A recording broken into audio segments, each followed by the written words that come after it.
Welcome everybody. Sorry for the late start. We just had to deal with some administrative matters with the committee, so thank you all for waiting. I declare open this hearing of the Community Affairs Legislation Committee into Budget Estimates 2026-27 and begin by acknowledging the traditional custodians of the land and pay my respects to elders past, present and emerging, and also extend that respect to anyone in the room or joining us online today. The committee has fixed Friday the 24th of July as the date for the return of answers to questions on notice, and we'll ask senators to provide any written questions on notice to the Secretariat by Friday the 12th of June.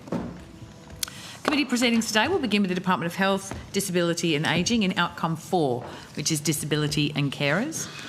My name is Senator Karen Grogan and I'll be chairing today's estimates, substituting for Senator Dorinda Cox. The committee will be conducting today's hearing in person and via video conference. Under Standing Order 26, the committee must take all evidence in public session, and this includes responses to questions on notice. I remind all witnesses that in giving evidence to the committee, they are protected by parliamentary privilege. It is unlawful for anyone to threaten or disadvantage a witness on account of evidence given to a committee, and such action may be treated by the Senate as a contempt. It is also a contempt to give false or misleading evidence. The Senate has endorsed the following test of relevance for questions at estimates hearings. Any questions going to the operational or financial positions of the department and agencies which are seeking funds and estimates are relevant questions for the purpose of estimates hearings.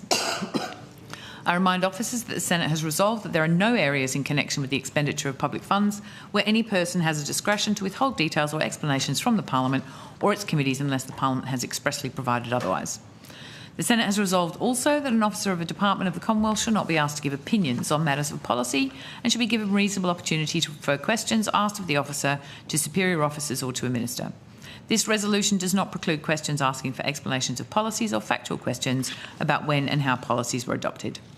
Witnesses are reminded of the Senate's order specifying the process by which a claim of public interest immunity should be raised, and I incorporate the public interest immunity statement into the Hansard. I remind senators of their obligations under the Behaviour Code for Australian parliamentarians to treat witnesses with dignity, courtesy, fairness and respect. An officer called to answer a question for the first time should state their full name and the capacity in which they appear. And then I would ask for today's hearing that people state their name each time they are responding to a question so that witnesses can follow the proceedings and understand who is speaking. The senators at the table will also endeavour to ensure that in any interjections that people are aware who is speaking. We also have live captions that have been enabled for the entire duration of today's hearings. The feed will be displayed on selected video conferencing monitors in the witness bench, the back of the room and also in the waiting room. We do ask witnesses to please inform the Secretariat as soon as possible if you are experiencing any issues. We have had a few issues. So please let us know as soon as possible and we'll troubleshoot that as best we can and as quickly as we can. I would now like to welcome Senator the Honourable Jenny McAllister, Minister for the National Disability Insurance Scheme, representing the Minister for Disability and the National Disability Insurance Scheme, Health and Ageing. Minister, would you care to make an opening statement? I would please, Chair. Please go ahead. Thank you. Thank you, committee members. Given the extensive program of NDIS reform that the government has brought forward in the budget and the legislation that is currently before the Parliament, I thought it would be appropriate to provide the committee with an update on the government's approach to these reforms. At the outset, I want to establish that the Albanese government remains committed to the long-term sustainability of the NDIS and ensuring that it continues to provide life-changing supports for people with permanent and significant disability. The NDIS is a critical part of Australia's social infrastructure. It is a human rights achievement. It must be protected for people with permanent and significant disability and for the future generations who will rely on it. Minister Butler has announced this government's plan to fight fraud and stop rorts, to slow rapid cost increases, to apply clear eligibility and access requirements, and to deliver quality services and supports to participants. The NDIS Amendment Bill to secure the NDIS for future generations is currently before this committee, which I understand has received submissions and will be holding public hearings as part of its inquiry. I want to acknowledge that periods of reform and change can be stressful for community, and the prevalence of misinformation has exacerbated some of those concerns.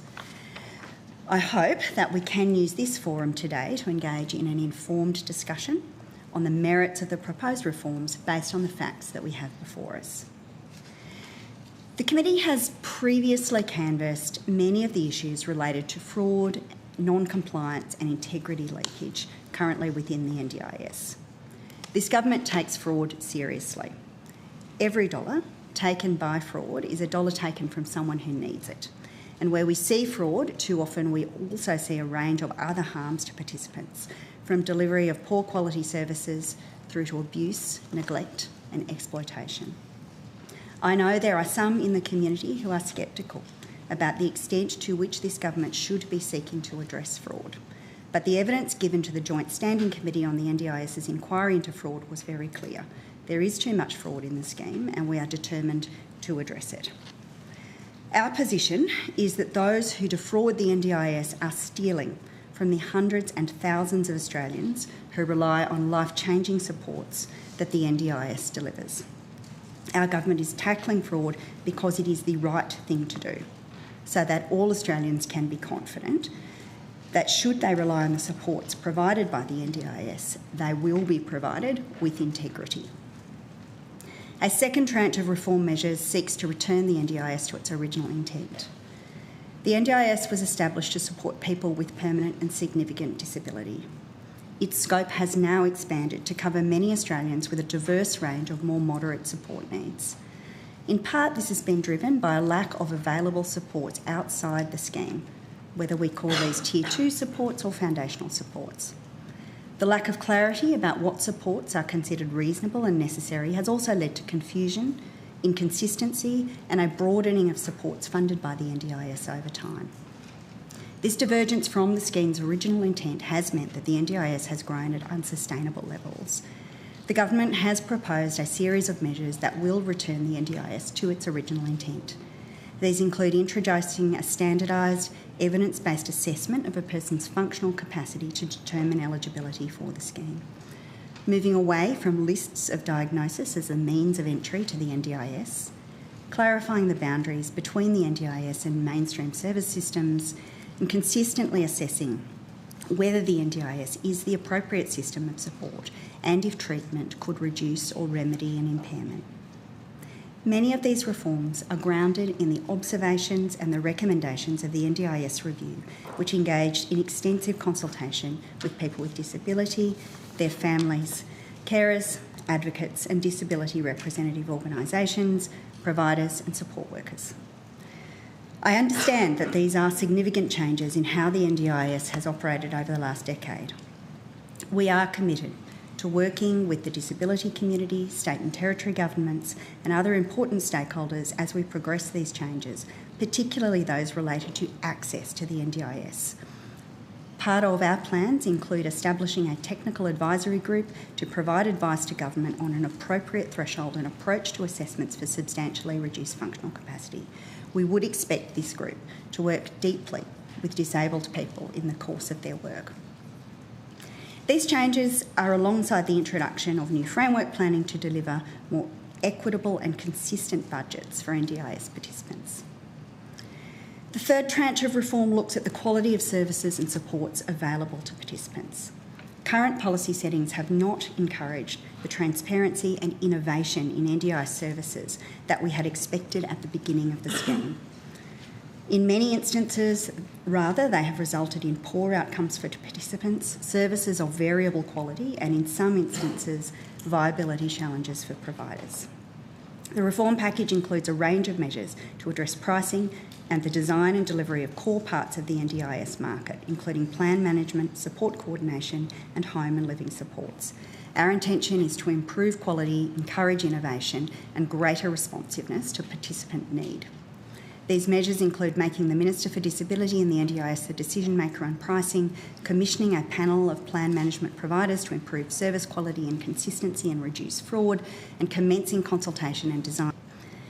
The NDIS was built on the promise of inclusion. The vision of an inclusive Australia was a motivating construct in the final report of the Disability Royal Commission, which recognised that inclusion is the opportunity for people with disability to live, learn, work, play, create and engage alongside people without disability. The individualised way in which the NDIS approaches social and community participation means that programs which once provided real opportunity for community connection have been allowed to wither away. We are establishing a $200 million Inclusive Communities Fund to rebuild the capability of community organisations to facilitate and enable genuine participation. I have committed to working closely with the disability community to design and deliver this capacity uplift. We will also reset participant budgets for social, civic and community participation and capacity building daily activities to 2023 levels.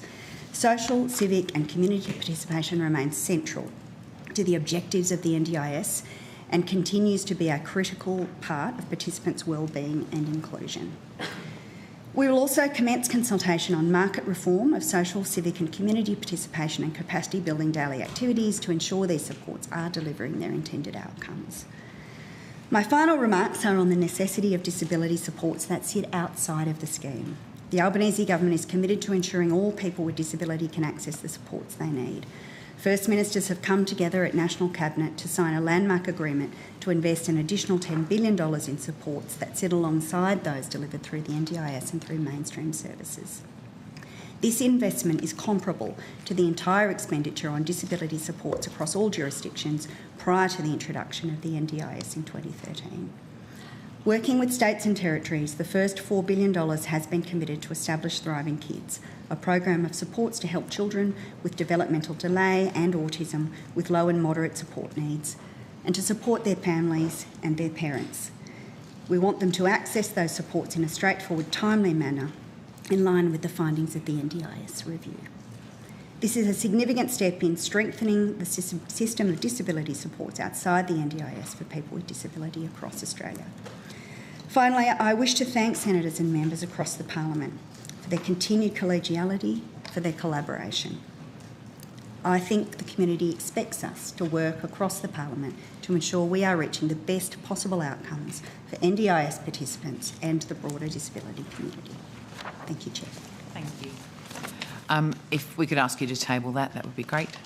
Mr Blair Comley, welcome back. Secretary of the Department of Health, Disability and Ageing. Do you have an opening statement? No, I don't, Chair.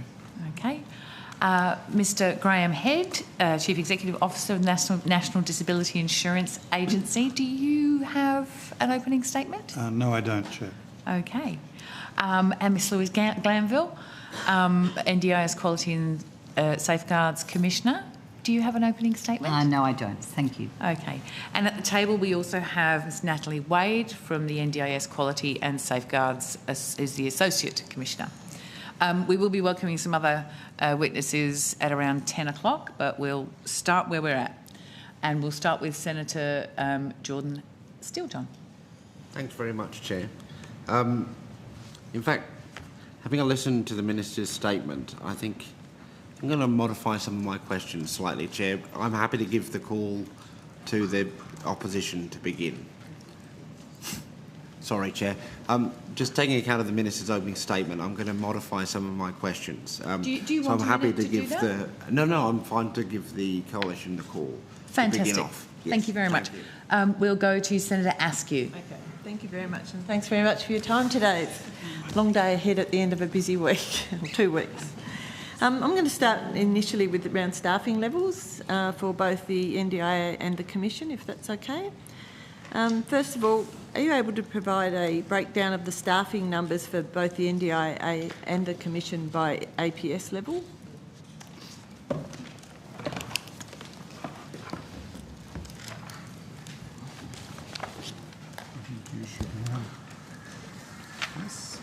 Just hold on one moment while we sort ourselves out, Senator. Yeah, sorry. right.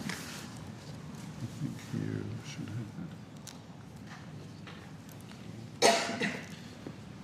Senators, I'm happy to start. Okay. It's useful.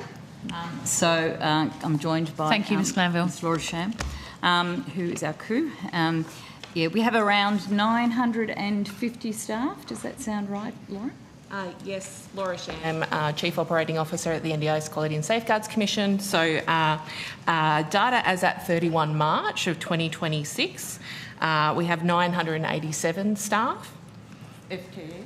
Yes. Okay, have you got that broken down by Yes, we do. Full-time, part-time? I can start at the APS EL2 level, which is 61. Yep. The EL1 level, which is 216. The APS 6, 285. APS 5, 258. 258. Yep. APS 4, 103. APS 3, 21. Legal Special Counsel, 1. Principal Lawyer, which is EL2 equivalent, is 4. Senior Lawyer, 11. Lawyer, 4. Public Affairs Officer Grade 3 is 5. Public Affairs Officer Grade 2 is 2. And then did you want me to provide the SES, which is also included? Yep, if you've got that. Yep. So SES Band 1 is 8. SES Band 2 is 7. And SES Band 3 is 1. Excellent. Thank you very much. And NDIA? Senator Askew. It's Sam Porter. I'm the Chief Operating Officer at the National Disability Insurance Agency. As at the 31st of March 2026, in FTE terms, at APS 2 level, we had 2.8. APS EL2 was that? APS 2. Oh, APS 2. Okay. APS 3, FTE 442.8. Sorry, what was that again? 442.8. Right. APS 4, 1,754.1. APS 5, 2,862.7. APS 6, 3,286.5. Right. EL1, 1,436.9. EL2, 626.4. And in the SES, we have 95 Band 1s, 28 Band 2s, 8 Band 3s. And have you got a total FTE there in that? Yes, it's 10,544.1. Excellent. Thank you very much. Do you also have in that, by APS level, a breakdown of the staff vacancies in both the NDIA and the Commission? Senator Askew, at the agency, I don't have a breakdown with me, but we can get it for If you you during wouldn't mind the break. providing that on notice. Is it, during the break would be Or even notice, better, yeah, that'd be fine. fantastic. And just on that, how long they've been vacant? Like if there are vacancies, how long the positions have been vacant? If we have that data in structured form, happy to provide it. I'll have to take that on notice. Excellent, thank you. And Yeah, Ms we need Grant? to take that on notice, Senator. The total number as well, of vacancies as well? So the Commission is fully resourced. The only vacancies that we feel at this point in time are around where attrition or people have left roles. Yeah. Okay, thank you.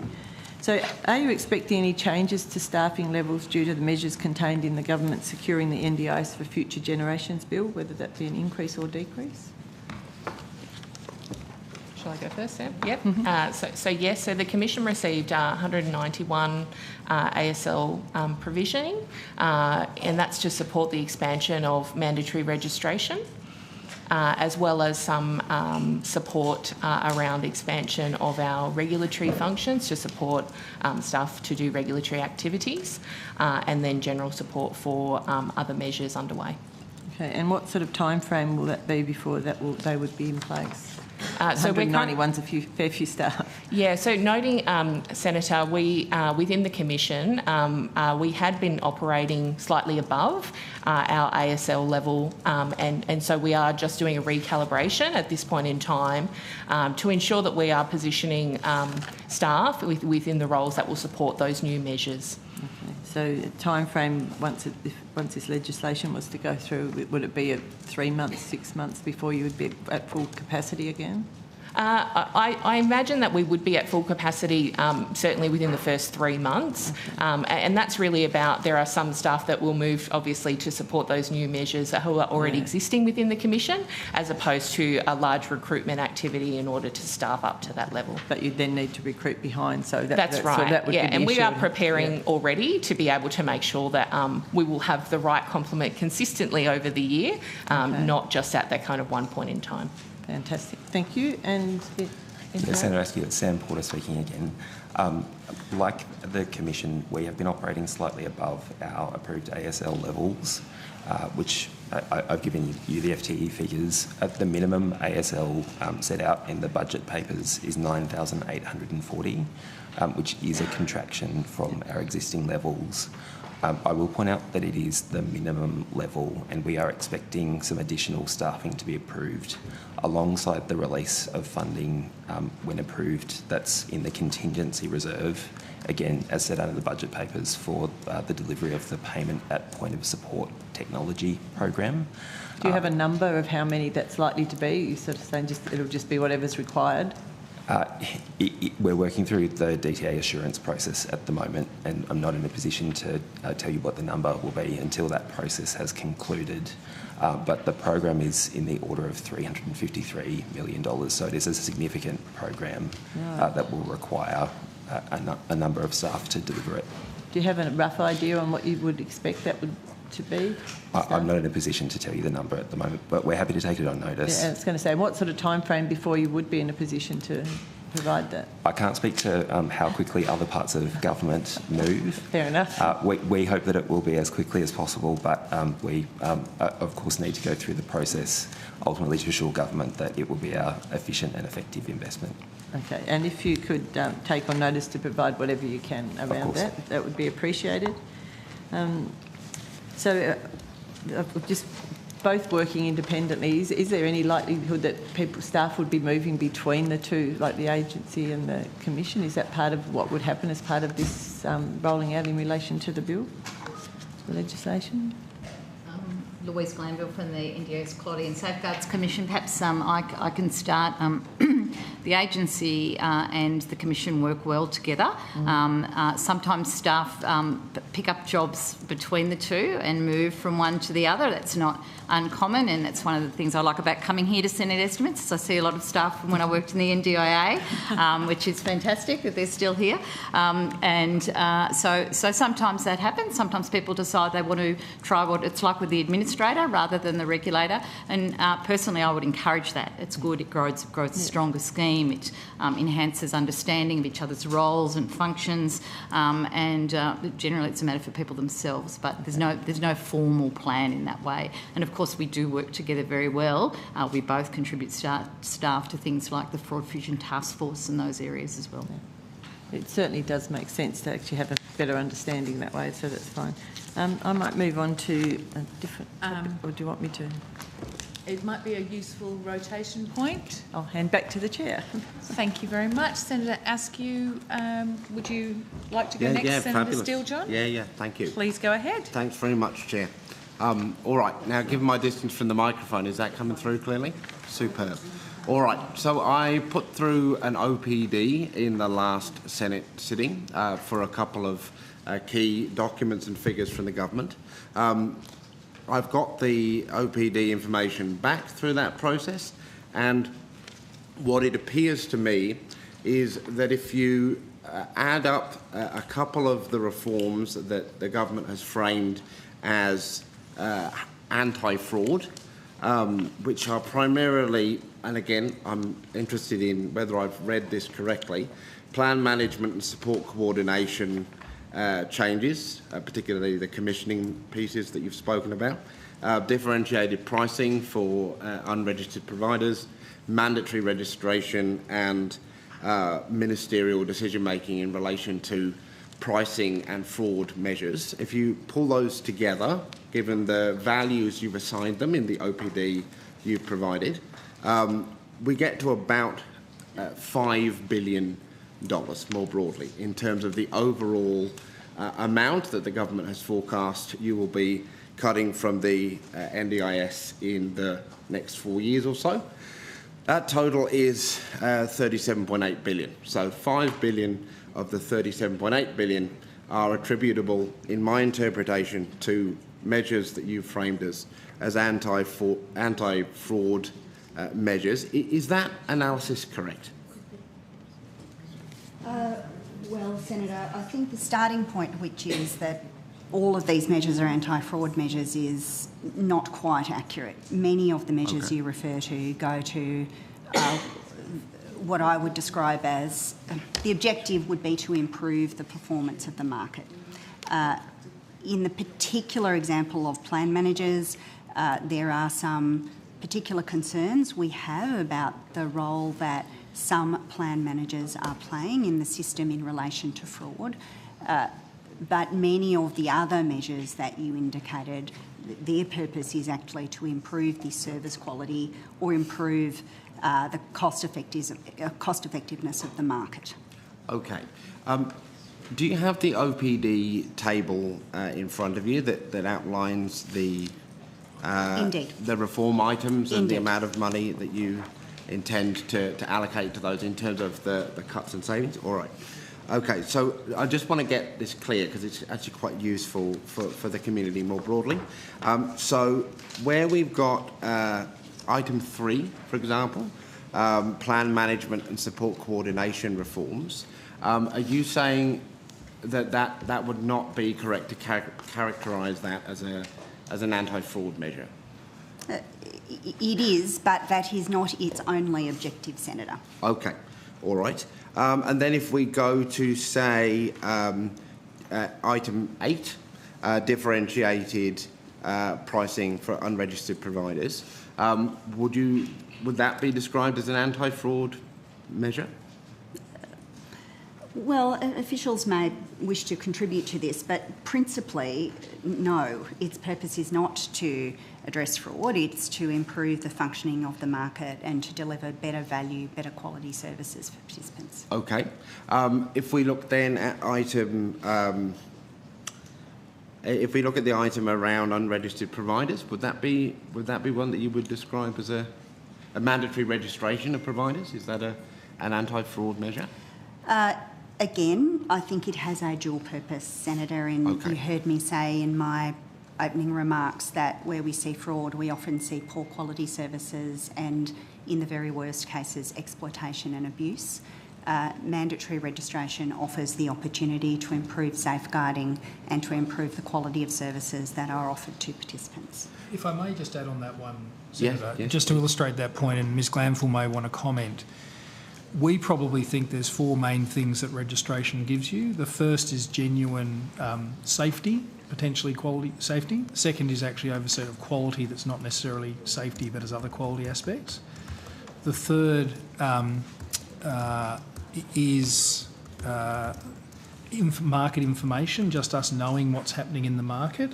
And the fourth is the category you're talking about, which is control of fraud. We would see registration can address all of those things.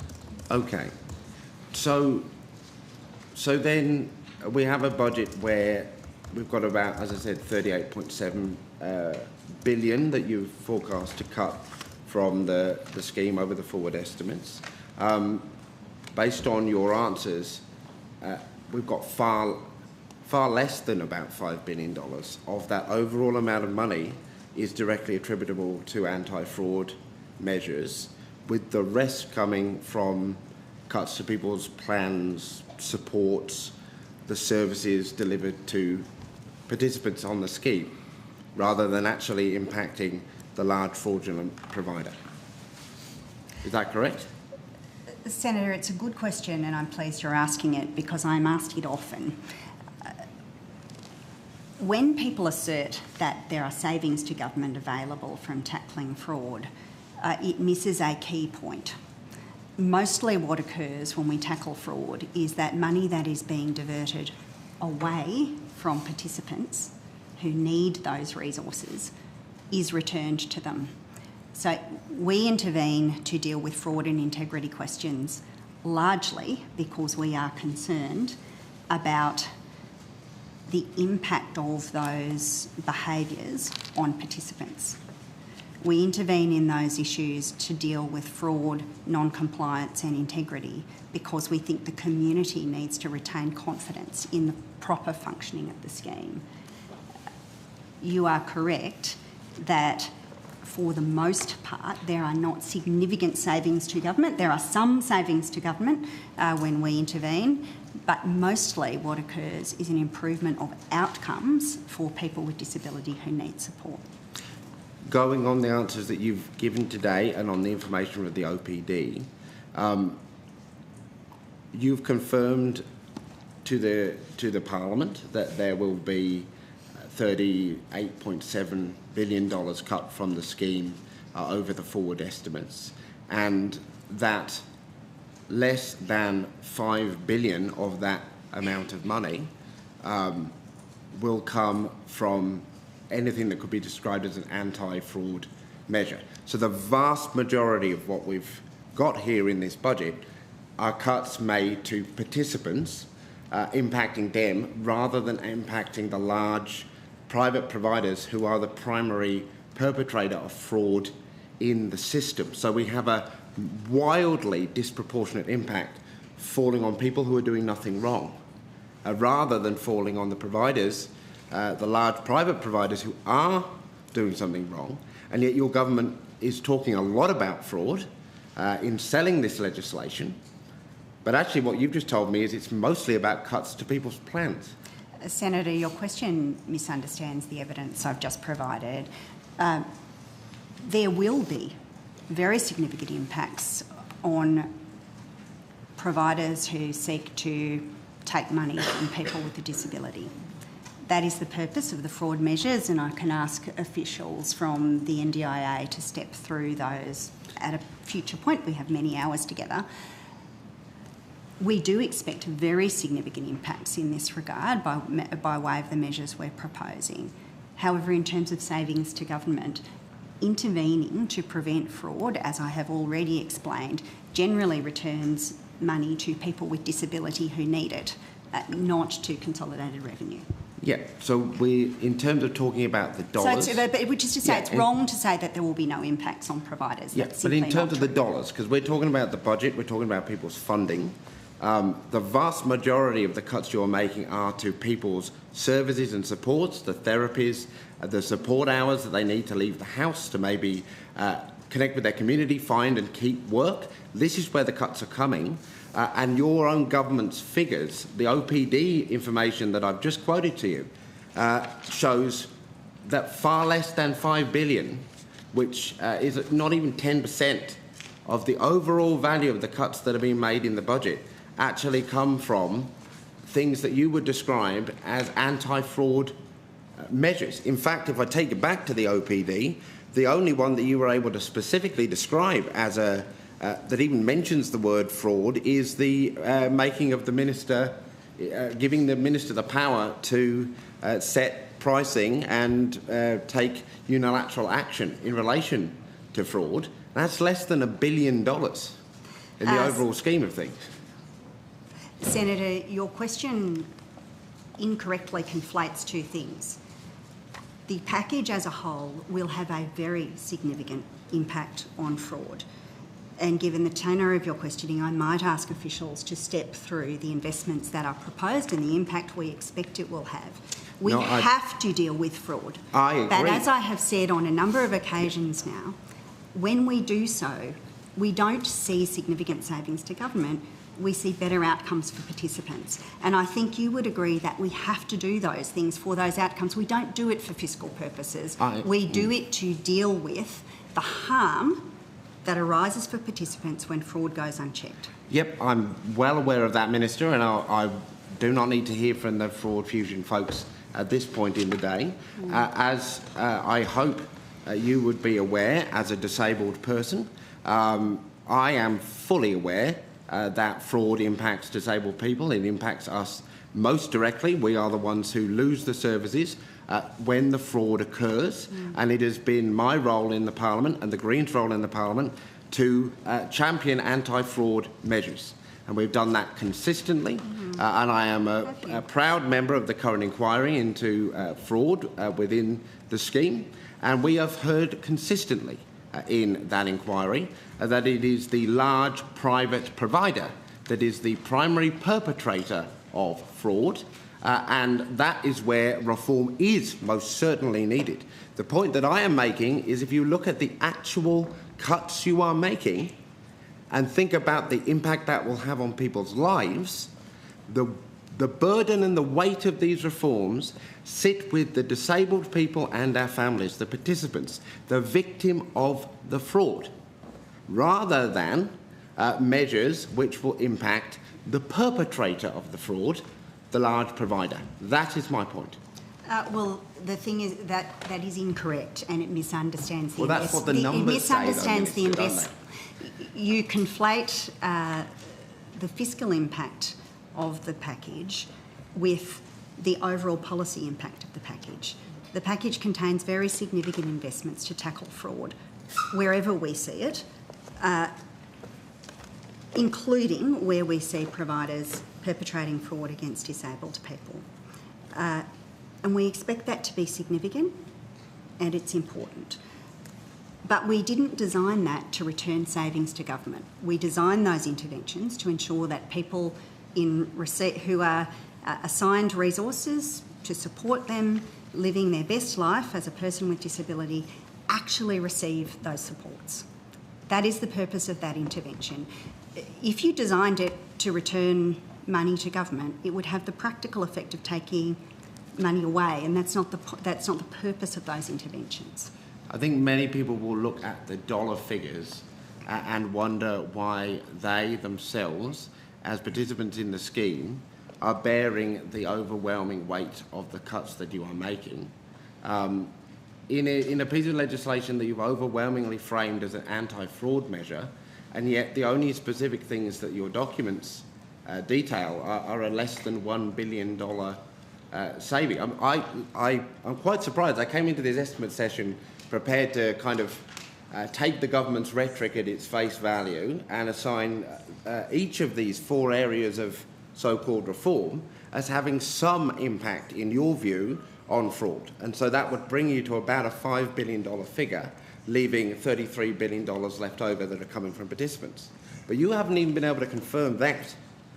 So I think there is a fundamental disconnect here between the government's language, which is often around tackling fraud, and what the numbers say here in the budget papers and in this OPD answer. But I don't want to push the Chair's goodwill today so early in the morning. I suspect I've been going for more than 15 minutes at this point, Chair. I was about to ask you if you would be nod. willing to rotate. I am very willing to rotate the Chair. Thank you very much, Senator Steele. Chair, before we do, because I think it is germane to the point being made here, and I noticed that Mr Dardo's at the table, and I know that you said you didn't want to hear from the Fraud Fusion Task Force. I'll question for him later, so I'll take them in the later block. But can I just make a point, and maybe we'll come back to it? Yeah. I think Mr Dardo has given quite a lot of evidence in this committee before about the, if you like, the ratio of what you can book as fraud versus other activities that have adverse effects that we would not be able to pursue. And I think we just put a place marker there because that's a and he's given very evidence to that important effect in an inquiry hearing, and I have questions on that later in the programme. Okay. But I think it's not correct, Senator Steele, John, to assert, as you've done, that this package doesn't tackle fraud. There is $207 million over 5 years to make sure that the Fraud Fusion Task Force is ongoing. There is supplementary funding over 3 years of $73 million for the NDIA payment integrity workforce to continue. There is new funding of $358 million over 5 years to enhance integrity for the payment system. These are very significant interventions that will benefit people with disability who should not be exploited by providers doing the wrong thing. Minister, to be very, very clear with the government and with yourself, disabled people are not silly. We've lived and died by what decision government does and doesn't make in relation to the NDIS for over a decade, and before that, the various different schemes that did or did not work. And we've come to understand that when it comes to budget rhetoric and government policy, one of the most effective ways to understand intent is to follow the money. And so what the community is doing, and what I'm doing here on their behalf, is following the money as detailed in your documents presented to the Senate in response to my OPD, which demonstrate that far less than $5 billion of the overall amount of money that is placed and bookmarked as going back to the budget from NDIS cuts come from anti-fraud measures. Senator Stilton, do you not accept the evidence that fraud largely doesn't deliver tackling fraud doesn't deliver fiscal savings? I'm struggling to understand your logic because, as I've said a number of times now, when we tackle fraud, the saving goes to the participant rather than to government. That's why you don't see those numbers in the budget, Senator. To be very fair to you, Minister, there is quite a gap in your legislation where we would expect tangible, serious anti-fraud measures to be. It's one of the more surprising elements of a bill delivered in a context where fraud has been so much part of the conversation. It's been noted not only by myself but across the Parliament that there's been a lot of rhetoric around anti-fraud and a lot of focus on it. And while we welcome the focus, we question why there is so little substance in this bill when it comes to anti-fraud measures. So I do believe that you could have done more in the budget to tackle fraud and to hold these absolute mongrel providers to account for the abuse and exploitation that they are viciously perpetrating upon disabled people. They're no better than criminals, many of them, and they are financially exploiting disabled people. But your budget tells the Parliament that actually when it comes to things that will get some of that money back, you've put far more focus on cutting people's support hours and the funding in their plan than you have holding these people to account. But I did say that I would rotate the chair back a while ago, so I will do that at this point. Thank you, Senator Steele-John. I think the practical consequence of making a long statement that includes information that's inaccurate means I really do have to respond. Schedule 2 of the bill creates a whole range of new powers for the NDIA, explicitly enabling them to target fraud. It is a very important schedule, and I am surprised that more attention has not been paid to it, Senator. The second, I have indicated to you also the scale of the investment that the government is making to ensure that the NDIA and the Commission have the resources that they need to tackle fraud. But we've been clear, Senator, with the community, and Minister Butler was clear in his speech at the outset. The reforms do also work to tackle sustainability and runaway cost growth. We're really clear about that and upfront about that, and we do this because we believe that it is in the interests of people with disability that the scheme retain community confidence, be sustainable, and be here for the long term. Thank you. I know. Going, but I want to rotate. So. And I appreciate that, Senator Steele-John. Thank you so much. We will go to Senator Pocock. Thank you very much. Thank you for your time this morning. I've got some questions on support determinations and how they're built into the savings estimates in this budget. Minister Butler has announced that if the current NDIS amendment bill passes, he intends to use a support determination to cut social community participation budgets by 50%. Is that correct? That is correct. And the Minister has also announced an intention to cut capacity building budgets by 10% through a support determination. That's also correct? That's correct. What are the savings that are attributable to both of those cuts in the budget? Anthea Long, First Assistant Secretary, NDIS Sustainability Task Force. So the savings associated with both the SCCP and the CBDA reset is $13.2 billion over the forward estimates. Can you split that out between them? Yes, so commencing from 26-27, it is $1.1 billion. 27, 28. Sorry, I mean between the between the two. My apologies, Senator. We don't actually have that breakdown. So when we're modelling the impacts of the package, we did have to model the package as a whole, and that means that there's a range of measures that interact and are related.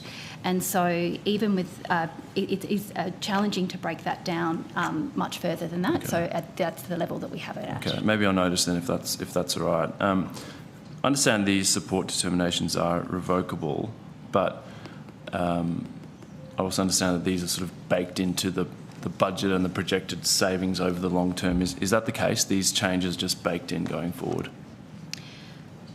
So these savings apply in old framework planning only, and so when there is a transition to new framework planning, those savings are not necessarily baked in.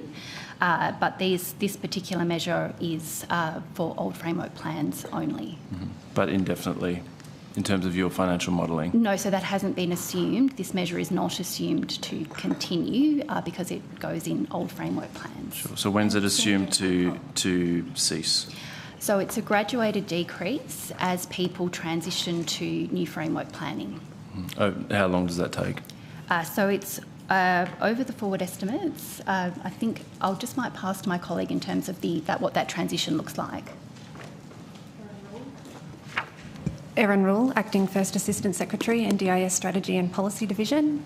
The transition to new framework planning commences on 1 April 2027 and will be complete by 31 December 2030. 2030. Okay, thank you. And to achieve the savings outlined in the budget, when does the department assume that these support determination cuts start? So it's assumed to commence from 1 October 2026. On October 2026. And to be rolled out progressively from that point. Okay.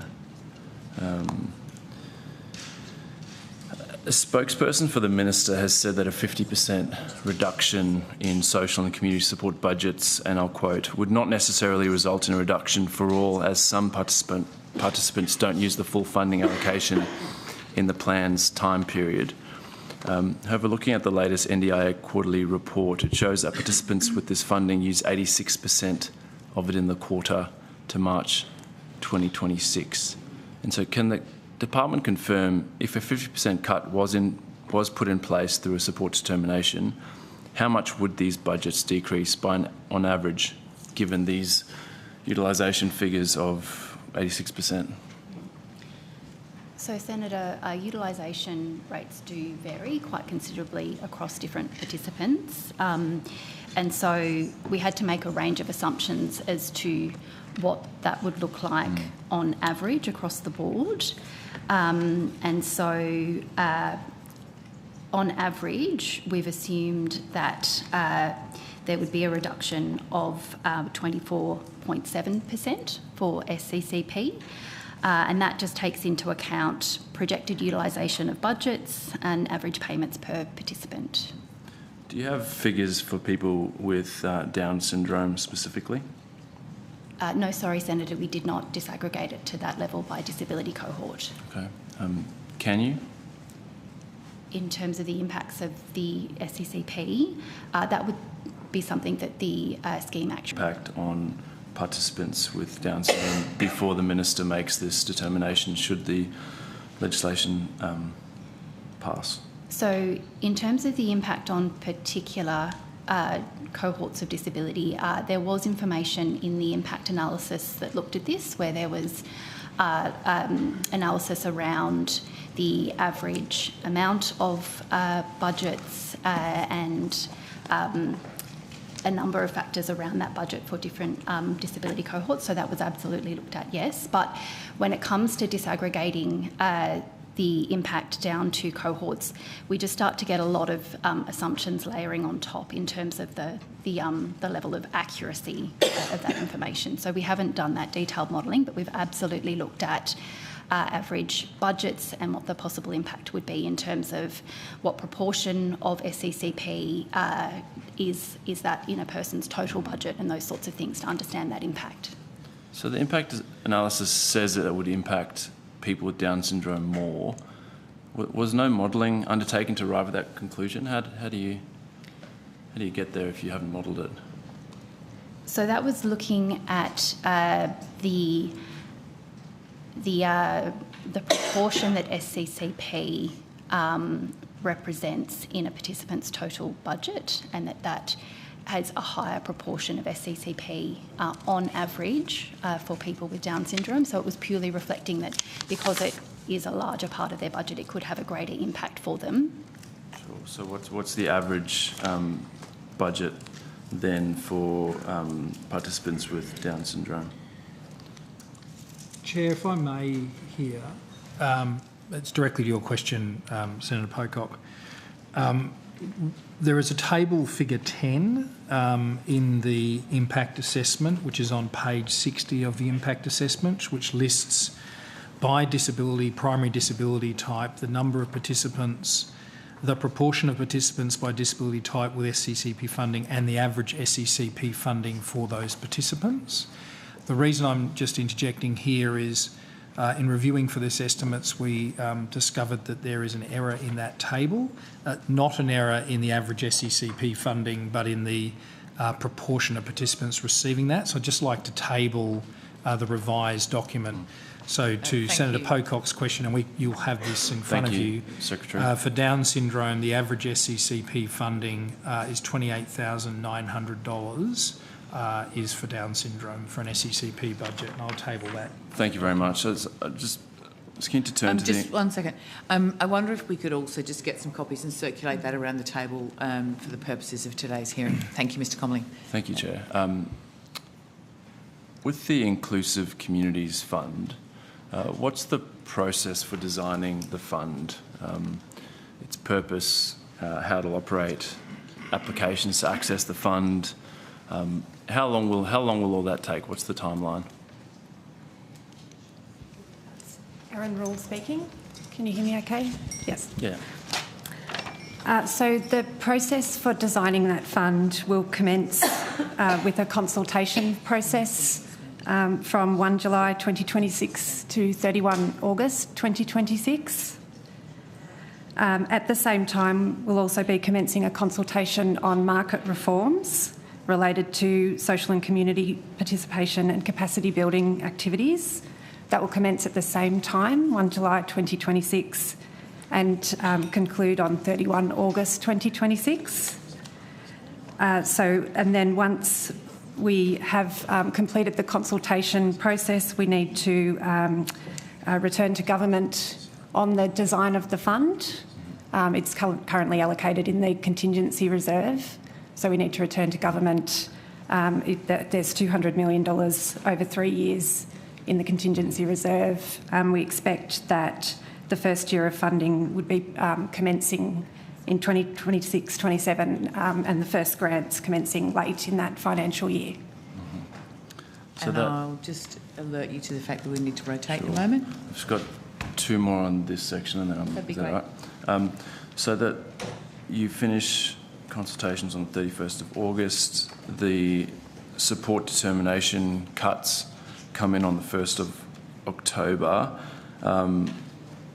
Does the government intend to use funding from this fund is available and ready to be dispersed, or they are not that connected? That's Erin speaking. Erin Rule. Erin Rule.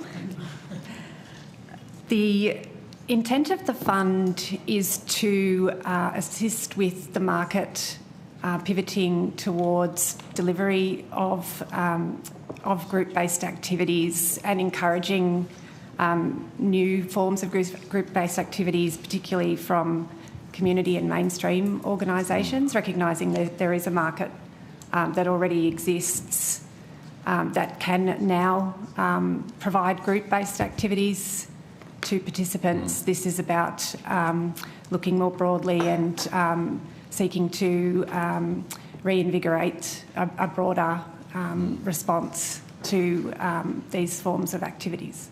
So it's possible that participants will sustain quite large cuts to their social and community participation budgets without having those Tier 2 supports or foundational supports. I think that this is really critical to understand. Is that the potential here? Senator, the timing of the two are not linked in Why not? Can I finish my answer? Sure. So, Senator, the government has indicated two things here. The first is that social and community participation supports have been one of the fastest growing areas of the NDIS. It's grown very quickly in recent years. We, as I think Minister Butler indicated in his press club address, we don't take this decision lightly. We understand the impacts on participants, but we assess that the rate of growth in this part of the scheme, in a context where the scheme is heading towards, without intervention, being at a scale of more than $100 billion a year by the middle of next decade, would not be considered reasonable by the community and jeopardises overall confidence in the scheme. The separate issue we also seek to address is that we do have some concerns about the quality and value that's being derived from participants from some of the models of supports that are being provided.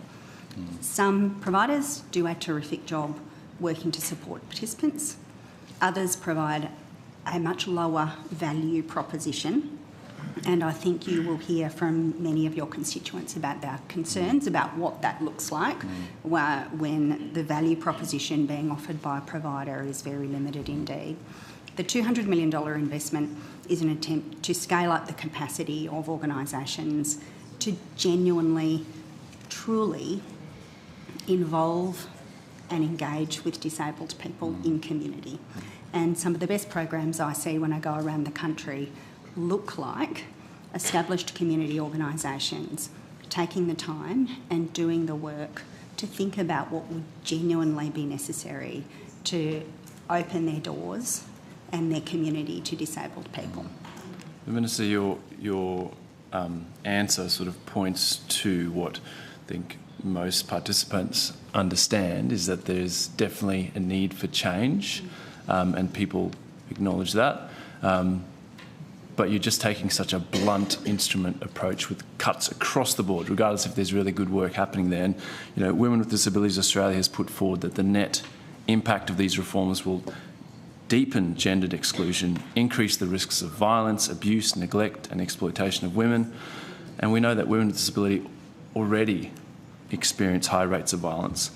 And that what they say is that indiscriminate cuts to social and community participation budgets will increase isolation, which will increase violence and neglect.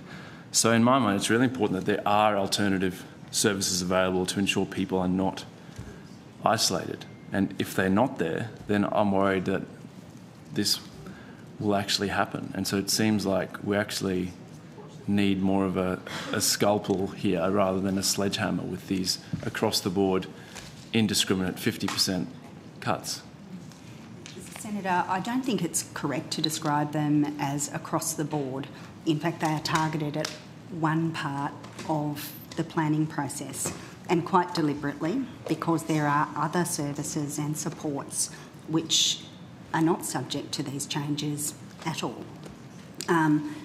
That's deliberate because we assessed, and some of the policy team can speak to this, that there would be risks that we were not willing to contemplate in terms of making, as you describe it, an across-the-board cut. Our approach is to look at where we can reset budgets back to the level that they were just a couple of years ago to deal with what has been an unsustainable level of growth in a particular part of the scheme.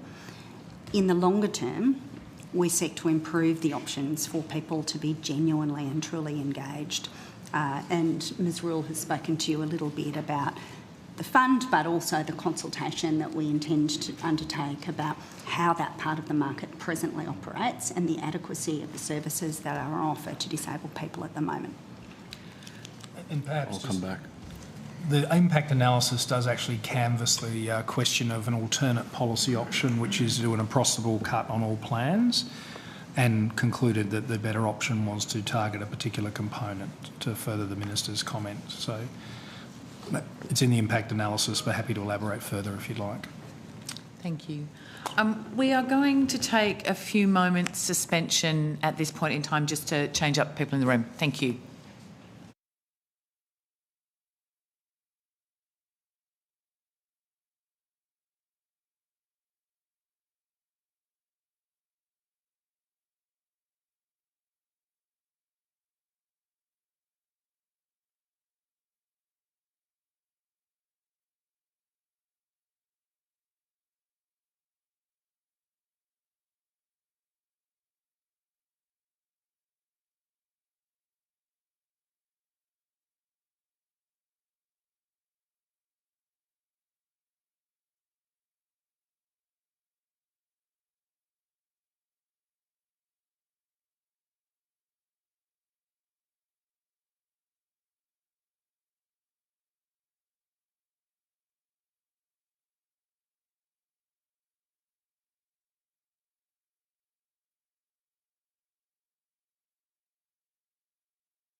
Welcome back, everybody. We are now joined by the Board Chair of the National Disability Insurance Agency, Mr Kurt Fernley. Welcome. And also Mr Graham Innes, NDIA Board Member. Thank you very much for joining. Yes, please go ahead. This is the first time that I've received an invitation from this committee, and I thank you for the opportunity. I've met with the Joint Standing Committee as well as the JCPAA and meet annually with our Auditor General. I meet regularly with ministers and communicate through the Quarterly Report to Disability Reform Ministers Council and attend in person where I am available. The board itself meets on a 6-week cycle. Although we have met 13 times over the last financial year. We have 3 subcommittees: Audit and Risk, that is chaired by my colleague to my left, the former Discrimination Commissioner, Dr Graham Innes. We have the Sustainability Subcommittee that is chaired by the Actuarial Experience at Board, Estelle Pearson, and we have a People and Outcomes Subcommittee that is chaired by me but guided by the Principal Member of the IAC, Leah Van Poppel, and former Disability Royal Commissioner Dr Rhonda Galbally, as well as Dr Richie Fijo, who is the first First Nations voice to be had at Board. I attend all of those meetings, and it is also a privilege to be able to have spent the last 4 years travelling around each and every state and territory to meet with our internal staff, but whenever we are able to, we also meet with participants on the ground and advocacy on the ground as well, creating that communications directly from the coalface into Board. Internally, we benefit from the voice of people with disabilities through the Independent Advisory Council. Their role is to advise the Board on how the agency performs its functions. I attend all IAC meetings, as well as one of my colleagues from the board will join as well. We also have the benefit of a number of reference group, the Intellectual Disability Reference Group, as well as First Nations Reference Group that operates internally to advise the IAC. Although this is my first appearance at this committee, I have watched every single one of them for the last 4 years, and I thank you for your contribution. I find the work that is done in this space makes me better at my job, and it makes the scheme better as well. So if I could probably just finish on where I started, which is just thanking you for the opportunity to attend. Thank you very much, Mr Fairley. Really appreciate it. We'll go to Senator Askew for questions. Thank you very much. When I had the call before, I just mentioned I was going to move on to the Administrative Review Tribunal, so I just wondered if someone could answer those questions, could come forward.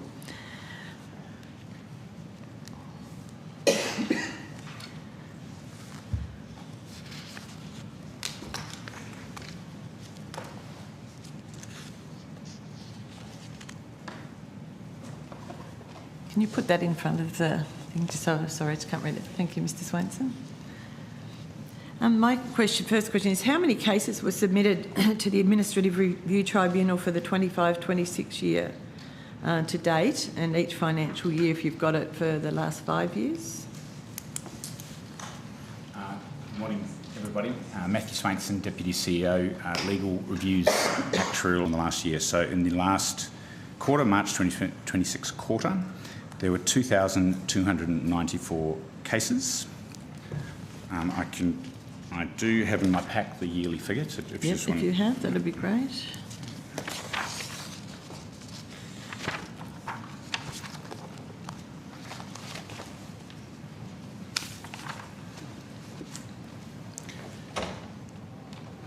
So in the 25-26 year to date figure. Is that till the end of March? That's to the end of March, that's right. We had 6,998 matters received. Mm-hmm. Okay, and do you have any previous years on hand, or is that something you have to take on notice? I do. In the 24-25 financial year, we had 7,137. Yep. And in the 23-24 year, we had 4,044. New cases received. That's as far back as you've got? That's as far back as I've got in my pack. If you want further, we can probably get it during the hearing. If you could, that would be great. If you could come back to us after the break, perhaps, that would be excellent. Problem. I was just going to ask how it changed year on year over the last 5 years, but even there you can see that there's obviously been quite a substantial increase. What is the NDIA's rate of success at the tribunal over the last 5 years? Do you have that sort of result? So, Senator, I would like to make a couple of observations on that question. Firstly, we don't really talk about in the tribunal space success or failure. You know, our role there as the agency is to assist the tribunal reach the correct or preferable decision. So, you know, the language of success or otherwise of the agency, we don't sort of talk in those sort of terms. I can give you some information about how many decisions were affirmed. Yep. And how many we resolved by consent. So over the last quarter, and I've got data going back further, but if I just talk to the last quarter, I think that would be helpful because it is representative. So we resolved 1,979 applications in the last quarter. 96.9% of those were resolved prior to a hearing. 3.1% of those proceeded to hearing.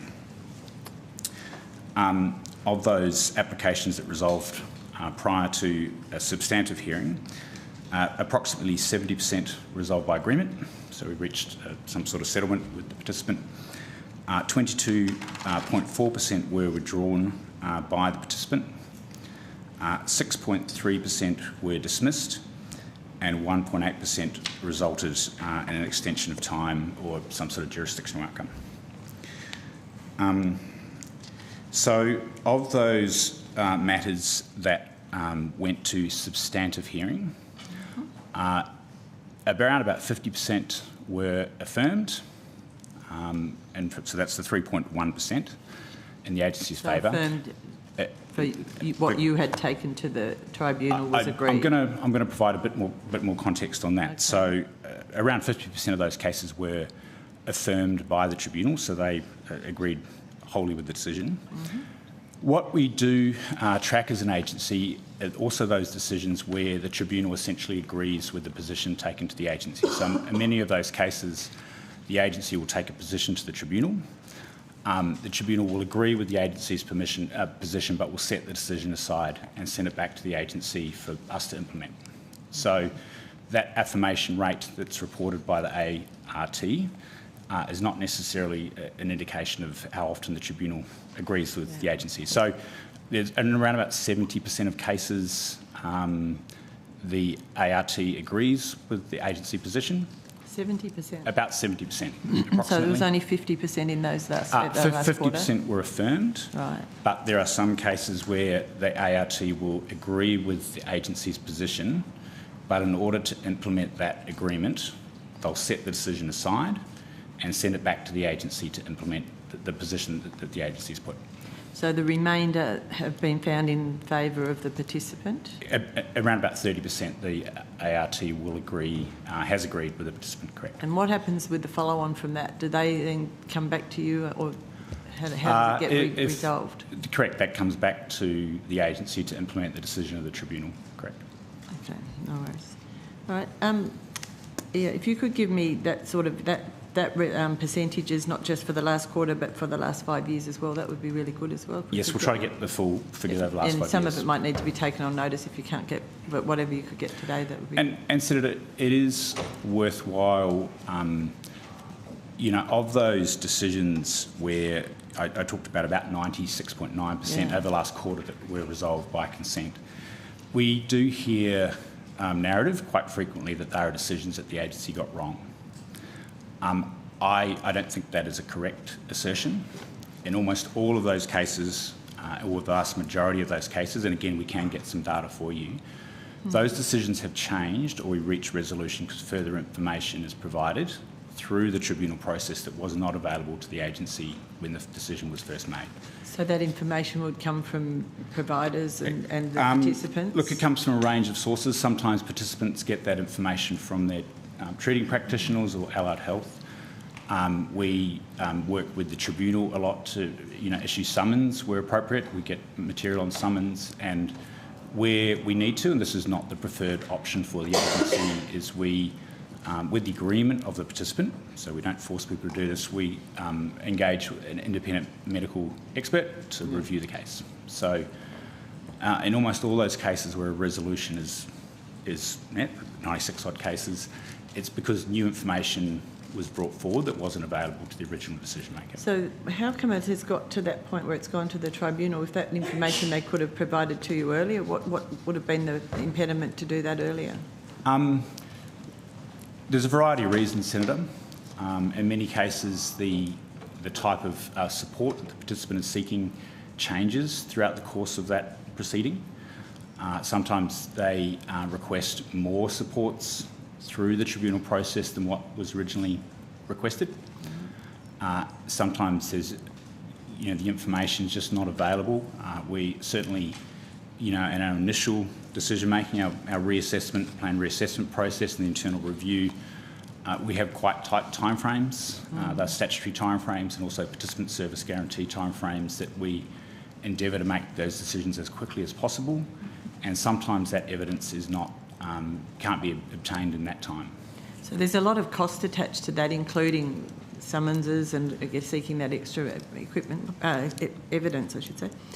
So can you provide details on how much is spent on legal costs by the NDIA on these matters over those last 5 years as well? I have some information in my pack. What have you got now? Legal costs. Yeah. I'll give you what I have available. And would that include the cost to do the extra subpoenas or the extra medical or the referral to the independent medical specialists and things like that? Yes. Let me just check my pack whether that is broken down to that level, Senator, between legal costs and medical costs. If it's not, I think it's something that we can endeavour to provide. That would be great. So In the financial year 23-24, our legal costs for, and I think this evidence has been provided to this committee in previous hearings, but happy to provide again, 44,372,880. So that's for the 23-24 year. The 24-25 year, 60 million. Approximately 60 million. I won't read out the full figure, I think. But we can provide that a bit further down. And year to date? A year to date, approximately 66 million. Already? Already.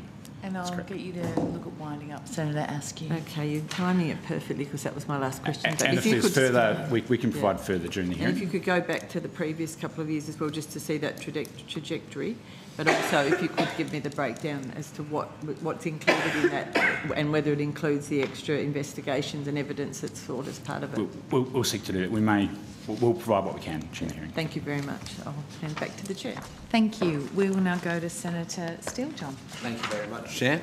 Now I've got some questions for Mr. Fernley. First of all, congratulations on your reappointment. It's wonderful to see. And I think this is your first time you said appearing today, but it's the first time in a while we've had a chair of the board at estimates. Is that right? I'm not aware of the specifics of chairs coming to board. I don't remember the last chair that came to Senate estimates from the NDIA. I'm sure that it is a practice across other entities. But yes, it is. Yeah, I can't. I was casting my memory back last night, and I can't remember the last time we had the chair. Does anybody, a minister or the secretary, can you recall? No. It's been. That's generally the rule. I wouldn't swear to this, but I don't believe in the time I've had an association with the scheme that the NDIA chair has been to estimates. And you go back a bit, Mr. Head. With a gap. Yes, indeed. Okay, well, wonderful. Let's be historic. Yes, it's great. And as a disabled person, it's great to see a fellow disabled person in that role. Given it's been a while, would you mind taking us as a committee just through your understanding of, or what you'd like to share with us as the role of the board? The role of the board as the accountable authority is an implementation role. It is a role that each board member takes extraordinarily seriously.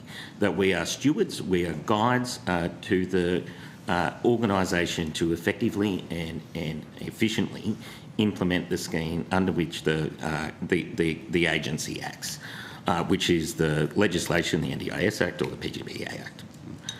We also have an engagement role that we do engage with community, as well as frequently communicate to our ministers and the state-based ministers as well. Fantastic. And what's the tempo of your meeting? How often do you come together? For official board meetings, we run on a 6-week cycle, so every 6 weeks that we go through the regular occurrence of meetings. We do have quite a few meetings in between then. I think we mentioned we had 13 official board meetings this financial year. I think when there are changes within the organisation, the board needs to be agile enough to respond and find time. And over my course of the last 4 years in this role, I would note how hard-working each individual board member has been. The commitment to the scheme is deep within this board. I feel privileged to lead a group of people who are committed to the scheme, half of which are disabled people with deep connections into community as well. Yeah, absolutely. And Mr. Ennis, you've taken the time to be with us as well today. Did you have an opening statement or anything you wanted to share? Graham Ennis, National Disability Insurance Agency, a board member. No, Senator, I don't. Okay. Well, it's great to see you both here today. When was the last time the board met? The last time Can I get back to you in a couple of seconds, Senator? No worries. It would be around 4 to 5 weeks ago, but I'll get you the exact date. Okay, fantastic. And in terms of your role as chair of the board, what is that? What does that role involve? It facilitates, well, one, as the accountable authority, we push and we hold the agency to account when it comes to implementing the scheme underneath the legislation. It is also making sure that when you enter into the boardroom, you are first among equals. We have a very collaborative board with a diverse mix of skills, and ensuring that each and every board member is heard and that we are able to get the best out of each board member at each board meeting. There's also a lot of communications between meetings. We do have the 3 subcommittees that meet a minimum of 4 times a year. Noting, I think the Sustainability Subcommittee has met, I think, 7 times this financial year as well. But it is a board that needs to respond to the changing environment around it, and I don't think there has ever been a phone call where I've asked for time and effort from the board of the agency where each individual member has not jumped at it. The belief within the board is deep. Can I say the last time that we met as a board was the 8th of May, and we also do deep dives on the day before every board meeting, or if we are able to, while we are travelling around state and territories, we try to meet advocacy or people with disabilities and participants and their families whenever we are at a unique location. Yeah, fantastic. And you, in your opening statement, Mr. Fernley, you talked about some of the other committees and structures within the government that you also attend. I tried to write down most of them, but would you mind just giving us? Yep, I'm happy to table the introduction as well. Yeah. But within the organisation itself, we have the Independent Advisory Council that is made up of the voice of people with disabilities and the community of which we serve. Underneath that, that is chaired by the principal member, who is also a board member, Leah Van Poppel. We also have reference groups that feed into the IAC. The First Nations reference group is one of them. I'll be spending a day with the First Nations reference group around 4 weeks from now. And we also have the Intellectual Disability Reference Group that then also goes through to the IAC, which allows the IAC to be better informed and closer to the practice of the implementation of the scheme, so that they can better advise the board on the functions of the agency. Fantastic. And as chair of the board, do you also have the opportunity to meet with the ministers? I meet with both the ministers. I also communicate through the quarterly report and the annual financial sustainability report to both federal ministers. I also attend the Disability Reform Ministers' Council meetings, so that I'm available to be able to answer questions from our state-based disability ministers. Excellent. All right. So you also attend the RAC, the Reform Advisory? No, I communicate with the not principal member, with the chairs of the RAC, but I don't attend the RAC meetings. Okay, fabulous. And in terms of, I suppose, in your role as chair of the board, or the board more broadly, we saw an announcement from the minister on the 22nd of April flagging the proposed reforms, as the government has described them. Were you or the board briefed on the reforms, or had the opportunity to input before they were announced? From memory, we did have a briefing the day before the announcement, where we were, or the morning of the announcement, thank you, Graham, where we were run through various details of what would be announced, yes. Okay, so you, the chair of the board and the board itself, were briefed this just before the minister made the announcement? Yes, sir. Okay. So I'm just trying to understand from a procedural perspective. So you didn't actually have an opportunity as the board to give feedback then, because it was literally just happening later then. I take the role of, and I really want to be clear about the role of the chair and also the role of the board. We have been charged with implementing the scheme. We do not carry a pen when it comes to the policy that surrounds the scheme. They are matters for government, and we operate within that. So, no. Oh, okay. I'm just all right.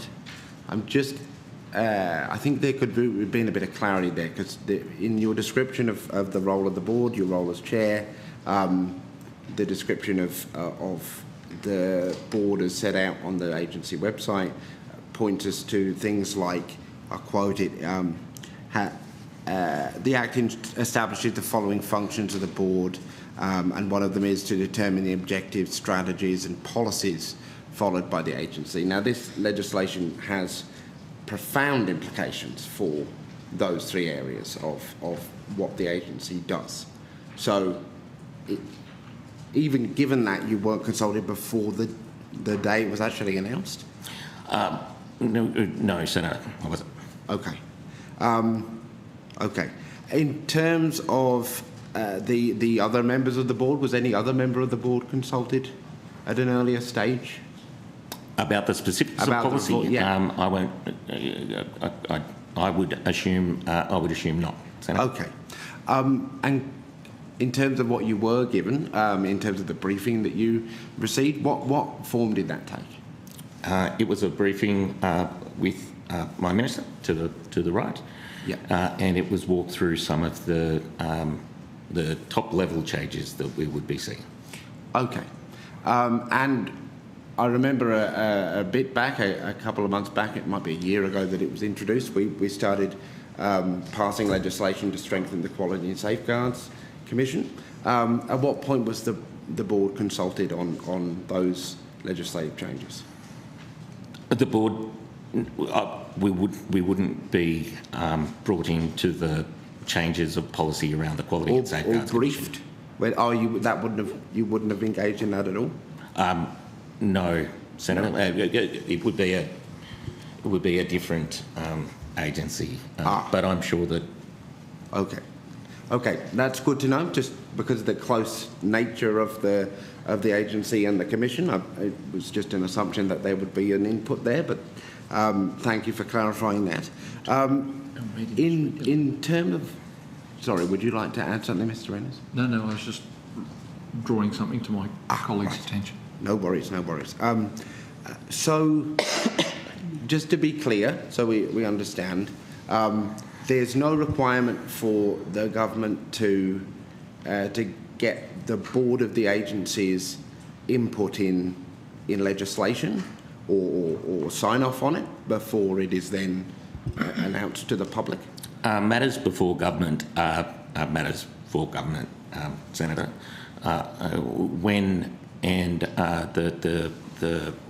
When the legislation goes through this parliamentary process, I know that the agency is already assessing potential pathways then, but then the board's role will be extremely important, as will the subcommittees that sit under the board, the reference groups and the Independent Advisory Council, to ensure that we are able to implement these changes. Okay, but the policy, the pen holder of the policy is not.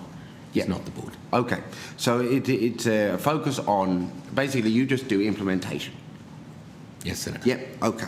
So in terms of implementation, when the briefing occurred or subsequently, have you expressed concerns about the legislation? I, again, want to be really clear that the role, and this role as chair, my role as chair, is that it is laser focused on the implementation side of this legislation. I would also, point to the incredibly diverse community of advocates and people with disabilities who are making submissions into this process as well. But my role and the board's role is deeply focused on the implementation of the scheme underneath its current legislation, and if and when that legislation changes, we will adjust and adopt that and ensure that it is implemented in an efficient, effective and with a constant lens of safety across that. I understand. Given the, as I said before, the really significant potential impacts on the parts that are within your remit, the strategies, the implementation, the actioning of different agency policies. As you said earlier, the kind of broad role of making sure that the agency is held to account. Have you, as the board, expressed concerns to the government about the legislation, though? My conversations with government are about what is happening now in the scheme. And we communicate that through a lot of different varied avenues. But again, as chair, I need to be continually focused on the implementation of the current legislation. Yeah, okay. And what would you say to people or families who are concerned about these cuts and the potential material harm that it could do to them? I would say that this legislation is going through a process that is before government. And I have no doubt that this committee, as well as others, will make sure that this legislation improves over this period or alters, and when we get to the other side of this legislative process, that the board will be laser focused on implementing whatever this legislation comes through the other side, implementing in a way that is efficient, effective, and with the lens of participant safety as well. Thank you, Mr. Fernie. I think I'll rotate the call at this point. I may have some additional questions for you, though, so if you stick around for a little bit longer. Absolutely. But I think this is an appropriate point, probably, Chair. Thank you, Senator Steele. John, and just for clarity, Mr Fernley and Mr Ennis will be with us until the lunch break, so we do have a couple of hours, which is 1 o'clock. And apologies, it is the last flight out for me to get back to Newcastle before Monday, so apologies about the departure. The trials of flying with a wheelchair in a regional environment are well known to me. I totally think. Thank you, sir. We do appreciate you taking the time to come and join us, though. We'll go to Senator Bell. Thank you very much, Chair, and thank you everyone for being here today. So my questions are going to go to some specific to the NDIS. Because we know that the NDIS was created to assist people, Australians with disabilities, but some of the material now before us publicly raises sort of a different picture of vulnerable participants who are allegedly trapped with providers who control accommodation, their services, their invoices, their communications, and even in some cases, allegedly access to their family. One matter that was raised with me was from a case of a gentleman named Rick Wood, who is now a former NDIS participant. We don't deem it particularly appropriate to be talking about individual cases. We've had this conversation a number of times in this room. I know you haven't necessarily been with us. You may have permission from a person to use their name in this very public forum, but it is not the place of any of the officials in this room to be able to disclose any information about someone, even if you have the permission to use it. So where would the appropriate place for comment on these specific issues be? You can absolutely go to the circumstance or any of the issues that you might want to raise, but not in the case of asking the witnesses about an individual person for whom they do not have that person's permission to speak. Senator Bell, you are obviously raising concerns that you have about integrity or safety or both. Officials are in a position to talk to you about how we deal with circumstances where we see that happening, or any measures that we might be contemplating to make it easier for us to deal with that. So we certainly can have this conversation. We're just constrained about what we can say about an individual person. So maybe just remove the name. All right. It's just that some of these individuals, part of their allegations, that they've attempted to seek assistance through what they deem the appropriate avenues, and they've been unable to get it. And I'll just clarify, what about entity names or business names? Are we able to discuss those? I might be able to help there, Senator Graham Head, Chief Executive of the agency. All of the information that the NDIS Commission and the agency hold is either protected Commission information or protected agency information, and Senator Grogan's comments at the beginning relate to the obligations on both agencies not to release that information except in accordance with the Act, which an open discussion in this forum would not satisfy. But it is often the case that senators in these hearings bring matters to either the agency's attention or the Commission's attention, and we are able to follow up on those matters and, where appropriate, provide responses that are compliant with our obligations about that information. Thank you. I will continue with, what I'll do is I'll do my best to continue with the questions, with removing the appropriate information.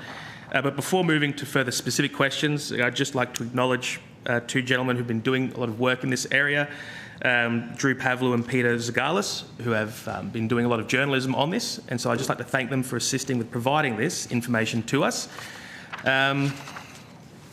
So let's look at a scenario here.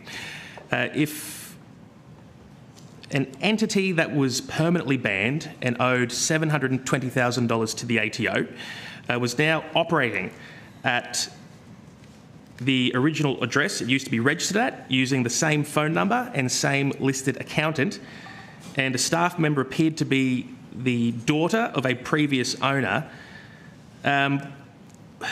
what powers exist? So under that scenario, what powers would exist to stop that operator re-registering again under a new name?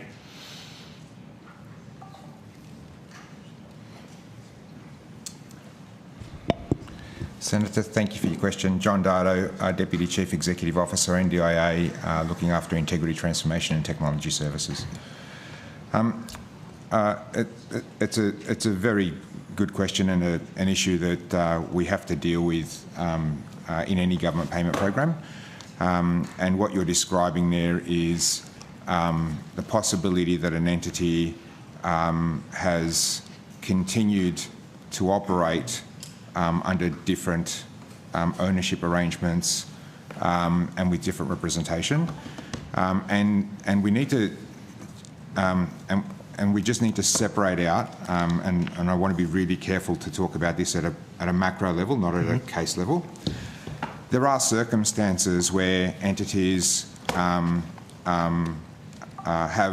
appropriate legal arrangements in place to shut down a previous entity, to start a new entity, and in some of those circumstances, they're perfectly acceptable, they're perfectly legal, they've done it the right way, and if those things are visible to us, then we those, by law, we have to allow those things to happen. Mm-hmm.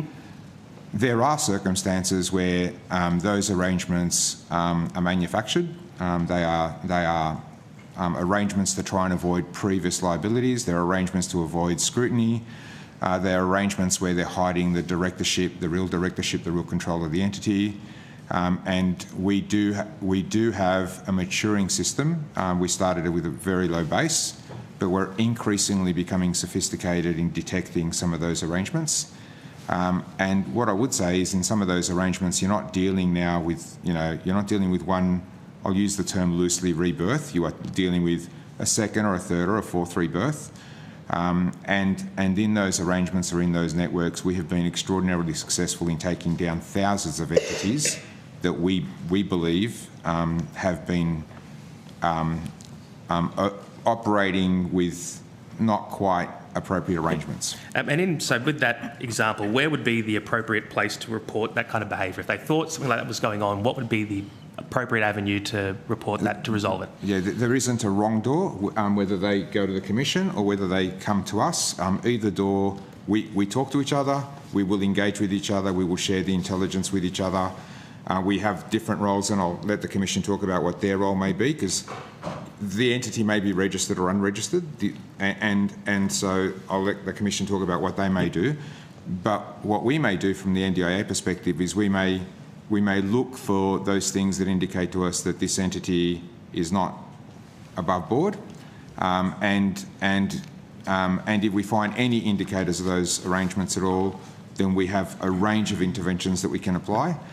And it wouldn't be obvious to members of the public that we have already applied those interventions. In some of those networks, we may have already executed search warrants on previous versions of that entity. But those interventions can include, at the most extreme end, search warrants and prosecutions. Yep. They do take time. We may be doing that without everyone being aware that those things have happened. Manual payment reviews. A manual payment review allows us to impose position on an entity that says you can't claim without us physically looking at every claim. I would caution that a manual payment review is not something that you easily do without thought, and I will explain why. It is true that some of these entities are awful entities. They're entities that we do not want in the market. You know, the words that are being used by senators to describe some of these, I think, are apt words. But you've got to keep in mind that these entities may have participants, and they'll usually have a spread of participants, and some of those participants may be receiving partial genuine services or genuine services. And if we implement a manual payment review on an entity without working through the participant base and what they claim and where they're housed and what services they receive and what support they get, there is a risk that we will shut down all the services for 100 participants or 300 participants and have an adverse unintended consequence on the part of the participant base that is getting some genuine support. So what I might do, in regards to sort of the flagging of those payments, I've got another example here which sort of, I believe, probably goes into that. If there was a provider that billed $236 for a 25-minute visit with no equipment and then reduced that invoice to $24 when challenged, would the agency sort of flag an invoice where claimed hours were statistically implausible? And then, so for example, a provider billing 2 or 3 hour minimums every time, and then you've seen it challenged and then they've moved that invoice around, is that something you look at? Is that a red flag? And then, if so, how many providers were sort of flagged, or was that picked up on last year? Senator, it might be useful for Mr Dardo to speak to you about the capabilities that the agency had in 2022 when we came to government, the capabilities they have now, and the planned capability which is funded in the budget, because that risk assessment and screening is a priority for this government. We've invested very significant amounts of money already in supporting the agency to better assess these things. When we came to government, you didn't need an ABN to claim, but the investments in the IT architecture overseen by Mr Dardo are improving substantially our ability to monitor this kind of claim. Yep. So but in that specific, so say a billed hour which then is reduced significantly, if there's a pattern of high bills, is that something you look at and does that get flagged? Yeah, we have approximately 170 types. Is that something you can provide on notice? Could you give us a list? We would generally not provide that because, as you can imagine, that's the keys to the kingdom. You know, that's the keys to, you know, the playbook, the how we detect the fraud. But included in that is patterns of claiming. Yep. Now, we've got to be really careful. You know, we may detect a pattern of claiming today, which is on one occasion or incidental, that may not get the same priority as a pattern of claiming that surfaces systemic, volume, dollar figure, safeguarding risk. And so we have to prioritise the interventions. But what I would say is 4 years ago, if those claims were coming in, they were almost invisible to our workforce. There was not a window of time for us to look at them with a workforce. You know, they would come in on a day, be paid that night, the money would go out. We now have a window where we pause all payments and look at the payments and extract the payments that we need to look at. And 4 years ago, we did not have the range of interventions that we have today in terms of flagging those providers and then taking a range of measures to address those providers. Yeah, thank you. I'll ask this question next. So in Sydney's Bankstown, within a 2-block radius, there are more than 60 registered NDIS shopfronts with as many as 9 providers listed at a single address. Are you able to let me know how many providers are registered to addresses shared with 5 or more other providers? Yeah, I wouldn't have that right in front of me, but I can take that on notice. If you could take that on notice, that'd be very helpful. Now, what checks does the agency do to ensure that a provider's listed premises actually operates with doors open during business hours, phones are answered, websites and domains are functioning, ABNs are valid, before and after payments begin to go to those? Yeah, I think we've got to be really careful here about the range of providers that exist in the system. So if you look at registered providers as an example, probably let's look at unregistered providers as an example first. I'm more curious about that. And I think this is something that is potentially misunderstood, and so it would be good to understand how somebody can be counted as an unregistered provider. And they may not even know they're a provider. And let me just explain why. If a participant pays a provider ABN, and that ABN is then used in the claim, and that ABN appears in a claim anywhere in the last few months, that is, at the moment, under current definitions, counted as an unregistered provider if they're unregistered. Does the agency screen provider ABNs against the Australian Business Register for cancelled or invalid ABNs before paying claims? Yeah, absolutely. How many payments last year went to providers whose ABN was invalid or cancelled at the time of the claim? Yeah, in round figures, approximately $250,000. But let me explain why. Because we know those ABNs. I can tell you the top 10 by name. We've contacted the top 6 out of those, which were significant. The rest were very low dollar values. Apologies. So that was what was those figures? Could you just repeat those figures again? So these were payments last year that went to providers whose ABN was invalid or cancelled at time of the claim. Approximately 250,000, but so 250,000 individual payments or dollars? Dollars. Okay, thank you. And just so the top one of that was actually a genuine organisation. There'd been a restructure in their IT systems. They had kept their old ABN, not their new ABN. So their claiming was showing the old ABN. We actually had, and the Commission had their new ABN. We knew they were a valid entity. The funds kept going to not interrupt the participants, but they needed to update their systems to get their claiming system to show the correct ABN. That was the top one. Yep. And that was the majority of that money. So all I would say is we've got to be careful that we don't take all of that and extrapolate it out. And there are examples where an ABN has been cancelled, but under current law, if the claim had a data service in the last 2 years, might have been a year and a half ago, before they were cancelled, they're entitled to make a claim because the data service was before the cancelled ABN date. And we are going to... Rotate. Thank you for those answers, but I'll have some more later. Certainly, we can put you back on the rotation. Cheers. We have now hit the morning tea break, so we will suspend until 11:15. Thank you.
Welcome back, everybody.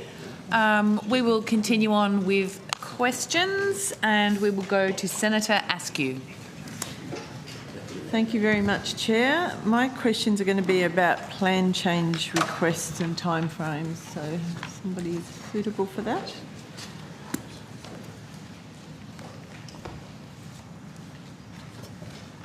Thanks, Mr McNaughton. Hello, Senator. Scott McNaughton, Deputy CEO at the NDA. Thank you. Could you please provide the committee with an update on the processing times for plan change requests and how many were actioned within the 21-day time frame, providing the numbers and the percentages of claims? I can. Thank you, Senator.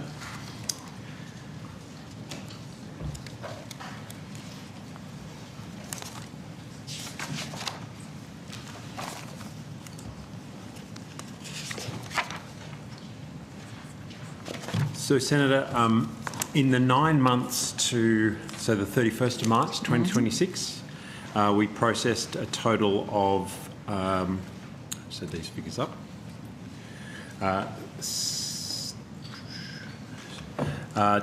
can give you a breakdown, Senator, of unscheduled reassessments and scheduled reassessments. I was coming to those, but yes, if you want to give me up front, that's great. So we processed a total of 28,977 unscheduled reassessments, which had a decrease in their plan, and 73,279 unscheduled reassessment had an increase in their plan.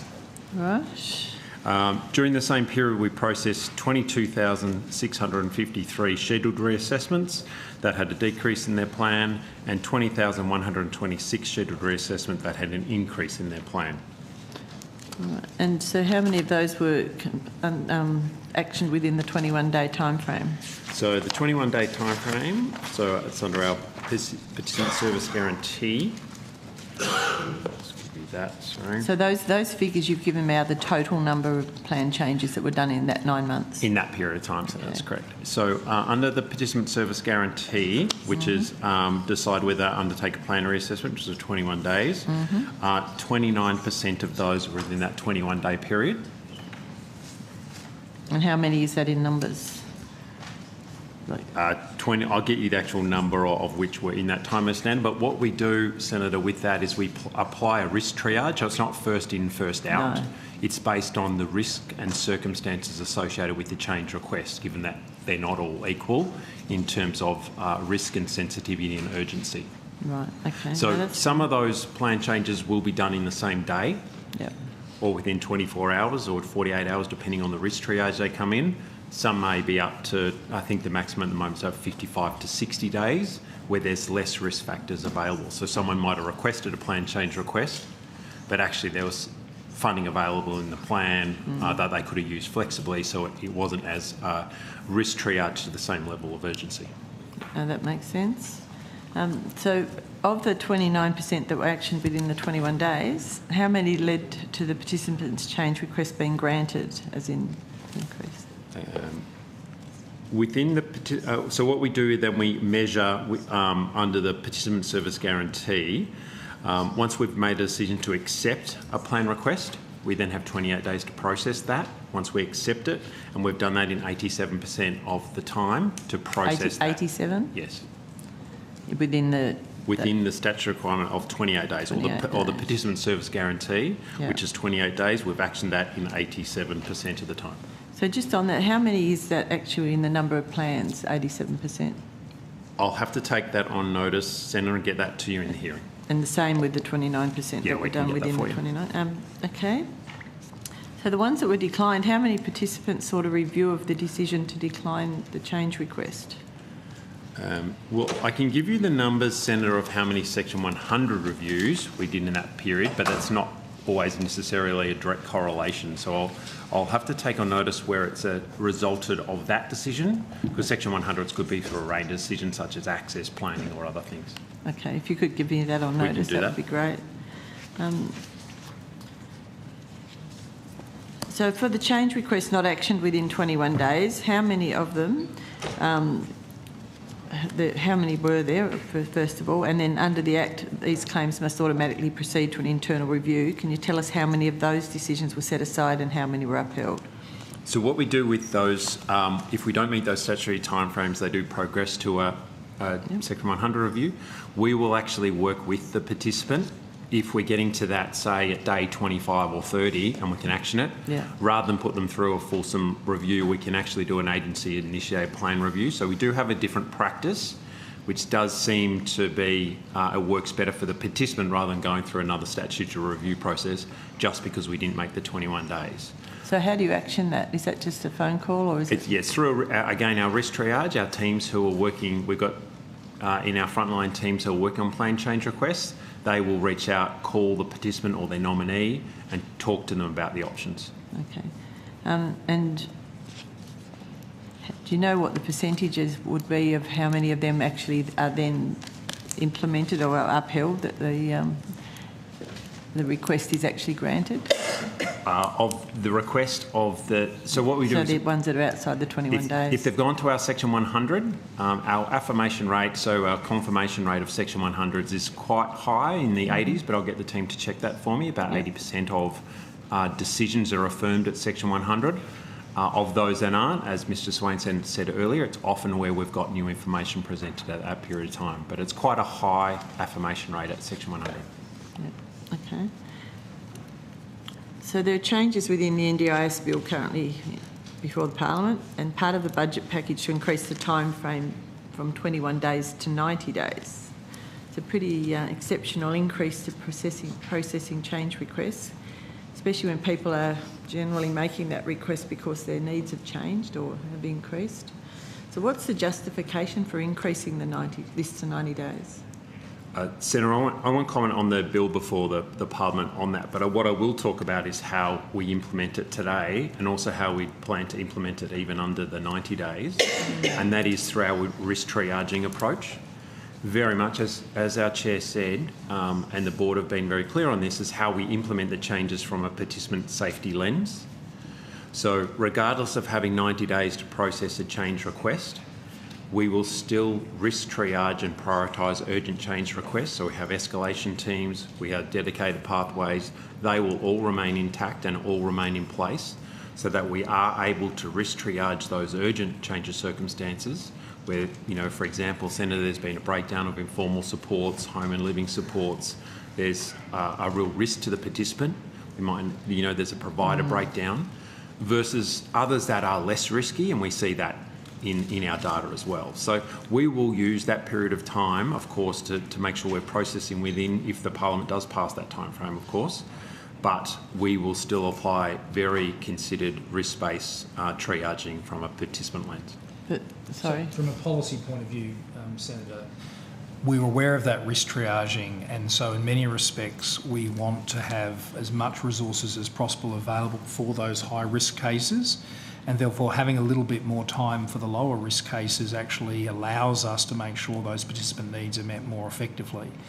I should probably also note that part of the benefit of the bill which seeks to reduce the number of reassessments except in circumstances where there have been significant changes is also to free up resources to allow those more urgent and important matters to be dealt with as quickly as possible. So, obviously, if it's up to 21 days now, it's going to be blowing out to 90 days. That could mean that anybody who would normally be being looked at in the 21 days now is going to be looking at 85, 86, 87 days to wait. The not as urgent cases. Who's going to be making the determination about whether a request is urgent? I know you're saying you're going through the risk triaging, but there's a lot of others that will be in there behind it. How will they be prioritised? Senator, we have really, sorry, Scott McNaughton speaking. We have really mature risk triaging processes. We don't think there is any need to change those at this point in time. As I said, we've got escalation teams in all of our state and territory offices. We've got escalation teams in our specialist groups through our National Contact Centre, connecting in with our integrity team if there is a market issue with a provider that's failing. So we will continue to do those risk triages, as I said, within 24 or 48 hours, depending on the circumstances, and others will. Currently, the average date is about 55 days of all of those that we do. So we will continue to risk triage in accordance with that, even up to the 90 days. We will, as the Chair, I just want to reiterate this from the Chair, implementing the changes, however they're passed through the Parliament, with that risk lens from a participant. So if we are already doing that, risk triaging, which sounds like that is working, and that's a good priority to have, and all the really urgent cases are dealt with, what's the need to extend it to 90 days? I don't understand if it's working with the current arrangements, the prioritising's there. Why would you need to then extend that out to the 90? I think, Senator, as I said, the bill's before the Parliament for the 90 days would allow the agency then to have a look at the different risk categories within each of those. So someone may request a plan change.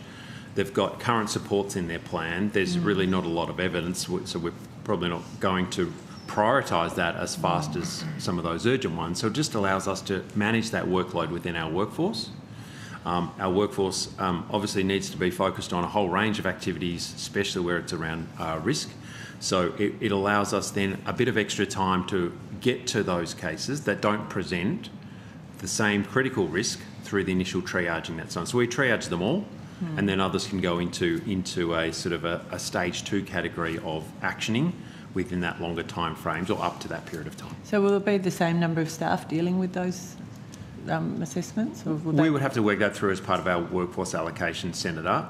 Also, as the Secretary said, there are some other changes in the legislation around whom can lodge a plan change request.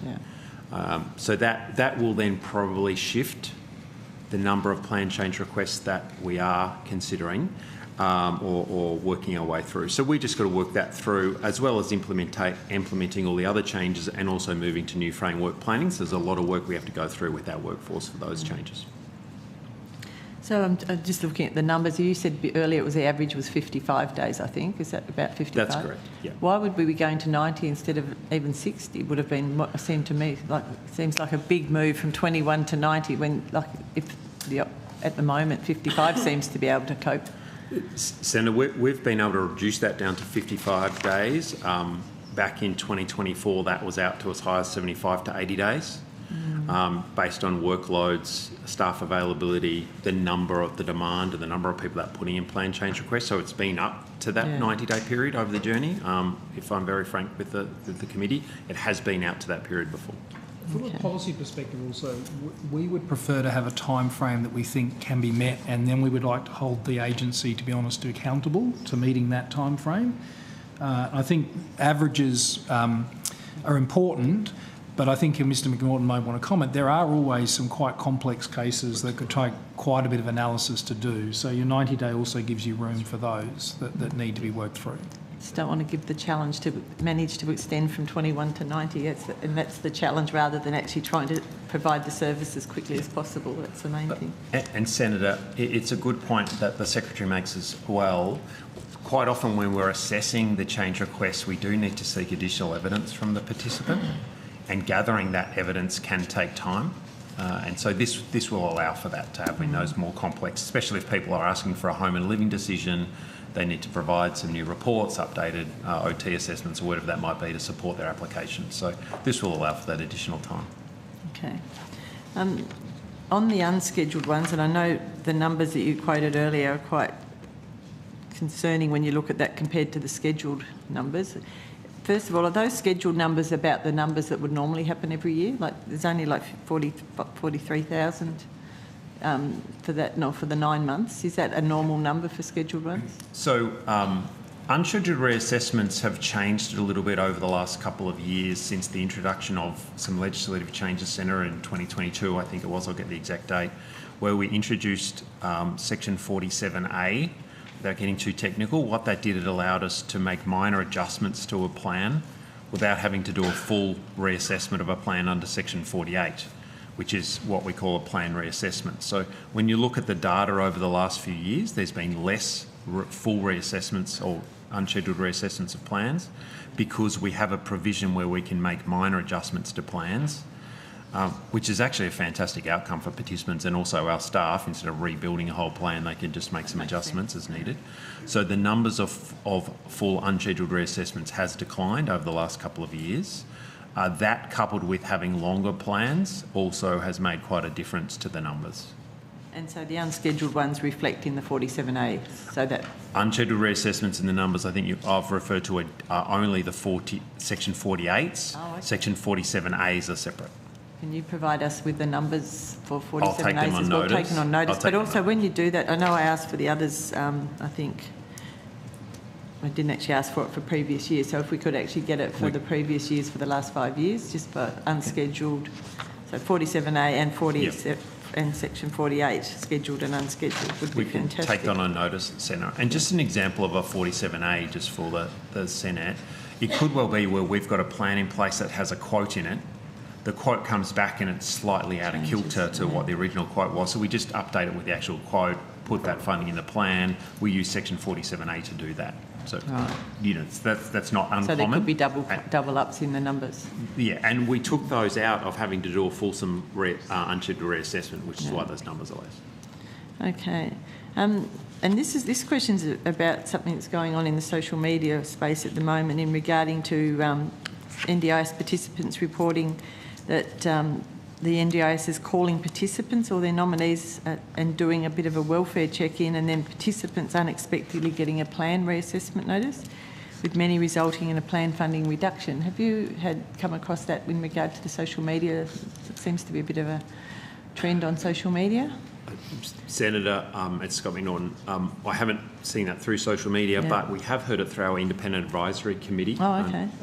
Those sorts of cases.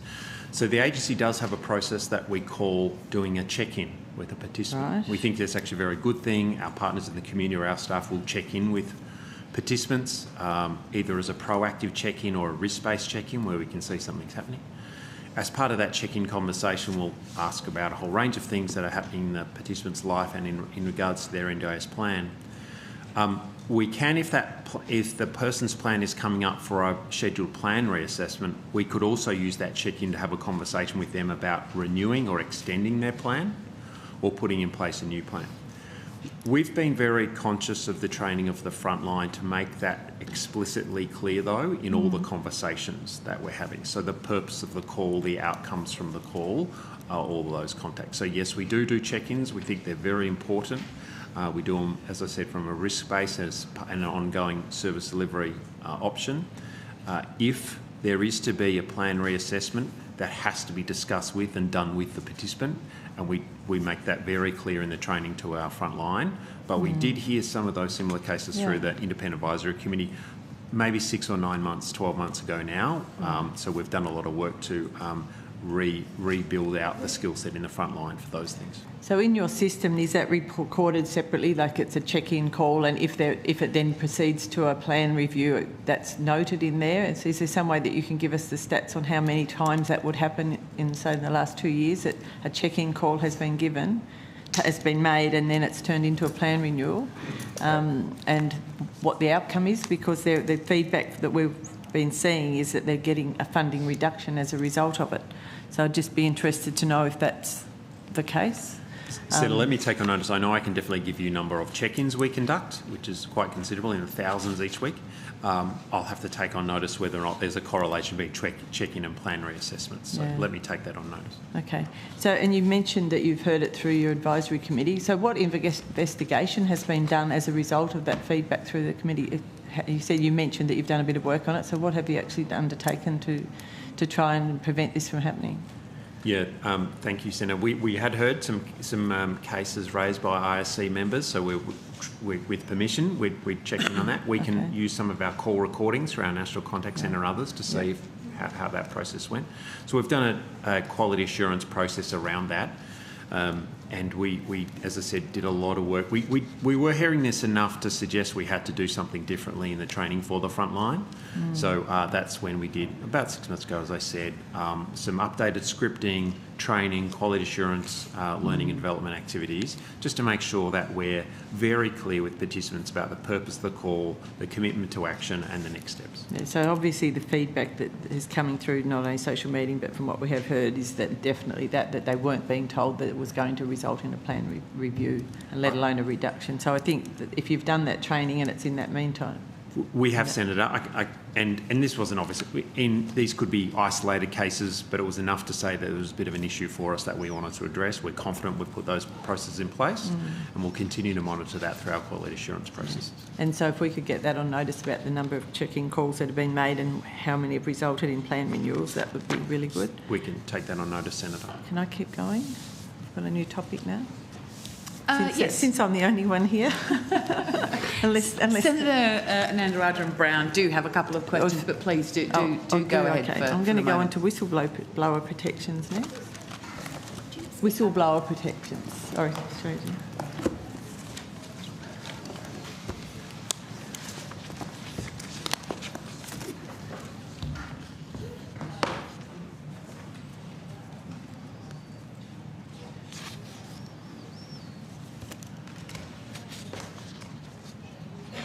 Hello. You ready to go?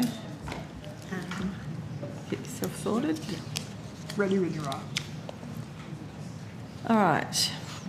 How many whistleblower reports have the agency or commission received since the 1st of June 2025, so this financial year? I don't have that data on me now. We'd have to take that on notice. Okay. Has the agency had any numbers?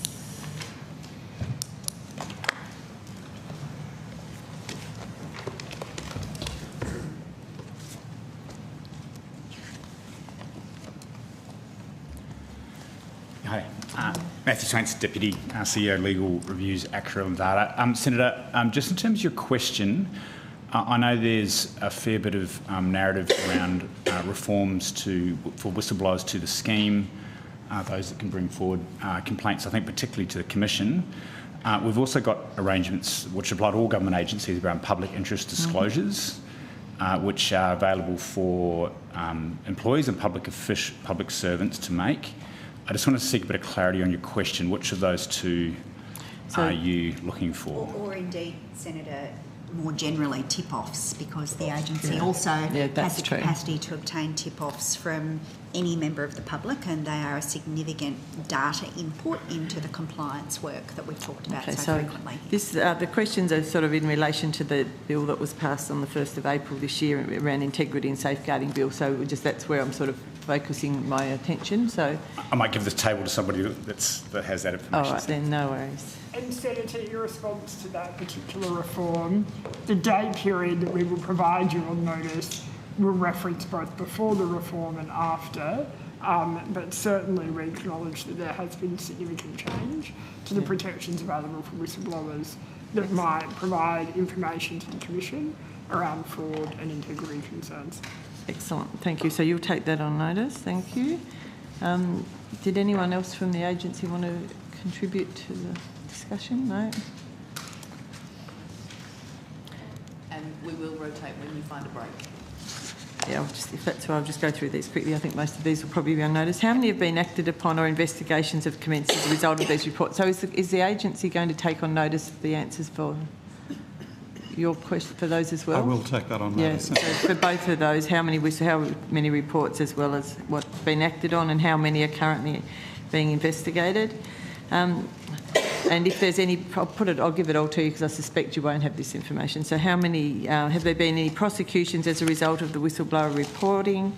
And can you provide us with the existing whistleblower policy, so whether that reflects the new legislation and what it looks like for both the NDIA and the Commission?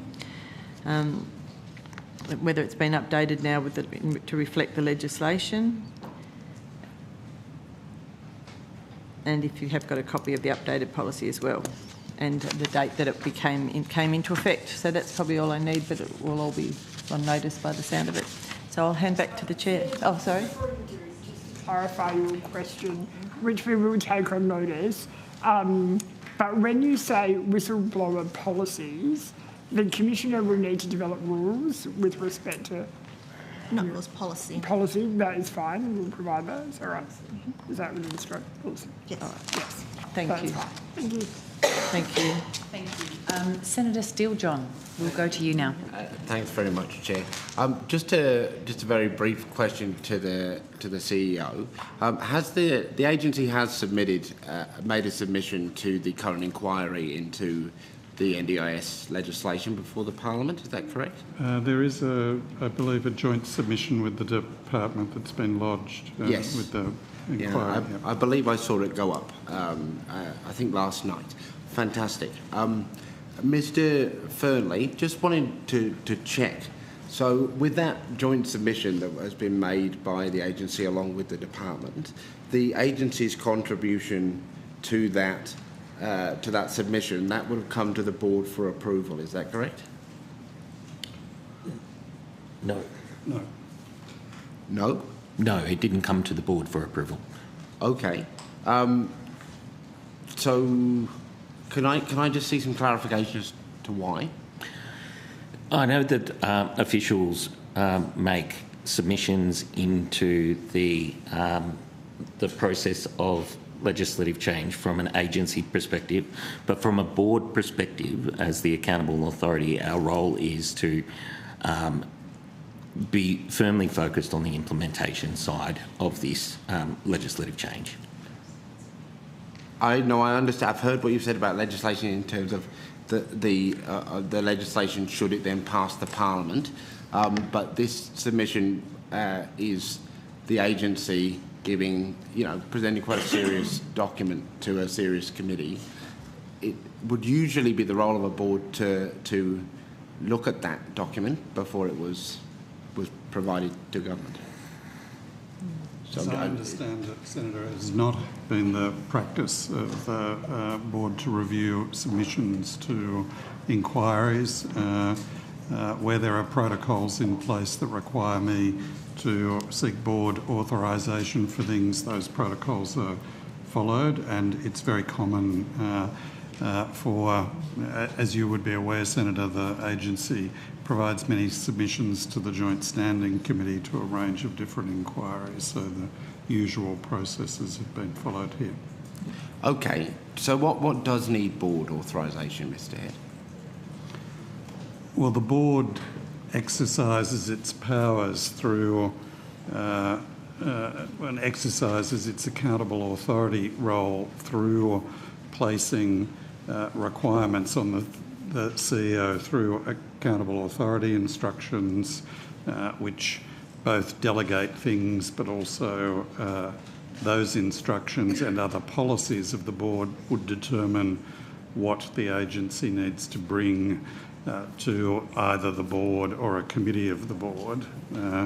Those accountable authority instructions are detailed and lengthy and recently and regularly updated, so we can provide the accountable authority instructions to the CEO to the committee. So those instructions have recently been updated, is that correct? They're routinely and regularly updated to deal with financial delegation issues, a whole host of things that are necessary for the proper administration of the agency's functions. Okay, so that the committee is clear, the authorisation of submissions to parliamentary inquiries, that's a power, am I correct, Mr Fernley, that's a power the board has delegated to the CEO? It's not. The board effectively sets protocols about those things that require me to produce things for the board. I'd need to take on notice what specific comments are made in protocols, if any, about parliamentary inquiries, but I believe that I've observed the protocols in submitting material to any and all of the parliamentary inquiries that we've provided material to since I started in the role. Okay, so just to confirm, your understanding is that you were not required to seek the board's authorisation before making the agency's contribution to the joint submission? It has not been the normal practice to do that, no. Well, I understand why you've been CEO, but you've been CEO for a limited period of time. So just you understand today that it was not your responsibility to seek authorisation? That's correct. That when I'm submitting something or exercising a delegation, one of the things that I routinely do, particularly when I'm new in a role, is check to see whether the accountable authority instructions require me to do a particular thing. Yep. And there's a good set of administrative processes in the agency to call out things where the instructions require a particular approach. Okay. And just to be clear, you said when exercising a delegation. So this is a power that you believe has been delegated to you? I gave delegations as an example. And I indicated that there are accountable authority instructions as well as other protocols the board has determined around particular matters, which I would observe in respect of those matters when particular issues arise. Okay. So I'm not making the statement that there is a specific delegation in the accountable authority instructions about that matter. Okay. Mr Fernie, would you've been chair of the board now since, it's 22 you began your tenure? Yes, sir. In that time, has the agency ever come to the board for authorisation of a submission before making Senator, it has not been the practice of the agency over the last 4 years. Putting aside authorisation, have they come to the board for consultation on a submission before making? I'd have to take that on notice. Senator. All right. Could you take on notice whether that has occurred in your tenure? Yes. And I know it will take you maybe a little bit longer to find, but if you could go back to the beginning of the creation of the board and see whether your records identify for us whether submissions to parliamentary inquiries, either singular submissions or contributions to joint submissions, have ever come to the board, either for authorisation or consultation before being submitted? I think we may not be able to get back to you today, Senator, but we will take this on notice. That's very much an on-notice question. Yeah, thank you. All right, I'll move on then. So to Mr Head, have agency planners received any written instructions as to how the government's position and policy around social and community participation is being currently implemented? So Mr McNaughton can talk in detail around guidance to planners. We have, of course, advised staff across the organisation that while there is legislation before the Parliament at the moment, that the existing arrangements apply and guidance has been provided to planners and other people in frontline positions, the National Contact Centre people, so that they can respond to participants or prospective participants with accurate information about what applies today in respect of people's plans. We would, of course, never preempt Parliament in respect of matters that are currently before the Parliament, and the advice is advice that allows us to respond to people's questions about what happens now. Okay.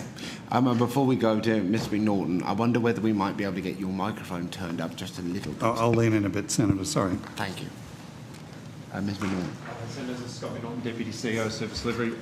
Mr Head outlined that out very well. It's exactly what we've been instructing also to participants too, that people should continue and engage with their disability supports in their current plans. So we have not changed any instructions specifically around social and community capacity building supports or otherwise, other than to continue to use the existing practice guidance and settings that are in place. There are some changes we'll need to make in readiness for new framework planning and others around plan duration that will come over time, because we'll need to sort of schedule the length of some plans. So we will need to make some adjustments on that over the coming months, getting ready for the changes ahead. Okay, just to be very clear, there hasn't. So you're saying to the committee that there has not been. Let me reframe that. Has there been written advice or any other form of documentation given to planners within the agency in relation to the government's proposed changes to social and community participation? Only as Mr Head instructed, that continue to use the existing practice guidance settings and the legislation as it's in currently. The only instruction we've had to make at the moment is around plan duration changes, not to funded support, just length of plans. Okay, so you've provided specific information, written guidance to planners that has made clear to them, you believe that while this legislation is under consideration, there has not been a formal change at this time as to how the agency manages that part of people's budget, or what they're allowed to use it for, or to request. Is that correct? Senator, if I might, just before Mr McNaughton speaks, I issued an all-staff notice which explained the situation when the reforms were outlined. We knew our staff would receive a large number of questions. We have a good process within the agency around communicating to the front line where we believe that people will get questions. We issued that material in the normal way and provided resources to support staff in the normal way so that they would be able to answer questions accurately. Can you provide us a copy of that communication? Yes, we can provide it possibly today. Yeah, if you could circulate that for us, that would be very helpful. When did you issue that guidance? I think it was relatively soon after the policy was outlined at the National Press Club, and I held an all-staff town hall immediately after the budget was handed down as well. Okay. Would we be able to have the date of that town hall? Can you recall? Thank you. Friday after the budget. And so that was something for all full-time FTE within the agency? I routinely do town halls so that I can speak directly to staff in the agency about things that affect them, and that seems to be being well received, and it was appropriate to do one immediately after the budget given the level of interest in the reforms that the government had announced. So. Yes. And it's not, I mean, not all staff attend, but very large proportion of the staff attend. They're held online, and there was a very good attendance at that town hall. Okay. I ask these questions because I've received many reports from community members who have engaged with NDIA staff, and they have been told that their community support and participation funding is being reduced in anticipation of the proposed legislative changes. So I just want to be very direct. Can you confirm that there has been no guidance given to agency staff to begin reducing people's budgets, their community support and participation budget, in anticipation of the proposed legislation? I'll let Mr McNaughton talk in more detail, but the material that I have issued to staff is very clear that the existing arrangements continue to apply, that while there's legislation before the Parliament, it is the current arrangements that apply, and will do so until such time as any legislation is passed. Okay. Ms. Norton, do you want to add I'll add just to that? absolutely double down and confirm what Mr Head just said to say that's exactly right. We do know, of course, Senator, some people's plans go up and go down depending on their own unique and individual circumstances. And that's based on the evidence, and sometimes people's capacity building supports may reduce because, you know, that they've done a course or they've done something, and that will change, of course. But to your specific answer, Mr Head's answered that very accurately. There has been no, in fact, the instruction is keep using the existing settings, quality plan, evidence-based, reasonable and necessary support. Okay. Can you confirm that whether there is currently a coordinated effort in relation to decision making around this area of people's plans that is either related or unrelated to the proposed legislation? Senator, do you mean specific when you say this part of just specifically social community participation? No. So I think you've said clearly to us that you don't believe, to your knowledge, there isn't one in relation to the proposed legislation. That's right. But separate to the proposed legislation, is there any coordinated guidance or work being done around the agency's approach to social and community participation within the current legislation? Not specifically on social and community capacity building, but we are always looking at quality assurance programs to ensure our frontline are making good planning decisions based on the evidence. So we have been doing a lot of work with our frontline on quality decision making, evidence-based decision making, seeking higher level delegates if there is circumstances to do that, but not, I'm just drilling it right down to your question, not specifically on social and community capacity building, it's on the entire plan. Okay. I hear you, I do, and I've no reason to believe that you are not being upfront and speaking to the best of your knowledge and giving evidence to the committee today. But I've heard many of these reports, like at scale, and they are not the only, how to phrase this, not the only area of agency communication where there appears to be well, there's quite explicitly communications going to participants that are referencing the proposed changes as though they are already in effect and they are already part of the decision-making process. We've had many parents, for example, come to us of children who are under the age of 9 and in a determination that has been made or in feedback, in formal communication from the agency, they've been told that their child is no longer eligible for a certain service and support. And the press club, the announcement from the Minister at the press club has been referenced in that communication to those participant families. So it's quite concerning to me. I hear what you have said, but also what my office receives is very clearly feedback that this guidance that you're talking about, Mr Head, is not being either fully followed or properly understood, and that the effect is that we are seeing changes to people's funding before legislation has passed this Parliament, which is not something that we should see from a government agency. Well, I can only restate, Senator, that my instructions to staff issued across the entire organisation are very clear about what applies.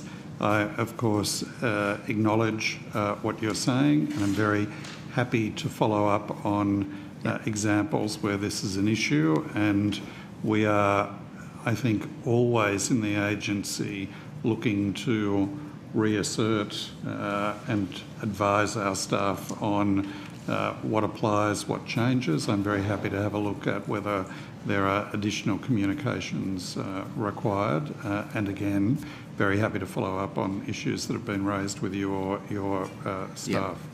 And what can a parent do, or what can a participant do, if they believe they have been provided with this information from a planner or a delegate of some kind? What is the pathway? Because there'll be a lot of people watching this exchange, because I'm sure I'm not the only office that has had these kind of emails. What would you suggest that they do? We receive very many complaints about very many issues. Large organisation with well over 750,000 participants. We have a good complaints process in place. If people feel they've been given the wrong information, they can raise that through the advertised complaints channels. We have just brought our complaints team into our unified participant experience and service design group within the organisation, because we want to use complaints to help inform the way we undertake continuous improvement, including improvement around the way we communicate with participants. So. Okay. And so we can just have it in a concise form for people that are watching this and concerned. What is the agency's kind of formal response to reports that people's plans are being changed, particularly that their social and community participation is being cut, prior to the proposed legislation's passage, with that proposed legislation or those changes being cited as the reasons? What is your response to that in a nutshell? I'm happy to lead off, CEO. As we've said, and we'll say exactly what was said in the CEO communication, was that existing legislative processes, existing operational guidelines, practices remain in place. Mm-hmm. People should continue to engage with their disability-related supports that are outlined in their existing plans. Mm-hmm. Plans may go up and plans may go down. That's part of the scheme. We know that based on individual needs. We've also issued comms out to our early childhood partners because they were getting, after the Thriving Kids announcement centre, there was a bit of noise around that. Yep. So we're issuing comms out to our early childhood and local area coordinator partners, exactly the same comms that the CEO sent out, just to reassure people that the legislation is before Parliament is not passed. The existing planning settings and access settings continue in the meantime. Okay. Is there anything you'd like to add to that, Mr. Head? No, I think Mr McNaughton's confirmed what I said earlier, and I think that's a correct characterisation of the approach we're taking. Okay. You read my mind, Senator Steele-John. On the psychic link. Thank you so much. We'll go to Senator Bell. Thank you, Chair. I just want to sort of move back to where we were before, so I hope there's people who can still assist. Because at those topics I was covering earlier, we sort of looked at a few instances, operators allegedly billing for phantom care, band operators reopening. And so what I'd be asking is, can the agency sort of explain to Australians and taxpayers, on the agency's own figures, fewer than 0.1% of fraud tip-offs ever actually reach prosecution?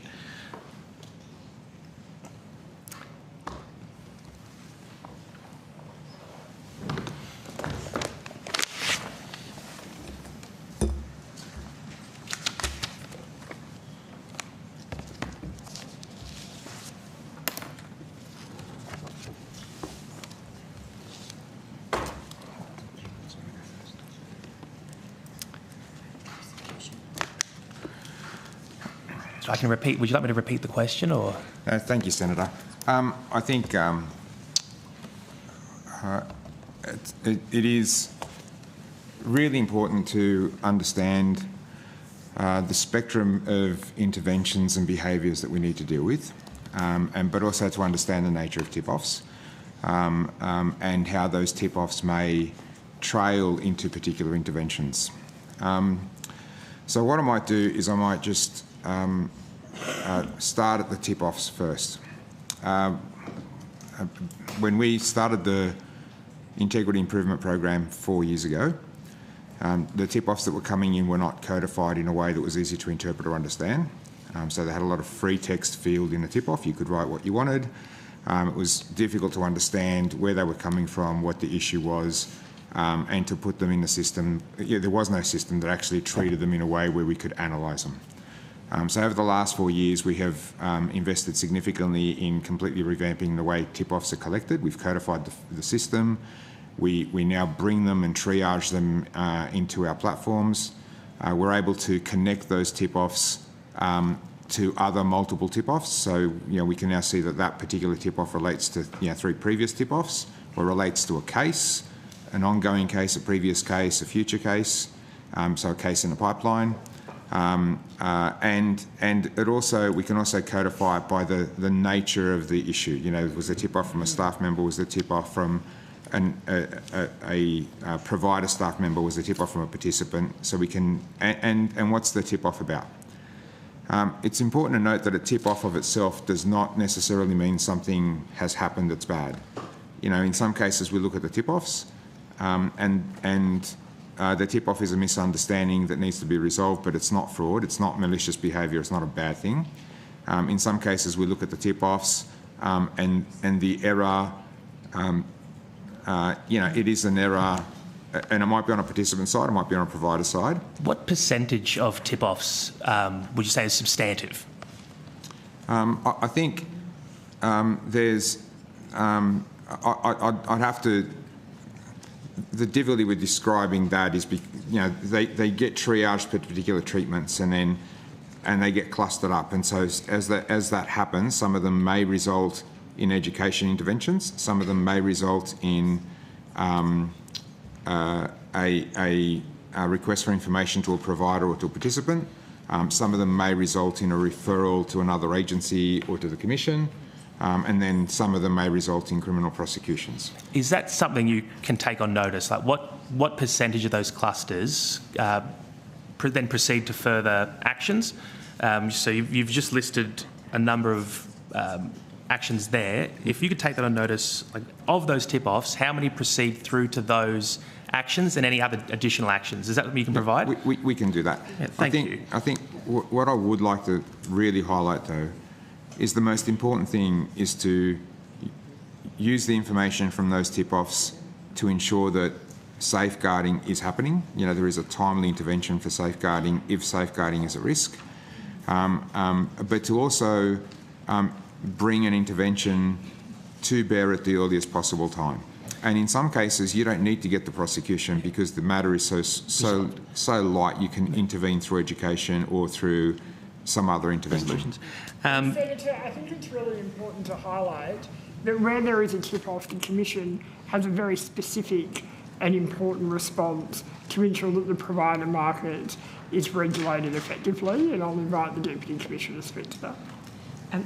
Thanks, Senator. Catherine Myers, Deputy Commissioner. So tip-offs that we receive, we have a risk-based prioritisation model.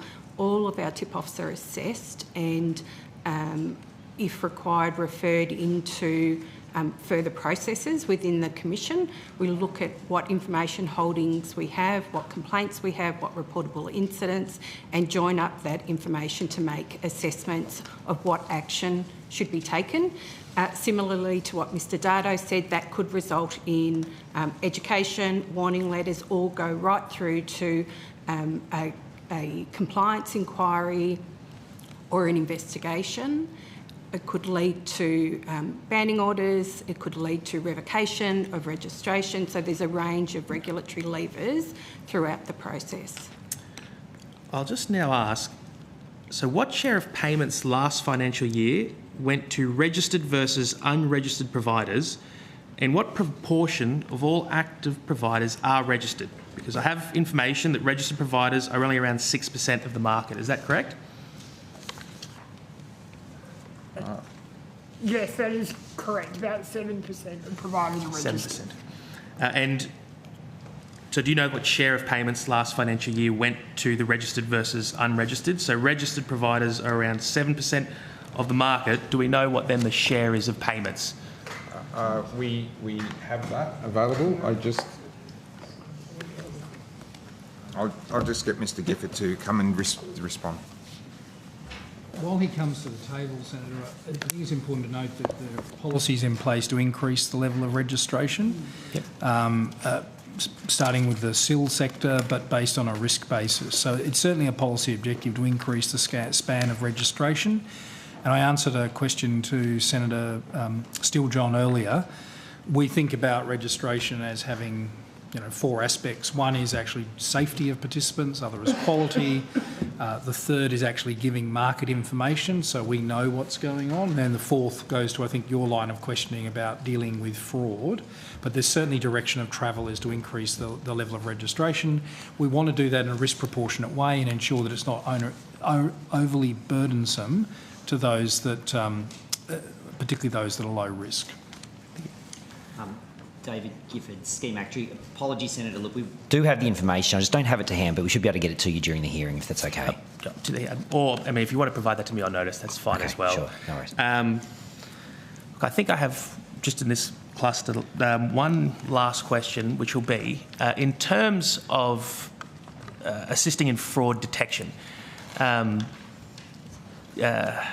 usually there are requirements for the different areas within the different entities to have individuals working there to have the relevant qualifications. So I believe, is it required that there are still individuals who need to have a Cert 4 in investigative services? Is that a requirement for within the different elements of the NDIS? Am I making myself clear there? Yes, thanks, Senator. John Dado. Yes, we do have requirements for qualifications, and I would flag that we have a very broad workforce that do integrity work, and it's a workforce that recognises the broad spectrum of capability you must bring to the table. So clearly, there are people that are doing investigations that have either a Cert 4 and/or we have a range of them that have previous qualifications such as diplomas in policing and so on. Is there anything in legislation that says that there must be a certain number of people who have those Cert 4 qualifications? There is an expectation that anyone doing investigations is meeting the AGIS requirements, and all our investigators do meet the AGIS requirements, and we operate under the AGIS framework, the Australian Government Investigative Framework. Yeah, but sort of within, is there any required level? Is what I'm asking. Is there a in terms of volume of staffing, the numbers of staff? Within your entities, is there legislative requirements that you must have individuals with, say, at least a Cert 4 in investigative services present to assist with those investigations? The way that we operate, we have those requirements, but there is not in the legislation a requirement for that. And just for completeness, from the Commission's perspective, we have regulatory officers that also are required to have a Cert 4 in investigative services. And so there's a process for them to become authorised officers to access powers under the Regulatory Powers Act in line with AGIS requirements. And that's what I was wanting to check. So under the broader umbrella of NDIS, there are no areas where you're missing or shortfalls in individuals with those Cert 4 and investigative service qualifications.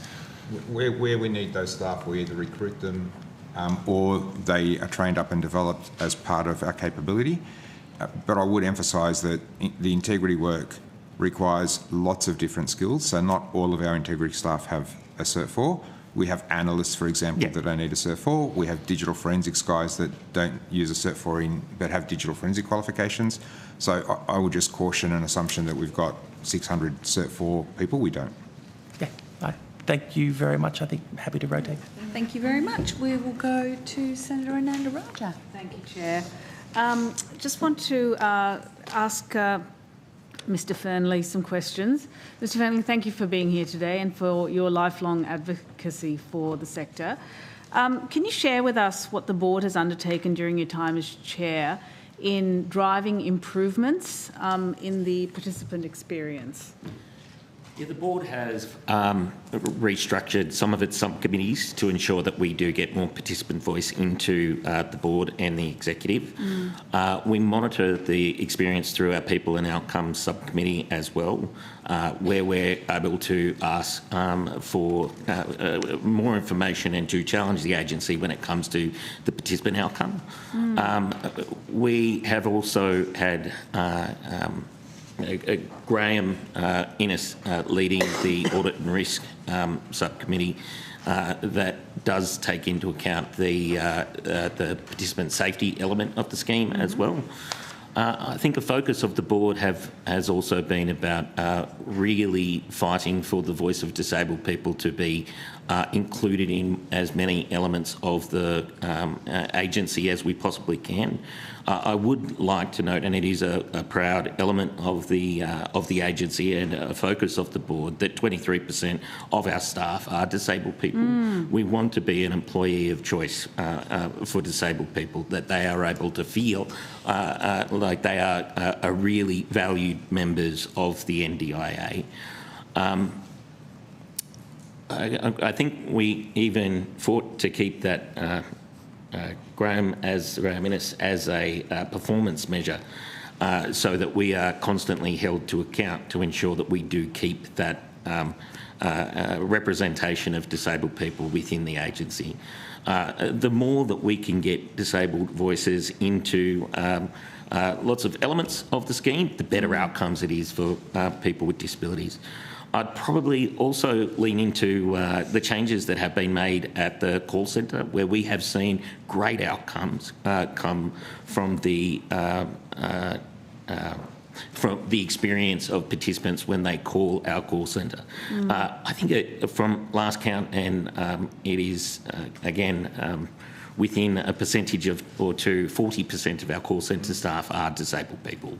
And that means that when a disabled person calls with a question, there is that greater level of understanding. And from memory as well, we had close to a 90% satisfaction rate from people calling in to our call centre and feeling like their questions were answered in a satisfactory rate, which is extraordinarily high across other government sectors as well. And with your staff, the 23%, what's the distribution? Are they all the way through from grassroots up to middle management and beyond? We do have a representation of disabled people at every level of the agency now. In our senior leadership team for the first time over the last 4 years, as well as mentioned before, 50% of our board, the call centre 40%, but again, we want to continually improve and we want to make sure that we are continuing to provide a workplace that is safe, that is welcoming, and that values people of all experience of disability in the space that they are at. Senator, could I? Yes, please. Go ahead, Mr. Innes. Could I add two small points, but I agree with everything that Mr Fernley has said. The first is that decision was made by the board at a recent board meeting in terms of keeping a performance accountability target of people with disabilities as a separate target to the other employment targets that we have.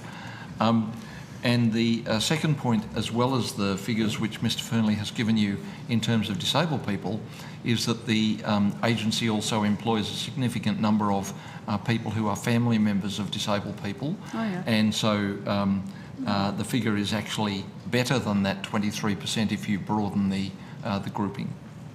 Maybe on notice supply us with some of that data. I think that's interesting. What do you mean by performance accountability targets? There are certain targets adopted within the public service to ensure that the diversity of people in the community are represented, and the target was proposed to be an inclusive grouping of various groups who experience disadvantage in the community, and we chose to keep separate the number of people with disabilities as opposed to the other, if you like, disadvantaged groups, so that we would keep a stronger focus on that target. Fair. Can I go ahead. Go back to, just to clarify, it's 31% of our internal staff are disabled, identify as being disabled people from the APS census in 2025, and also our suppliers have hit their KPIs at 30% as well for the call centre. Have you considered doing any outreach into corporate Australia to enable their workplaces to become more inclusive in the way yours clearly is? I think a more inclusive Australia, not just across large and small business, sporting clubs, community in general, would be a much needed process. That the agency is a bridge to community, but the community were meant to also lean into the agency so that people with disabilities can live a good life. I know that there are also matters before government about investing in a more inclusive community, and I would welcome more. I feel like that's a call to arms for the corporate CEOs, right? That's good. We will throw the challenge out there. Come meet us at 23%. Well. Yeah. I'm just keen to draw you in on AI and how you're thinking about AI. AI, I mean, it's a universe, right? But a lot of people are using AI queries for personal advice, sometimes companionship. I mean, there are safety risks, there are other kinds of issues. How are you thinking about AI both at an organisational level and as it in its current, how it's currently being used? I know that we do have a AI champion within the agency. You also want to have a participant safety lens across this also. But the opportunities that present itself for Australians with disabilities to live a good life, they are there. Graham, I'm not sure whether you would like to touch on the use of technology and AI when it comes to glasses that are now used to be able to define the setting that you're in, but it is an exciting time. Yeah, thanks, Kurt. Graham, the challenge with AI is that it has brings significant advantages along with the disadvantages, Senator, that as Mr Fernley has said, in the glasses that I wear, pardon me, to describe images and to garner information, as well as AI in other areas of my work. But the agency, as has been said, has to keep a participant safety lens on this, and so that's something that we're aware of, both in terms of use of AI internally in the agency and use of AI outside. And what have those glasses done for your, last question, what have those glasses done for your quality of life, I guess? It's interesting. They've made a significant difference to my quality of life. My wife in our marriage used to be the only one who took the photos. That has now changed, which means that she's included in our family photos now when she wasn't in the past. And that's a really important way for me to play a part in my family activities. So that's just one example, but just the information that I can gain. But that's just one small example of the use of AI. There are many people with other disabilities and with similar disabilities to mine using AI to their benefit, but that's not to ignore the risks as well. Yeah, we need to ensure we incorporate the voice of disability in any AI policy going forward. Thank you so much for that. Senator, just before you wrap up, just to complement the evidence provided by the agency, I just wanted to note that the Commission has 22% of people with disability that are represented in our workforce, and we are deeply committed to ensuring that we offer inclusive opportunities for staff across the Commission contributing to the NDIS ecosystem. That's wonderful. Thank you for that contribution. Thank you. We'll go to Senator Ruston. Thank you very much. Everyone. The list, I think it was Senator Steele-John tabled in relation to the classification categorisation. Oh, you tabled this. It was an error, was it, in the? Yeah, that's right. So that comes from the impact assessment. Okay. On page 60. Yep. And what I pointed out to the committee was that the error was in the proportion of participants with SCCP by disability type. The rest of the table's fine. Yeah. So no impact on dollars. Sorry? No impact on dollars? No. No, all participants. No. So I'm just wondering, in terms of the list, do you have a full list of categories of disability? Or is that it?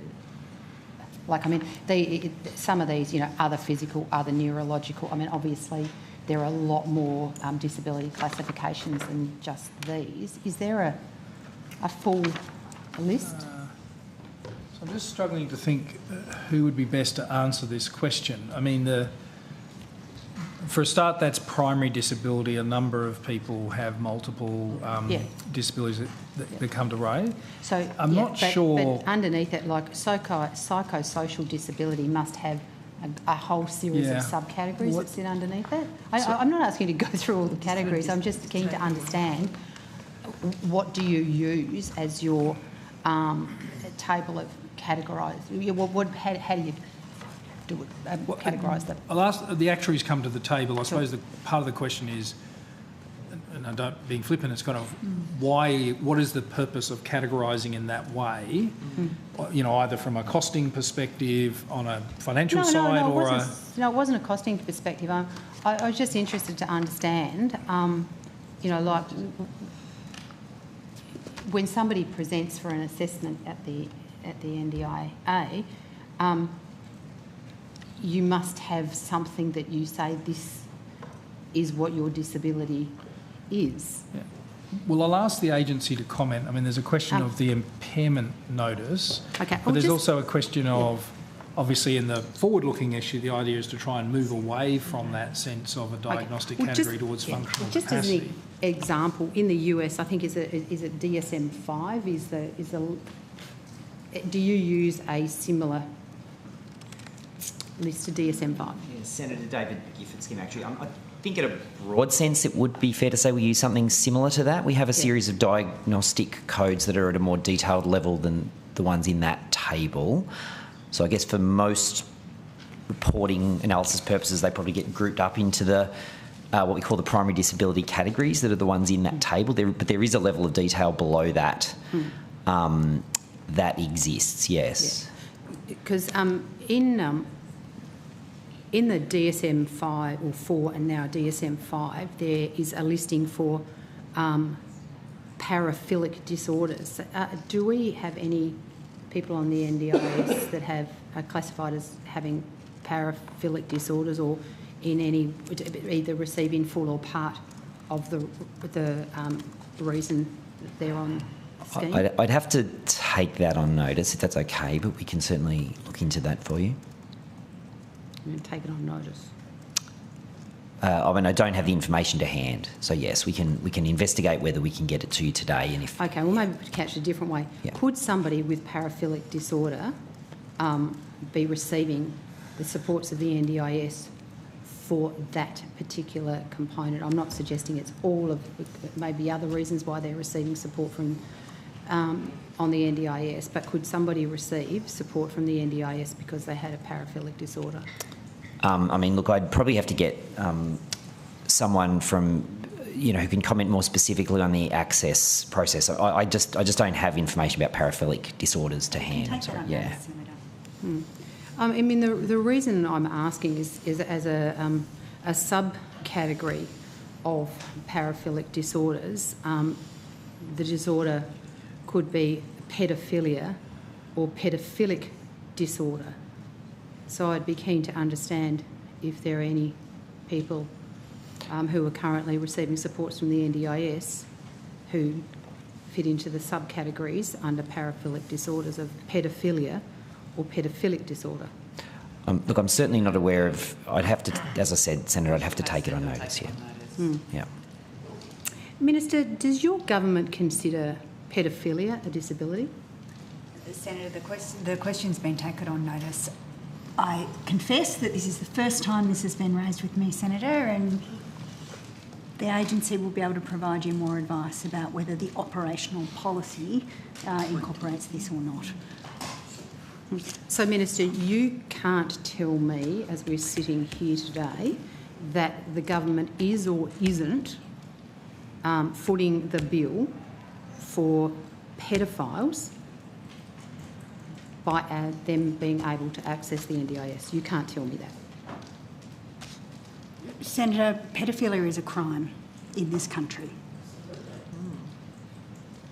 So, Minister, and I'm happy to table this, 3 weeks ago in The Australian, there was a story it's titled, and I'm happy to table it, revealed rapists and pedophiles cash in on $1 million in NDIS packages, and I'm happy to table that. So can I then ask, how many NDIS participants are currently in jail? Sorry, I just might get one of my colleagues to answer that. Thanks, Ms. Stengel.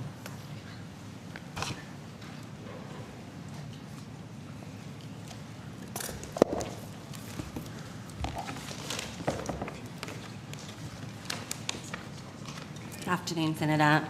Ms. Jodie Sangel, General Manager for Specialised Service Delivery. Currently, the NDIS doesn't have current structured data on the amount of participants that are in and out of the justice system. We rely heavily on states and territories to provide us with the data if somebody is entered into the justice system who happens to be an NDIS participant, or we rely on the participant themselves to actually provide that data to us. But there are obviously a number of NDIS participants that are in jail. Yes, there are, Senator. Okay. Is it possible for an NDIS participant to access their NDIS supports whilst they're in jail? It's a good question, Senator. There are specific rules around what an NDIS participant can and cannot use in custody. When a participant may be coming up to release, for a release date, if the NDIS is aware of that, we may engage some specific supports to support the participant to transition out of jail successfully, so that their transition to community is safe and well coordinated. For example, we may fund a support coordinator who is responsible for supporting the participant to link into their mainstream community supports and their funded supports to ensure a smooth transition. We may. So can I just maybe take a step back? I'm just interested to understand under what circumstance would a participant still be able to access their NDI supports whilst they were in jail? I understand you're talking about the transition out. Yes. But actually whilst they are still serving their custodial assessment sentence. Yes. So while there's still, there may be some circumstances where somebody might require some assistive technology to support them whilst they're in custody during their sentencing. There may be some circumstances, case by case, where the person has quite a significant disability, and we may provide some training to the justice sector to support that participant through particular elements of their functional capacity. That would be very small, case by case. Okay. Thank you. So just back to you, Minister, you just made the comment a minute ago to me when I was asking you about this particular issue that it was the first you were aware of it. You hadn't put your mind to it before, but I do draw to your attention that in the article that I've just asked to be circulated, you are quoted all the way through the article. So I'm interested to understand why, after 3 weeks of being aware of this and commenting in this article, that you haven't turned your mind to whether the accusations in the article, and I draw you to your attention in the attached table in the article itself.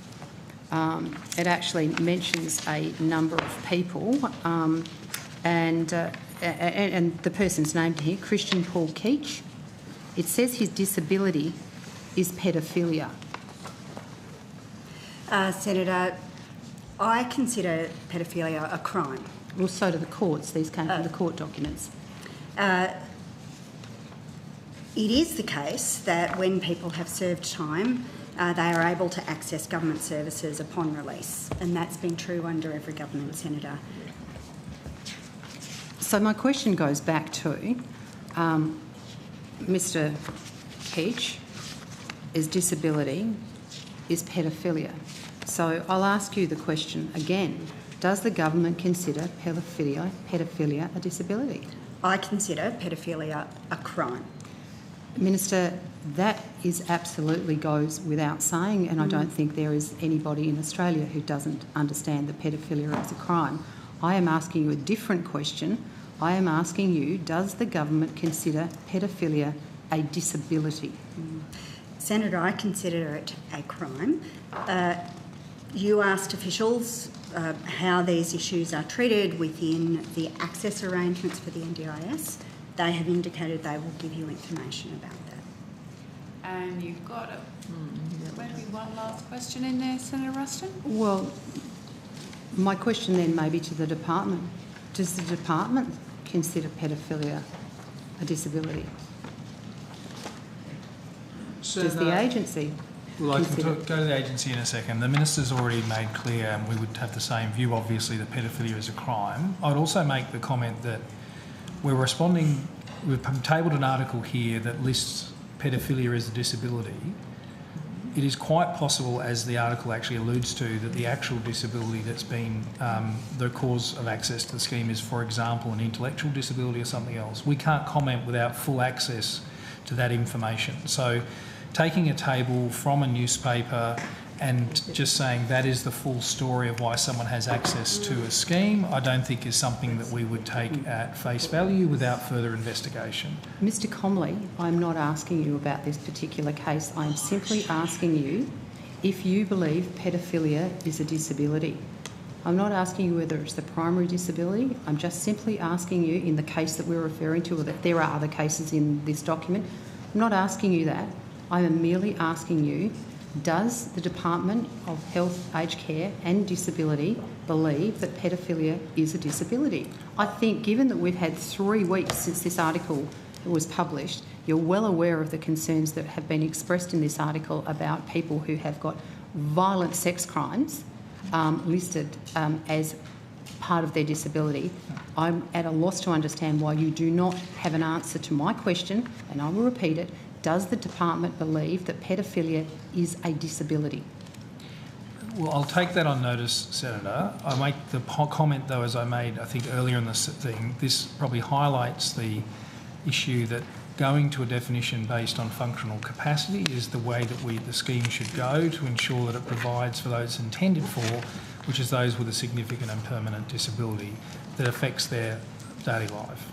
Mr. Head, and on that point, I think it's only fair Mr. Head gets the opportunity to answer whether the NDIA believes that paedophilia is a disability.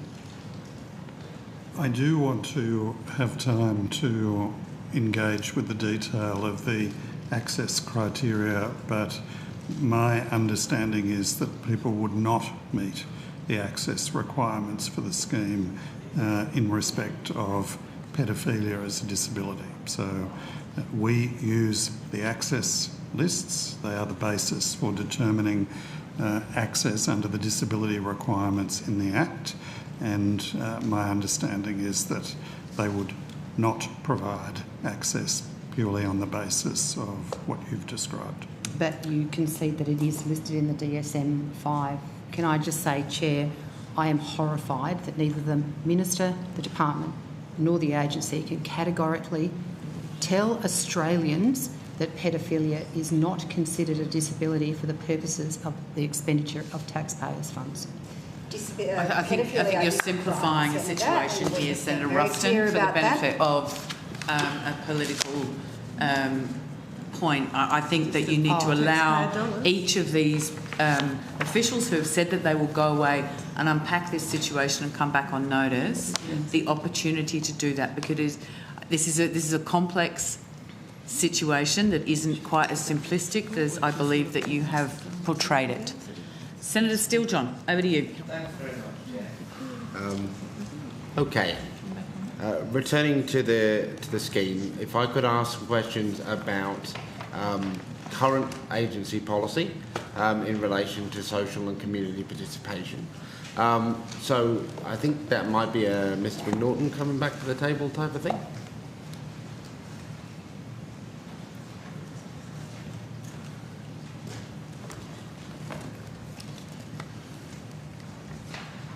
Excellent.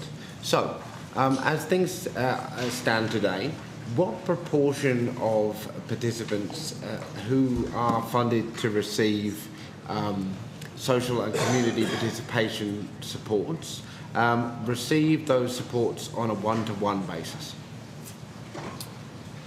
Just seeing if I've got the break. Scott Norton, Deputy CEO of Service Delivery. Just seeing if I can see the breakdown, Senator.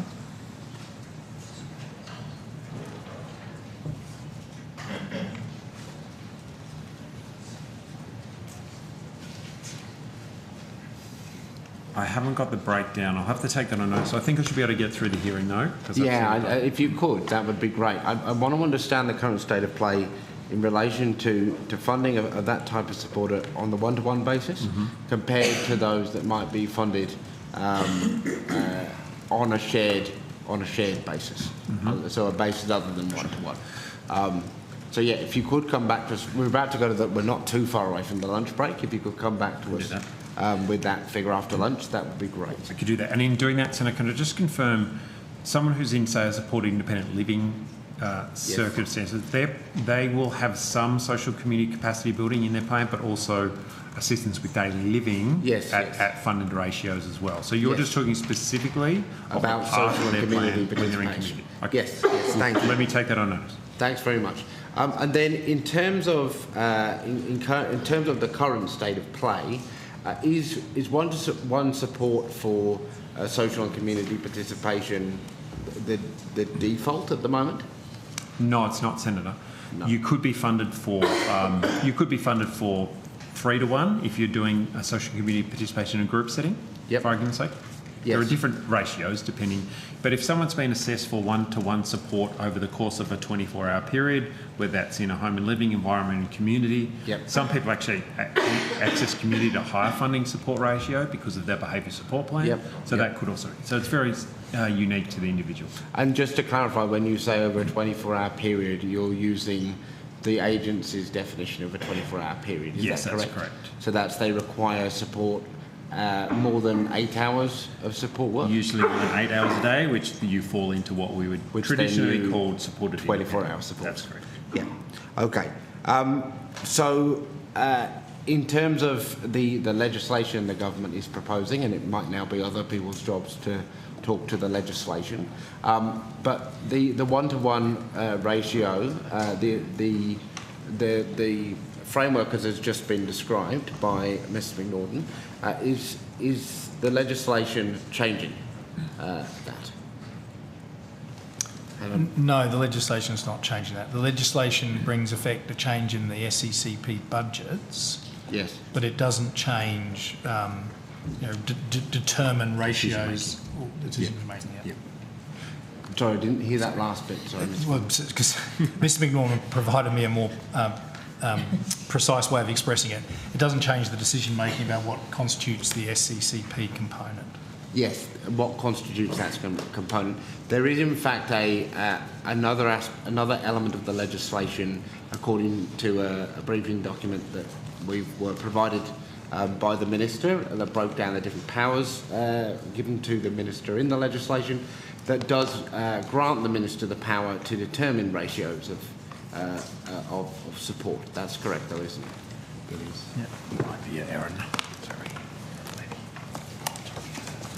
I believe it is the powers the Minister is granted to make what is described as determinations around ratios within the amended section 34. So within the amended reasonable and necessary section of the Act. Well, I should say the proposed amendments to that section.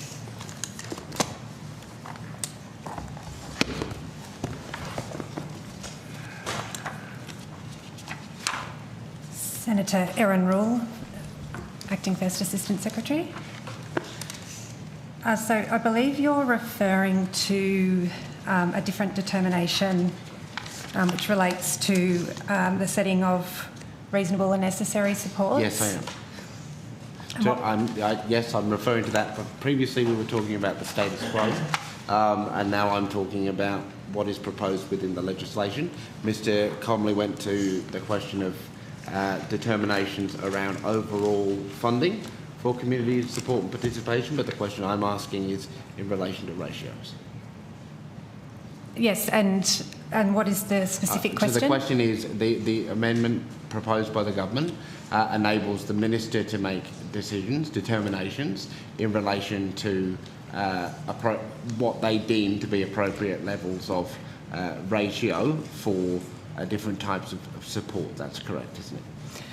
That's correct. There were, in the legislation before the Parliament, there is one of the aspects of the bill is to allow the minister to make determinations regarding reasonable and necessary supports and various types including of ratios. Correct. Of support. So the minister will be able to decide, will be able to make a determination as to whether one-to-one supports are considered by the minister to be something that is available to different categories of participant. That's correct? That's correct. Yes. So I'm somebody with cerebral palsy, and cerebral palsy was listed on the impact analysis that the government presented around the broader cut to social and community participation budgets. But just to understand correctly, the legislation as proposed would enable the minister to determine what ratio of supports were appropriate for me as a person with cerebral palsy.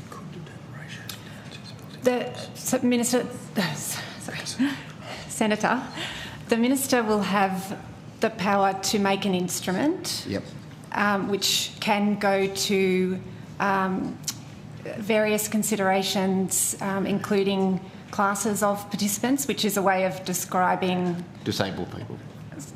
Yes, sorry, I thought I should just decide. It's a legal way of describing. Yes, no, I understand. The way that the instrument could be broken down into various categories, and there could be ratios or maximum amounts or levels of support described in that determination. So, just using myself as an example, I, as a person with cerebral palsy, could be placed within a class of participant, and that class of participant to which I would then belong could be subject to a determination by the minister as to what ratio of support was available to me through social and community participation funding. If I can perhaps contribute. I wonder if you could just provide us with your name. Sorry, Mary Wood, Deputy Secretary, Disability and Carers Group. I think the provision that we're discussing, Senator, is Section 68 of the Act, which phrases it in terms of participants generally or a class of participants. To the Secretary's comment, it's not envisaged in the set of reforms that there'll be a diagnostic specific approach. So the policy intent of this provision is to go to levels of funding for classes of participants, not by particular disability type. Yes, but to which you are kind of allocated.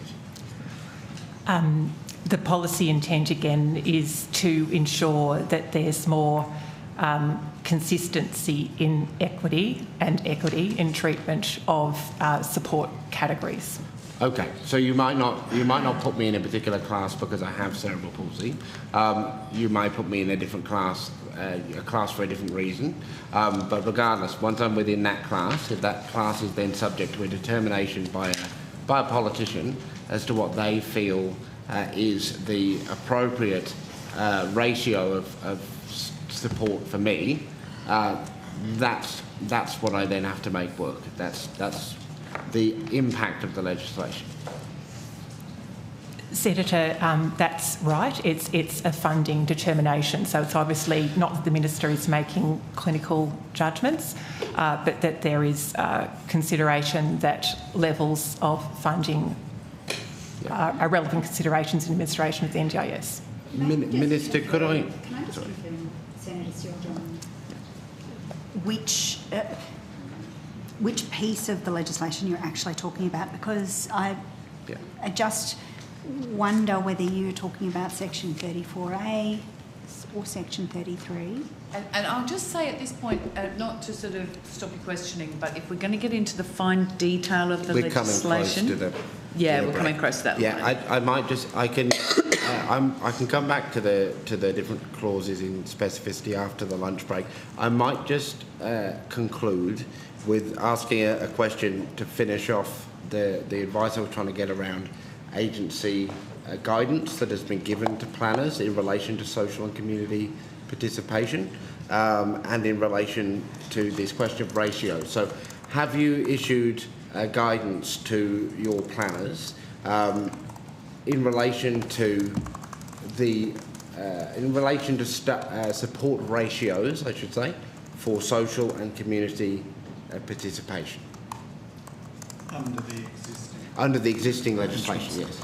I might ask Mr McNaughton to come to the table in terms of detailed information about what planners have guidance on.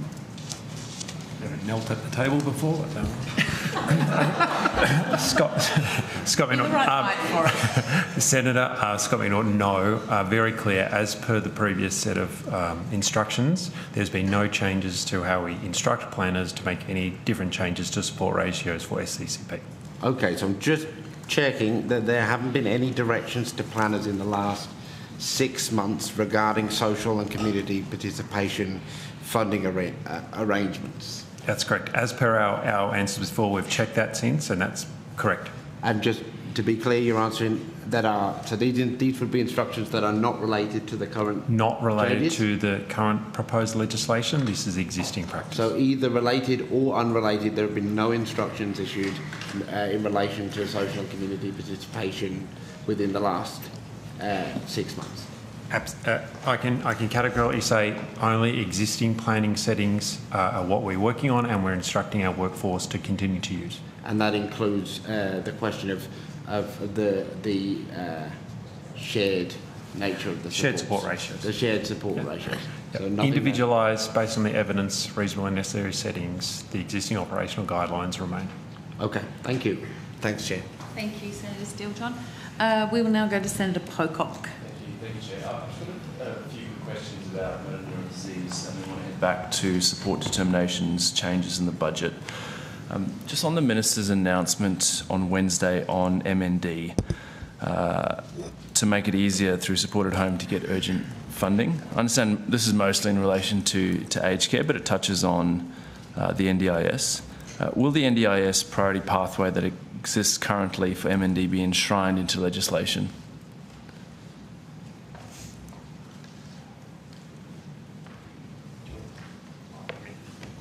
Do that. You can take it from the ledge. On the ledge, yes. Senator Erin Rule speaking. Senator, we have a process that the government has announced regarding access to the scheme, which is to establish a technical advisory group, which will commence shortly, and that will consider access to the scheme based on a new definition of substantially reduced functional capacity. And part of the role of that technical advisory group will be to consider conditions or impairments rather, where there are degenerative conditions, so that we can ensure that the access pathways take into account those situations and help when we're establishing a definition of substantially reduced functional capacity, to ensure that we're considering degenerative conditions as well as fluctuating conditions when we're implementing the new definition and access from 1 January 2028. Thank you, Ms. Rule. So it won't be in this legislation? The legislation provides a framework for it has a definition of functional capacity in the legislation, and then we will be consulting further on how to assess substantial reduction in functional capacity. And so will any part of the bill before the Parliament currently impact on the priority pathway for people with MND? I can answer that. Hi, Senator. Jodie Stangel, General Manager for Specialist Division. There'll be no changes to the priority pathway for participants with MND currently. That pathway has been in operation since July 2024, where we absolutely recognised that we needed to have a very consistent fast-track priority pathway to get from access, which would be making access decisions within 5 days and putting a plan in place within 17 days of somebody meeting access to the scheme. Okay. It's a specialised pathway that people have, one planner that is in contact with them and their family and their loved ones to ensure that they have a person-centred approach in terms of the way that we plan for people within the agency. Thank you. I should say, Senator, and you will hear this too, that all the feedback we get from the community is that the pathway that is being referred to works very well at the moment. Our view is that there is a lot to learn from that, in fact, and we'll be referring those experiences to the TAG when it's established so that they can examine that approach to implementing access for people in this very particular set of circumstances. Thanks, Minister. Mr. Rule, that technical advisory group, is that an open process to get onto that, or does the Minister pick who's on there? How does it work? We're currently providing advice to the Minister at this time on the composition of the technical advisory group. I think one way to think about it, Senator Pocock, is that it is a group, and Mr Conley may wish to add to this, that we expect will engage deeply with very technical experience. It will be as it is labelled, but it will need to engage very deeply with community, with the disability community and with lived experience. We want the technical advice, but we also want the engagement to understand all perspectives in building that access pathway.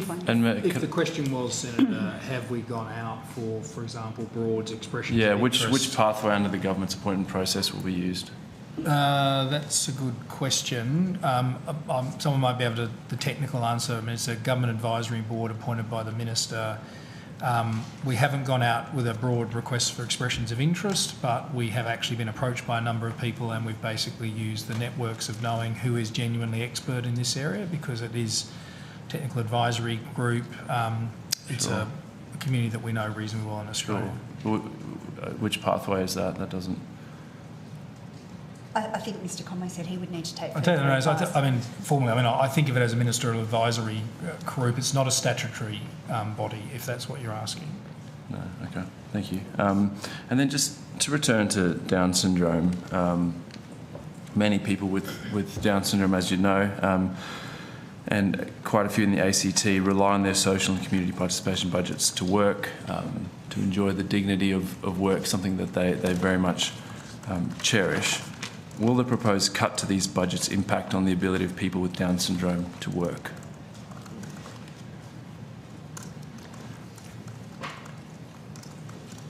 Erin Rule speaking. Just to confirm, you're speaking about the reductions to social, civic, community participation? Yes. Yes. The intent of the policy intent is that it is to apply to social, civic and community capacity building activities, not employment activities, not supports for employment. Okay. And so there will be no impact on them. My understanding is that people with Down syndrome use their budgets to work, to get to work. The funding category is broader. The assistance for social and economic community participation funding category includes employment supports. However, that's not part of this budget announcement. It does not include employment supports in the scope. Has the department consulted with, say, Down Syndrome Australia about this? About the employment supports? Yeah, about what these cuts will mean. Senator Pocock, would you just mind, Senator Stilton has a point of clarification he just wants to seek? Yes, sure. Just very briefly, just to clarify though, social and community participation supports are currently able to be used for to support somebody with what they might need to do for work, for medical appointments, grocery shopping, those kind of things. That's what you can currently do with those supports. Correct? Yes, there's a broader category that includes. So when you answer my colleague's question there and say, well, it shouldn't affect their employment, you're cutting 50%. The government is proposing a 50% reduction to those plans. How are you proposing then to ring-fence the employment implications or the employment funding? Because it's just an across-the-board cut. I'll go back to Senator Pocock, but I mean, it's maybe a question for the Minister or somebody else, but like you just said, it won't impact employment. It will, because it's all mixed up together in the same pot, is what we've just heard. Minister. Okay, so I think what we might do is we'll go back to Senator Pocock's question and then ask if anybody wants to make any further commentary about that point, but noting that when we do get to our inquiry hearings next week will be one of the issues that senators will be seeking clarity on. Senator Pocock. Thank you, Senator Stewart. That's useful. I guess that goes to the core of my question here. People with Down syndrome have been mentioned as being affected by this proposed change. Were Down Syndrome Australia consulted? Senator, it's Mary Wood speaking, Deputy Secretary of Disability and Carers Group. There will be a lot of consultation about the implementation of a lot of the measures in the bill, and this is one of them. Sorry, can I just stop you there though? But the government's already baked this into the budget, so the 50%'s happening. So what good is consultation after the fact? The Minister's intention, should the bill pass with this provision, is, as you indicate, to make a determination to make the 50% cut to the social community participation category, which, as your colleague has mentioned, is very broad and covers a lot of activities.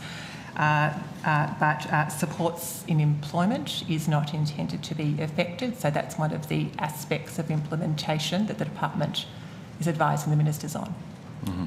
And Senator Pocock, a final question as we've hit the lunch break. Okay, thank you.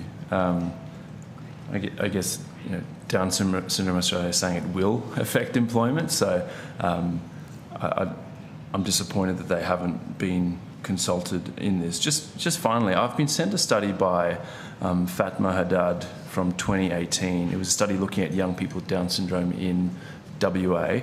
And she found that adults with 3 or more genuine relationships outside of their families had better overall quality of life than those with 2 or less. And this is something that's been raised by Down Syndrome Australia more broadly, that cuts of this magnitude to social and community participation will mean people either don't leave the house or only have relationships within their family unit.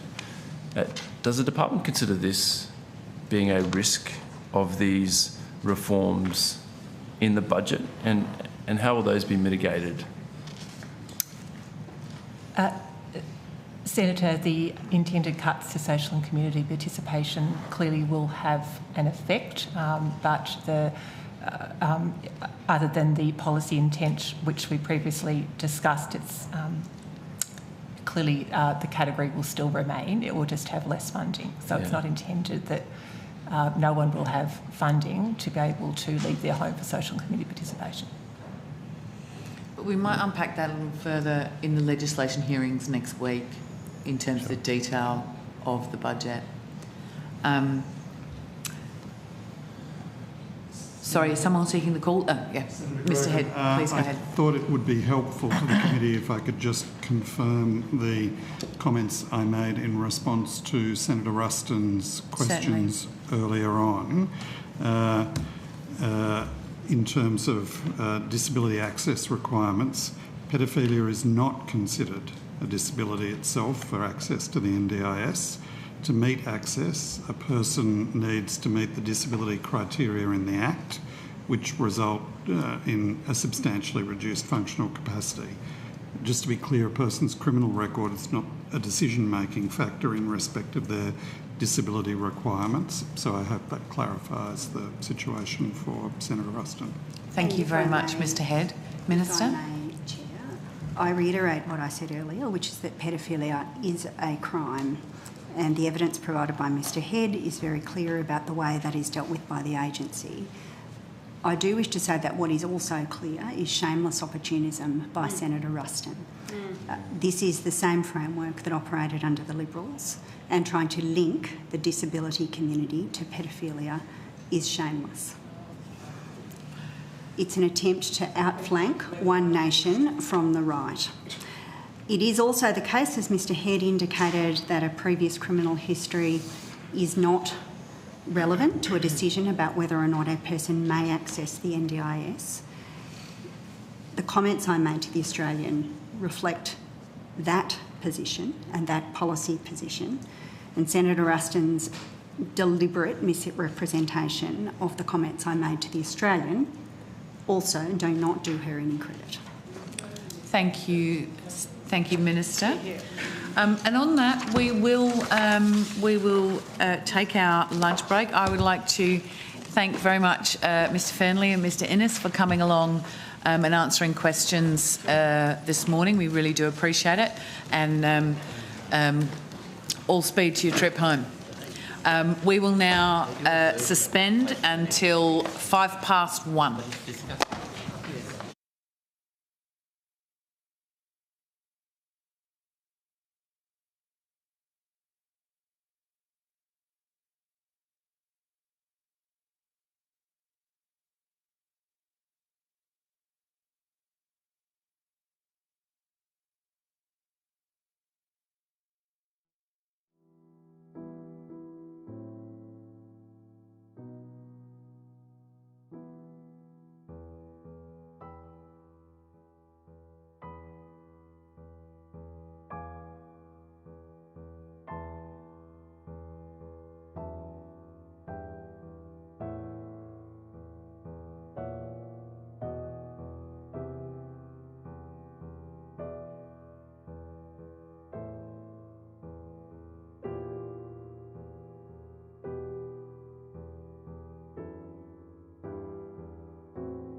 Welcome back, everybody.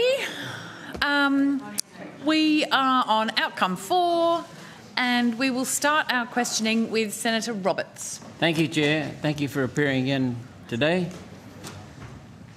What is the amount forecast to be saved by the proposed cuts to the NDIS program? I'll wait for my colleagues to come to the table, but the number in the budget is $37.8 billion over the forward estimates. Over 4 years? 4 years, yeah. Okay, thank you. Shouldn't the priority be to stop wasting money and stop the criminals defrauding the service? Thanks, Senator. We had quite a long conversation about this earlier in the day. To put it briefly, our priority is to stop criminals defrauding the NDIS, and the budget contains very significant investments in the capability of the agency to disrupt fraud, including continuing funding for the task force, the Fraud Fusion Task Force that we've spoken about before. Yep. The point I was making earlier is that we see some savings to government when we disrupt fraud. But historically, we've seen the vast majority of the money that we identify as going to bad actors returned to people with disability. So, yes, our priority absolutely is intervening to stop fraud, non-compliant claiming and other integrity leakage. Thank you. But whether that is a source of savings to government is a different question. What is the answer to that? The answer is that historically, when we have disrupted providers who are defrauding the NDIS, they are taking money from disabled people. Yep. We disrupt it, the money goes back to that person who acquires the services that they need from a legitimate provider. And so it's not a source of savings to government, but it does improve the functioning of the scheme. And I've said it on many occasions, this scheme has to operate with integrity. And over the period that we have been in government, we have made very substantial investments to lift the capacity of the NDIA and the Quality and Safeguard Commission to make sure that that is so. There is still more to do, and it's why there is significant investment, further investment in the budget that we've just brought through. So rather than cutting services, you're cutting fraud? Senator, the reform package as a whole seeks to make sure that the scheme is sustainable. And Minister Butler has talked about stopping runaway cost growth. He's talked about tackling fraud. He's talking about reshaping markets so that they deliver good value services and quality services to people with disability. The whole package is about making the NDIS stronger and better so it is here for the long term. It's not a choice between dealing with runaway cost growth or tackling fraud. We actually have to do both. Okay, thank you. So who are the people whose services will be cut then, if it's not just fraud? I'll ask officials to talk you through some of our expectations in terms of the approach that we are taking.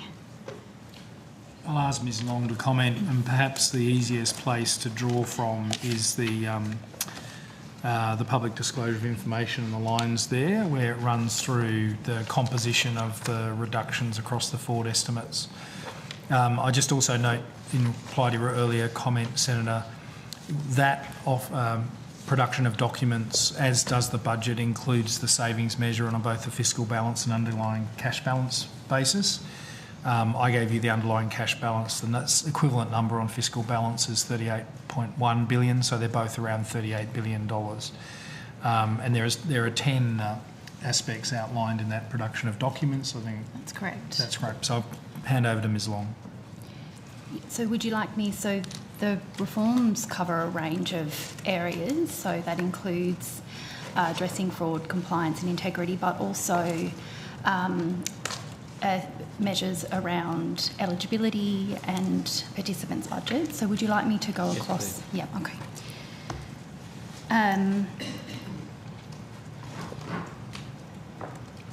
Sorry, I'll just pull up the right document. Yeah.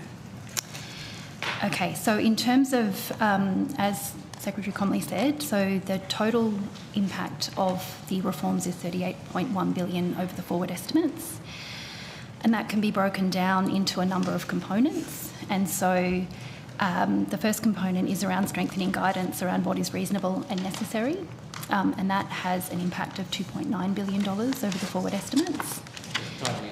On who should get it? It's around... I'm using that word constructively, tightening. It's around what is considered reasonable and necessary and how that is applied in terms of the determination of budgets. But just to be clear, Senator, that measure is people are in the scheme, once they're in the scheme, what is considered the right level of support? Or is there other measures that go to the question, which Ms Long will come to, of who should be in the scheme in the first place? Thank you. There's another element which is around resetting social, community and civic participation and capacity building budgets, which has an impact of $13.2 billion over the forward estimates. What do you mean by that? So that is around, there's two particular budget categories. So the first one is the social, community and civic participation budget, and it's a type of supports that are provided. And then another type of supports, which is capacity building daily activities. So those two supports, through a ministerial determination, will have budgets reduced. So for the social community budgets, they will be reduced by 50%. For the the capacity building daily activity budgets will be reduced by 10%. Community activity. Apologies, What do you mean by community activity? What's the scope of that? So it's quite a broad support category, and it provides supports to participants to go out and engage in the community. So it might involve having a support worker take them out to engage in some form of community activity, for example. It could be as simple as going to a park and maybe having a walk around or feed the ducks, or it could be going to a sporting event. It could be a whole range of things that is community participation. Thank you.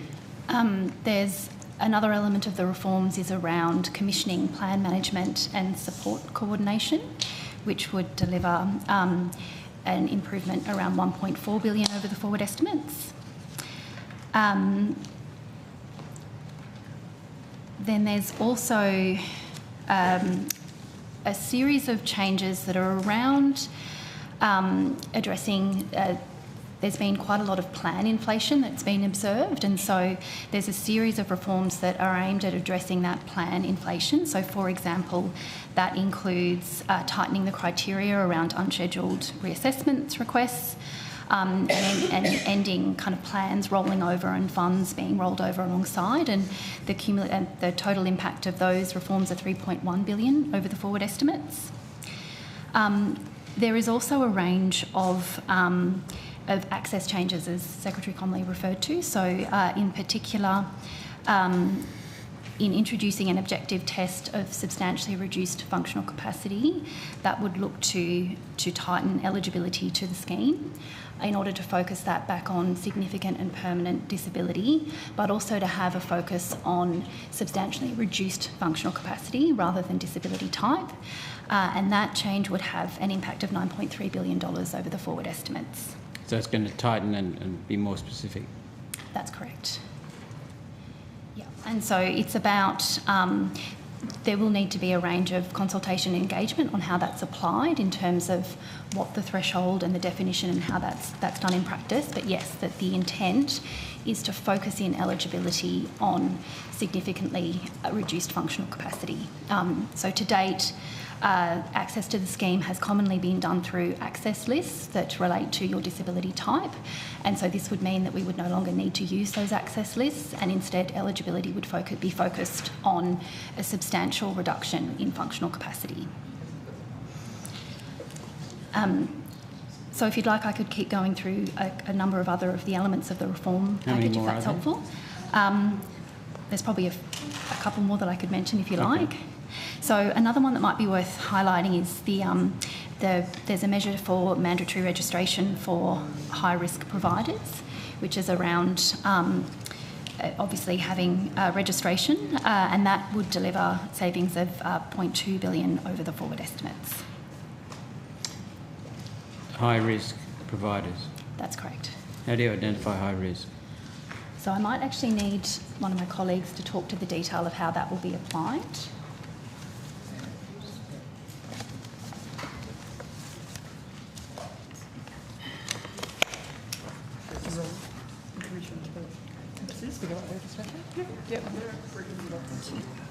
There is a spare spot at the other end of the table.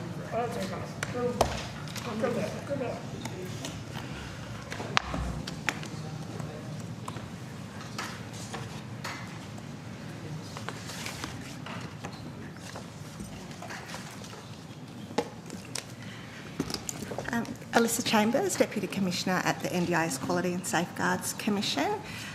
So high-risk supports, as imagined through the budget, is an extension of mandatory registration that we're moving through at the moment with supported independent living and platform providers.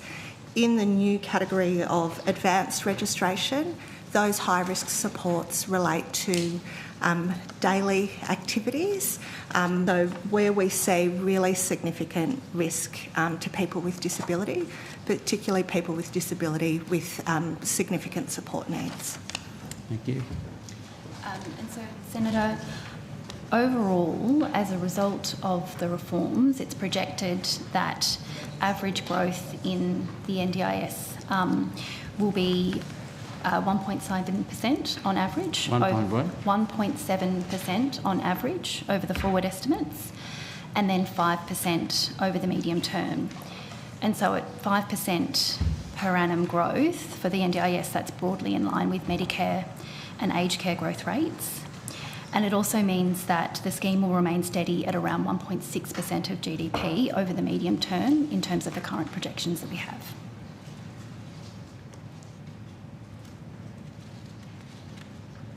Okay, thank you. So I had a question. How will those people whose services will be cut be identified? Is basically through tightening up the eligibility criteria, which is something that we've been talking about for a while. So that's good to see, Minister. You've got about another 2 minutes, Senator Roberts. Okay, in quality and safeguards, I've got questions for quality and safeguards. We've identified several fraudsters who need to be investigated and monies chased down. Is this where most effort should be used to seek restitution?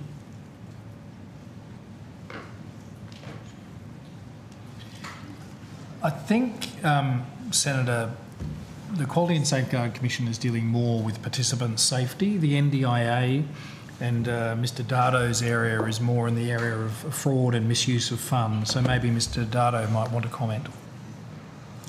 Thanks, Senator. Good to see you. Good to see you too. Overwhelmingly, our focus is on preventing the money going out in the first place, so we can prevent the money leaving the system when it shouldn't be.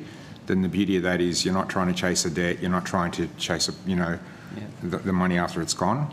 So that's our overwhelming focus, and we've done a really, really good job in identifying problematic providers and stopping the funds leaving before they should. But where the money has gone, when it has gone, there are different ways that we might recover it. Raising a debt might be one way. Asking the courts for reparation, like an order to repay, might be another. But another way that we've done it is we've worked with state or federal policing authorities to seize assets or freeze assets. So in one recent case, we froze $5 million in assets and actually had them confiscated to the Commonwealth. In another case, we've frozen $40 million in assets. In a recent case, we've frozen another $4.5 to $5 million. So it's really important that we send a message that even if the money has gone and somebody thinks they've gotten away with it, that we will actually pursue the assets. There is also another avenue that we've been using, which is to get the tax office to go after them from a tax perspective and raise taxes and attack the problem from that direction. So can I just say, overwhelmingly designing a system to stop the money going out in the first place is our mission, but we do have avenues to try and recover money when it gets to the serious end of fraud. Sorry to interrupt you. Could I also assist as Secretary Connolly mentioned, the Commission's focus with respect to fraud is firmly on the behaviour of providers in the market, and in addressing that we have, in addition to penalty frameworks for providers, the registration scheme, and we've strengthened our approach to the registration scheme to ensure that it detects fraud in more sophisticated spoke about. That strengthened response for fraud detection continues to enhance as well. So it's multi-pronged. Yeah, absolutely. Thank you. I'll ask my last question for this bracket. Question. I've still got more when we come back. How many cases of fraud are being reported? Because you did say if you took them all to court, they'd be clogged. Yeah, and I think, again, the word that we use is about stopping the integrity leakage, right? And whether it's accidental, whether it's sharp, whether it's malicious, whether it's organised crime, like we've got to stop it all, because any of those vulnerabilities that's open allows money to leak out of the scheme. And so we currently have we get a significant number of tip-offs every year. So we get 29,000 tip-offs every year. They are not all fraud. We've got to be really careful in assuming they're fraud. They're not all fraud. Then as you go up the spectrum, there are several thousand ABNs that we've already got some controls on through manual payment reviews. And we have been building more systems in the last few weeks that are now turning on. We will put a couple of thousand more ABNs into those reviews in the next few weeks. So then you go up the spectrum a bit more, where we've got investigations, Fraud Fusion Task Force investigations. There's about 660 investigations, but 400 of those are related to NDIS, either with the Commission or us, or both. And then you get to the ones that are in prosecution phase. There's a few dozen in prosecution phase, so they're in front of the courts, or we've got briefs of evidence with the CDPP to prepare them for the courts. So that's the spectrum. And it's really important that, there is no regulatory system in the world, right, that thinks that every single non-compliant thing is going to end up as a prosecution. That is not the way the world works. So, how many convictions? There's been 25 convictions since the Fraud Fusion Task Force started, and those sentences have resulted, in some cases, in custodial sentences up to 6 years. There are more cases where there has been a guilty outcome, either pled guilty or found guilty, but they're awaiting sentencing, and we don't control the dates of the court. So some of those have been sitting there awaiting sentencing for 6 months or a year. There are cases that are currently scheduled for sentencing in July. They may happen in July, they may happen in December, we don't know. But there are more cases sitting there right now where they've been found guilty awaiting sentencing. Thank you. We better stop there. Thank you. Senator Steele-John. Thanks very much, Chair. Can I just go back to the current approach to social and community participation? So I just want to ask and get a very kind of clear answer for the community. Does the agency currently have in place a target to increase the proportion of social and community participation supports delivered by shared support arrangements? Senator Scott Norton, Deputy CEO, there is no target as such around that. It is simply clarification around the existing settings. So there's no target about reducing ratios. It's about clarity of the existing practice guidance. And there wouldn't, no target, but also there's no policy objective to increase the proportion of those supports accessed via shared or group-based supports? That's correct. We see that in some people access group-based, some people access individual, their existing settings, and we continue to operate within those. Yeah, okay. Fantastic, thank you. Now, in terms of the use of community and social participation funds, because there's been some conversation about that in the community recently, are social and community participation funds able to be used, for example, for participants accessing medical appointments or those that may need help from a a support worker to see a specialist, that kind of thing? Usually, Senator, a person would use some of their assistance with daily living or other disability support worker funds to access appointments such as those.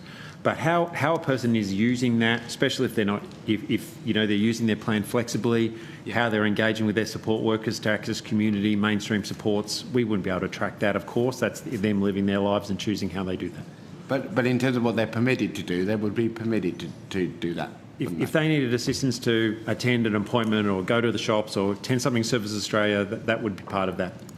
Okay. And is there any intention to change, to give a direction to planners to change how they communicate with participants or in relation to how those funds are used for those purposes? No, Senator. Just exactly as Mr Head said earlier, the direction to planners has been continue to use the existing settings. We don't intend to change. And should the legislation, and this might now go back to a policy question for the department, the drafters, should the legislation pass the Parliament as is currently drafted, will participants still be permitted to use social and community participation funding to fund a support worker to help them attend a medical appointment? While Ms Wood comes up, I would like to... There's nothing in the legislation that is intended to prohibit that. I do want to reinforce what Mr McNaughton said, that often we would expect that to be supported out of ADL, assisted daily living, rather than SECP, but there's nothing that prohibits that. Okay, so that's as we currently stand, nothing that prohibits it. In terms of the legislation, what can you tell us, Ms Wood? Mary Wood, Deputy Secretary, Disability and Carers Group. As the Secretary said, there's nothing in the legislation to change the nature of the activities that are funded under that category. Okay. And in terms of the use of this same pot of funding, staying with this particular element of people's funding, are they currently permitted to use social and community participation funding for the employment of a support worker to help them do grocery shopping, for example? Senator, as I said previously, it's a pretty broad range that we give guidance around. As you know, it's helping people build independence, attend community activities, recreation, attend classes, learn new skills, access community, sports, entertainment. It's a broad range about how a participant may engage and use their social community capacity funds. If they also had funding for support workers to help with some of those other activities, they may well choose to use that instead to attend some of those appointments.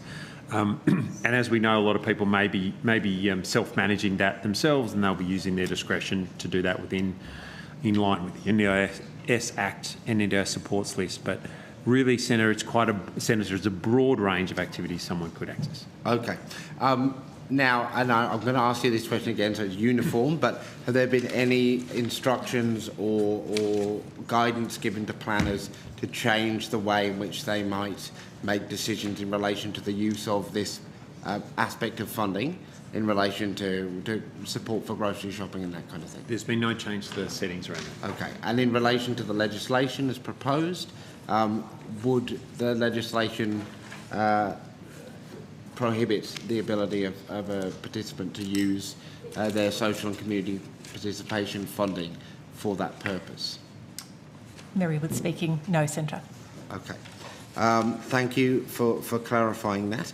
I don't suppose, Mr Head, you've had the opportunity to lay your hands on the copy of the guidance that you sent through to... I did speak to people at the lunch break, and it is being... it will be provided later on this afternoon. It's being spirited towards us. It is. Excellent. Okay. Thank you very much. Now, in terms of the Disability Royal Commission and the implementation of the recommendations, who do we need to talk to in the room about that? Because we probably need to change the table over, I think.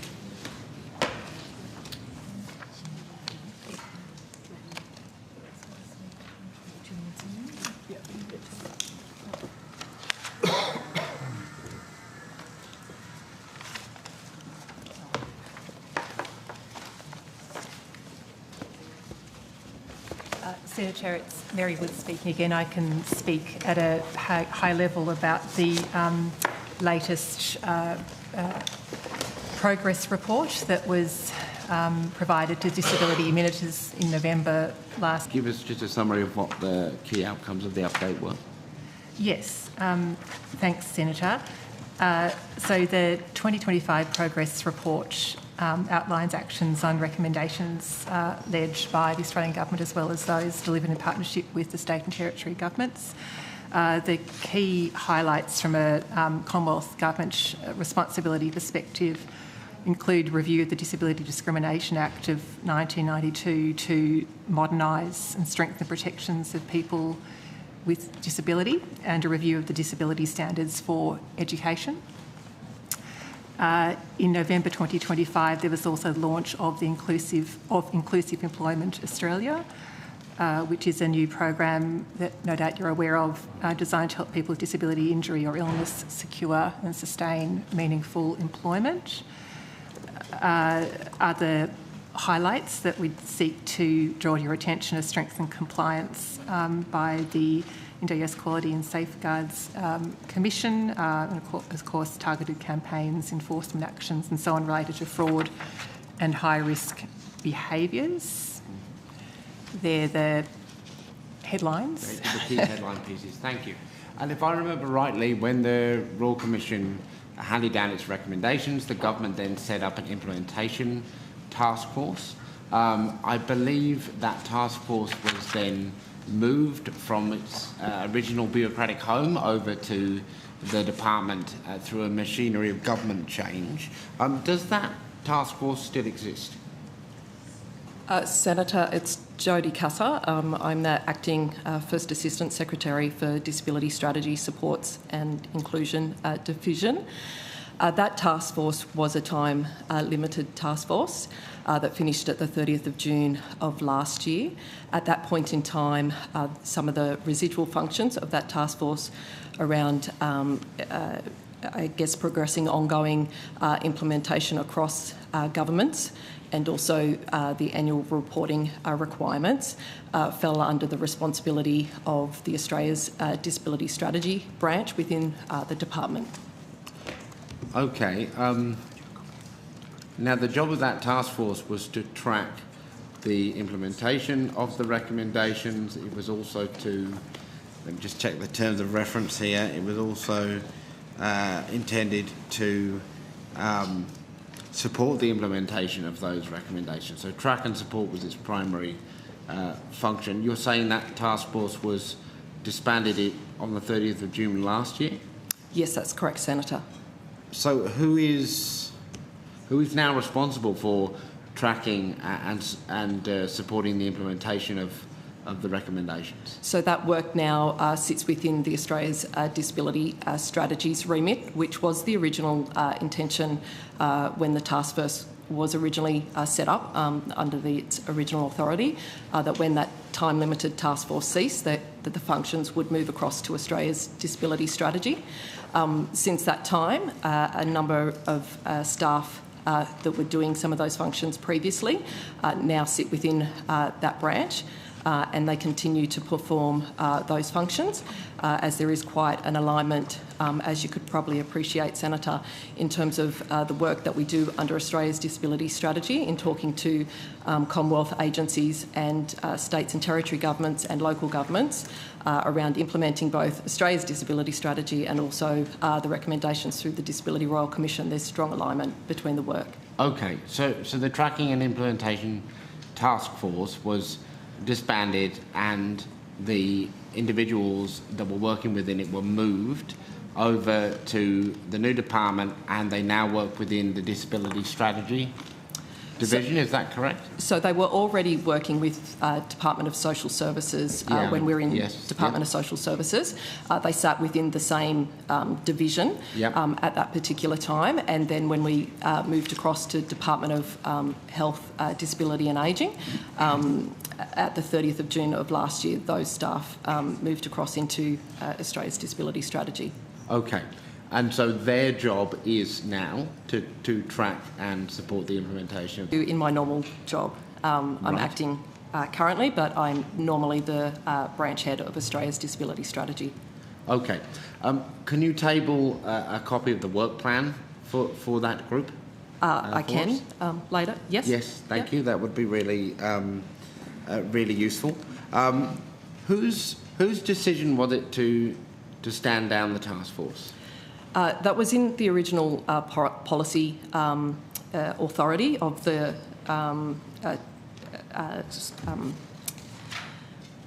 the original policy authority for the task force, Senator, that it would be time limited and that it would roll into the function of Australia's disability strategy at a point in time. So that was a decision of government.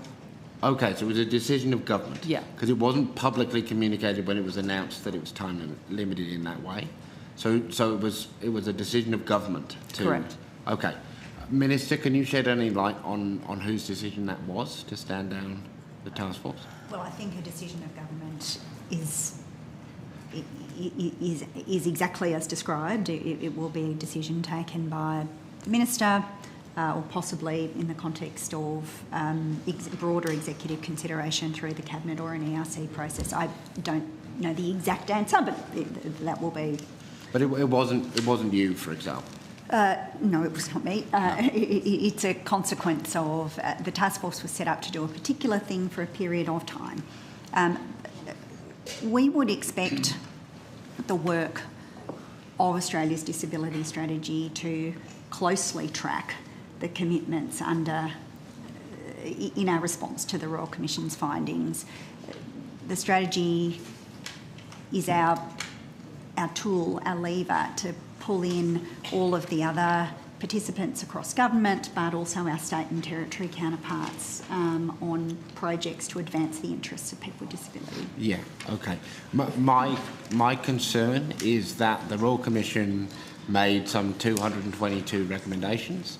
172 of those were within the Commonwealth's remit, and as of November last year, only 8 of those recommendations had been implemented. At that point, that's 2 years after the Royal Commission had delivered its response. And yet we are hearing that the task force, whose job it was to support and track the implementation, was stood down. And that is, I think, quite a concerning development given where we are with so many recommendations left to implement. I think, as Ms Cassell was explaining, the function hasn't ceased. The department is still tracking and working to implement the recommendations. It's just that its natural home organisationally is with Australia's disability strategy. I've heard that response, but that division also has other responsibilities other than implementation and support of those particular recommendations. That's correct, isn't it? That isn't the only function of that division. Oh, no. That's correct. It's not the only function of that division, but there is a very strong alignment in terms of the regular conversations that myself and colleagues would have with other Commonwealth agencies around progressing action both under the strategy itself but also the Disability Royal Commission recommendations. And when we are thinking about actions that continue to progress, we also do make sure that we, under Australia's disability strategy, that we have at the forefront of our mind how they also intersect with the Disability Royal Commission as well as the Closing the Gap targets. Senator, could I just briefly add to that? Louise Glanville, Commissioner, Quality and Safeguards Commissioner at the NDIS. Both mandatory registration and particularly SIL issues were raised as part of the Royal Commission, as you would know. Yes. And those have been addressed and continue to be addressed. And I think we've, particularly with SIL, we have there has been a lot of emphasis by the Commission on that, and we've taken that on board. And definitely the government has supported the Commission in doing that important work and reaching the position we're at now. I hear that, thank you, but Minister, your government has been talking a lot about the need to end violence, exploitation, abuse and neglect of disabled people. And it's something that the Greens have been talking about for a very long time. there is a feeling in the community, and I think understandably, that sometimes when the government engages in these questions, it is more often than not when it aligns with a broader political narrative, in this case a budget narrative with a piece of legislation you're trying to pass. Now, whether or not you would think that's a fair characterisation, it is difficult to dispute when we have more than 2 years on from the largest investigation of violence, abuse, exploitation and neglect ever conducted, 8 recommendations implemented out of a possible 172, and the task force whose job it was to up that number disbanded. You can understand why people would be quite cynical and more than a little bit affronted about that news, can't you? Senator, my job is to make the best decisions that I can to make progress on the things that matter and to listen to disabled people when they tell me what matters. I agree with you that it is that the safety and the security and the protection of people with disability from violence is one of the issues people raise with me very frequently. It is why specifically I have personally brought great focus to advancing mandatory registration in the period that I have been the Minister. More generally, when we look at all those recommendations from the DRC, they ask a whole range of agencies across governments, not just mine, to take steps to improve inclusion for disabled people. They also ask state governments to do these things as well. The work that Ms Casa leads is directly connected to working across the government to make progress on these issues. Much of it is incorporated into or closely aligned with Australia's disability strategy, which also requires that same measure of coordination across different portfolios. And it is something that interests me in the context of the NDIS, because we have a lot of discussion about the NDIS and people's wish that it not be the only pathway for inclusion. I strongly agree with that, and I would like to see more progress being made in different areas where inclusion should also be a priority beyond the NDIS. Yeah. Thank you. I'll just push my luck with the chair just once more, just for a final. Sorry, thank you. I did think that would be my last one, but look, I hear that, Minister. I would also state again the political savviness of the disability community in Australia and our families is deeply present, and the Royal Commission meant so much to the community as an investigative body, and we're quite able to Google the government responses to other Royal Commissions and then compare them to the way in which the government has responded to ours. And people have shared with me a sense of real frustration and hurt that when you look at, say, the government's response to the Defence Veterans Royal Commission, and not at all detracting from any of the legitimate community criticisms of either that commission or the government's response.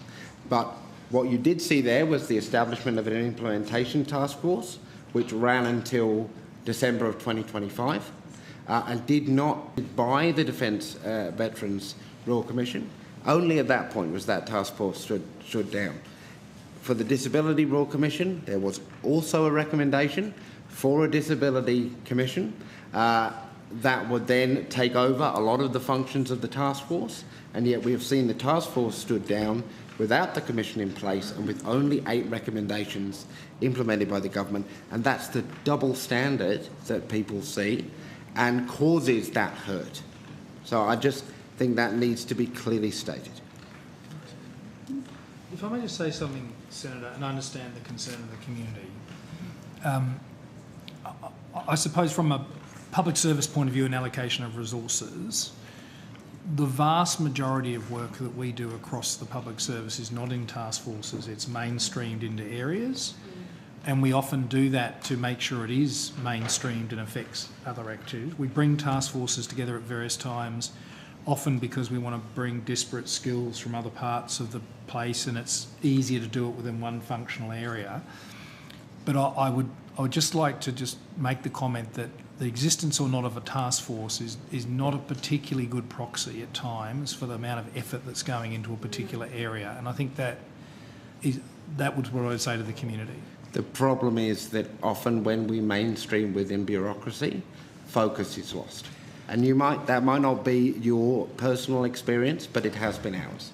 There has been far too much experience within my community of a version of a response to a request for specific focus and work, of basically being told, oh, well, no, we're going to bring it within the whole of our approach. We don't need an access officer for disability. We're inclusive for everybody. And focus is lost and reform flounders. So that is our lived experience, but I've now well and truly pushed the chair's goodwill, so I will rotate back. Thank you, Senator Steele-John. And we'll go to Senator Ruston.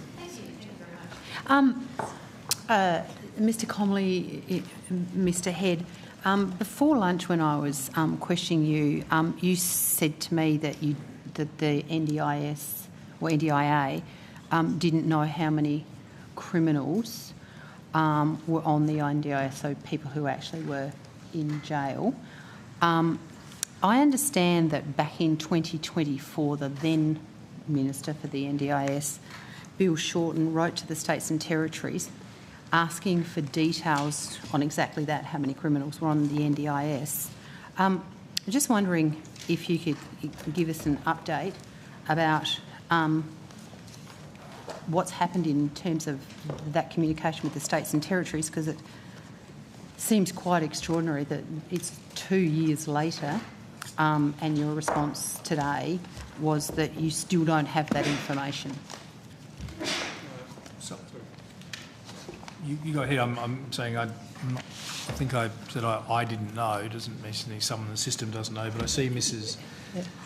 That's unusual, isn't it? Ms. Stangl. No, Mr. Comley, I actually acknowledge that you did say to me that you didn't know. Yeah. I'm just interested, given this is obviously something that the previous minister was concerned about, and I think there was an article in the Sydney Morning Herald back in June in 2024 that actually speaks to the fact that he was concerned about the fact that the NDIS was actually paying people who he believed at the time should have actually been in the justice system, should have been paying for.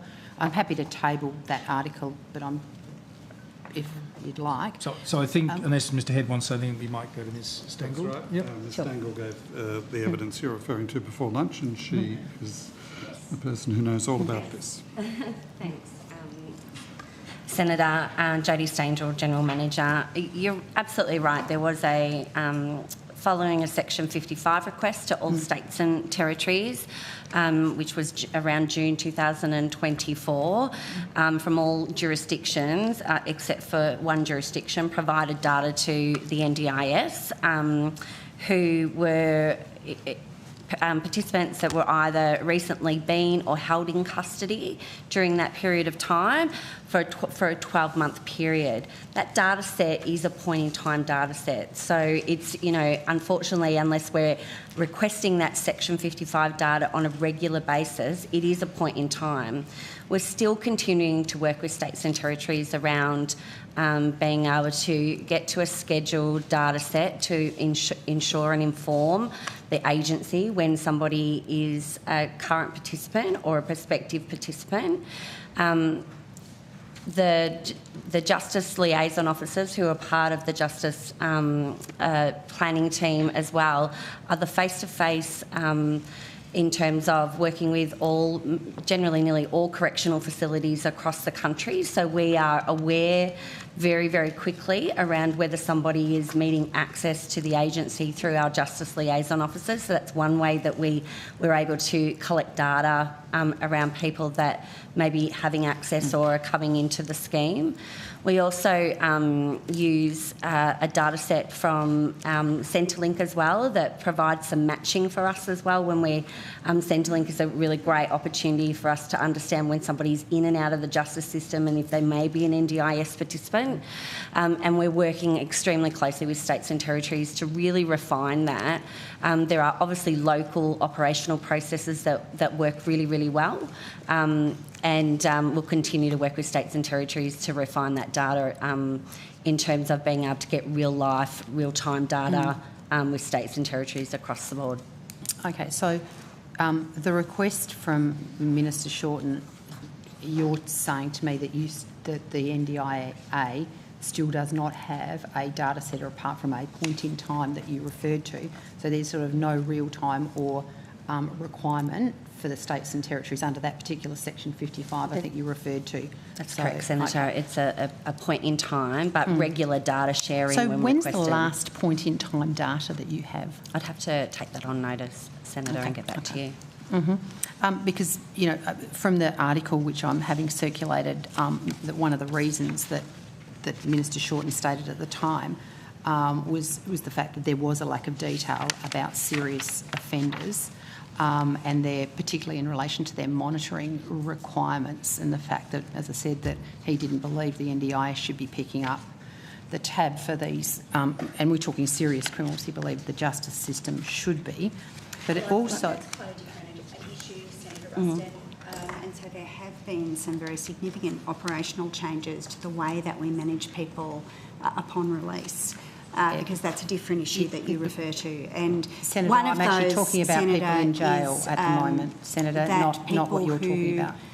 Are on a high-risk offenders list are now agency managed rather than self-managing, because of course under the Liberals, you'll recall, Senator, people were self-managed under those circumstances, but that's no longer the case. Yeah, thank you. I'm well aware of that, Minister. Yes, I am absolutely well aware of it. It's a matter of many news articles, I might say.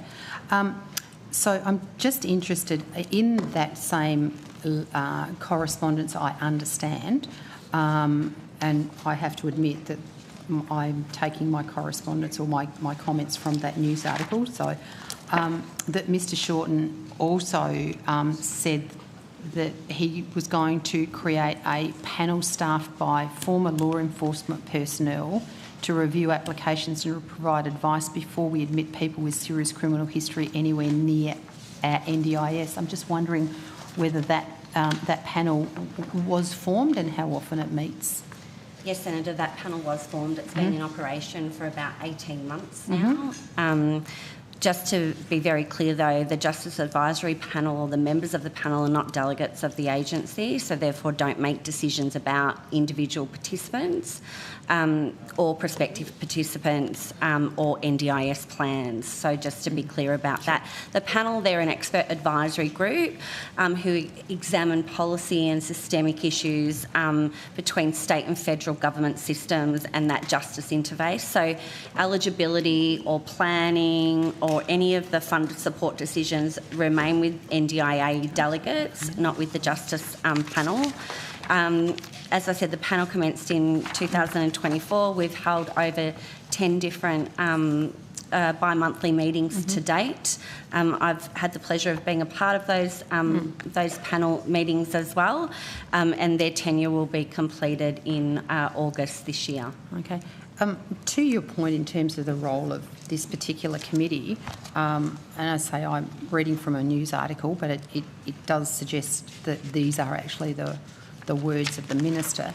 Mr Shorten also announced in April the creation of a special panel staffed by former law enforcement personnel to, and I quote, review applications and provide advice before we admit people with serious criminal history anywhere near our NDIS. That sort of doesn't really sort of fit in with the role that you just described the advisory panel undertook. Either, but obviously I'm only going by the delegation under the agency that, you know, panel members, you know, even Kurt Fernley was talking about IAC members, they're not delegates of the agency, so therefore cannot make a delegate decision in relation to eligibility or planning or funding. What they have done is really highlighted some key areas of some systemic and policy issues that the agency need to consider and think about.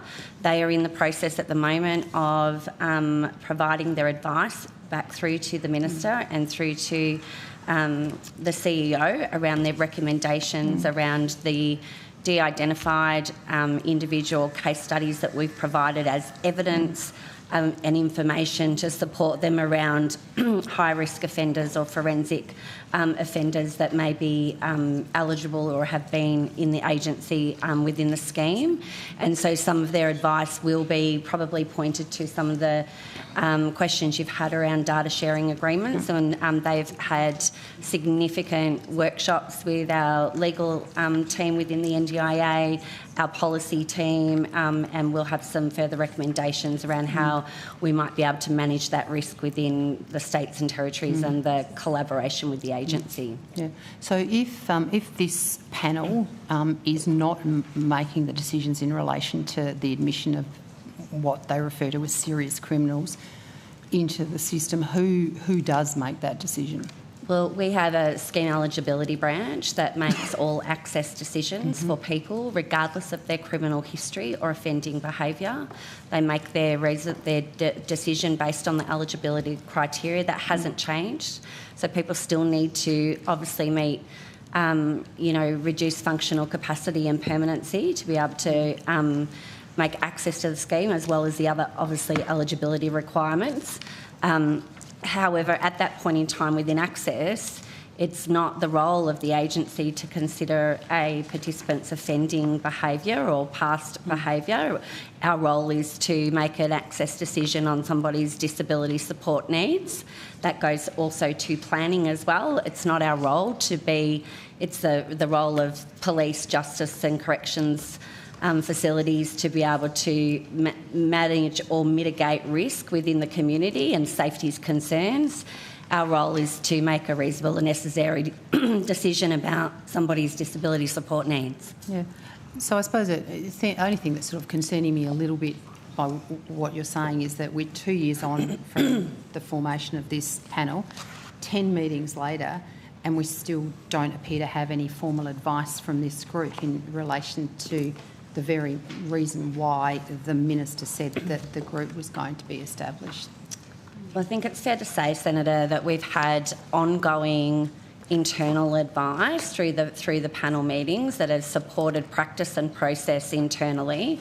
But in terms of formal advice back through to the Minister or to the CEO, that is where we're at the moment. But there has been a lot of practice improvement and a lot of a lot of internal processes changes from some of the recommendations through the panel advisory. Sure. Is that internal advice able to be provided? I mean, I expect you'll probably take that on notice to I will take that on notice, Senator. If that internal advice from that committee in relation to how they have recommended these issues be addressed, that would be really useful. Could I? Yes, please. Deputy Commissioner for the NDIS Quality and Safeguards Commission. I just want to add that we've, from the Commission's point of view, been presented to the panel and had discussions with the panel on the use of lawful orders and distinguishing between lawful orders and restrictive practices that are under the rules in the NDIS. So part of the work of the panel has been advising and putting out directions to service providers about the use of lawful orders and supervision orders and the like, and how they differ from restrictive practices being monitored by the NDIS Quality and Safeguards Commission. So the panel's been useful in informing those sorts of practices. Sure, thanks. In relation to data sharing, probably more around mandatory registration. Mandatory registration is something that obviously has been considered as part of the reforms that are going forward. And I just wondered what modelling and assumptions and costings were used to deliver the cost figures that were contained in the budget papers? I'll ask Ms Long to come to the table.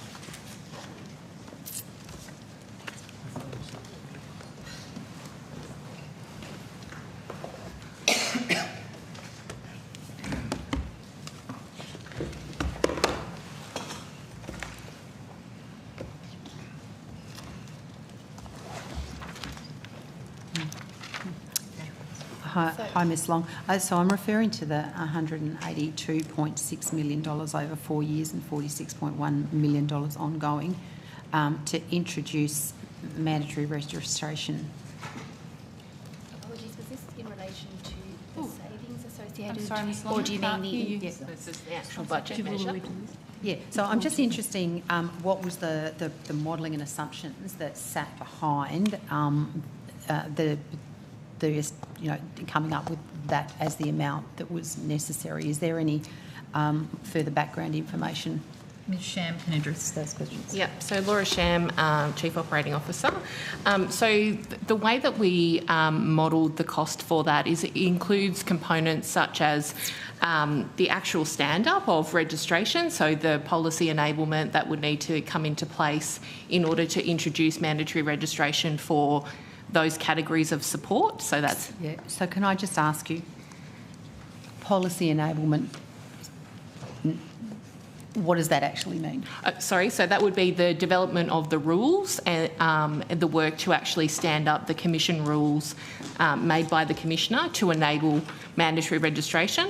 Then the second part of that then would be actually facilitating readiness in the sector to be able to understand what would be required of the sector to actually become registered and building their understanding of compliance with the practice standards that will be expected of them through registration.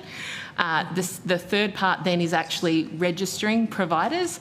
So they will need to go through the registration process, which starts with an online suitability assessment and then moves through to audit to confirm their compliance against the practice standards. And then the final component is then the ongoing expected regulatory actions that come from having registered providers. Okay. So the compliance requirements include reportable incidents and obviously reporting that comes from having mandatory registration. So do you have the breakdown of what each of these components that you've just outlined, how much of the, I mean, about $46 million a year by the looks of it. Yeah. How much goes to each of those components? I haven't got each categorised, but I could provide that on notice. That's great. Thank you. Thank you very much.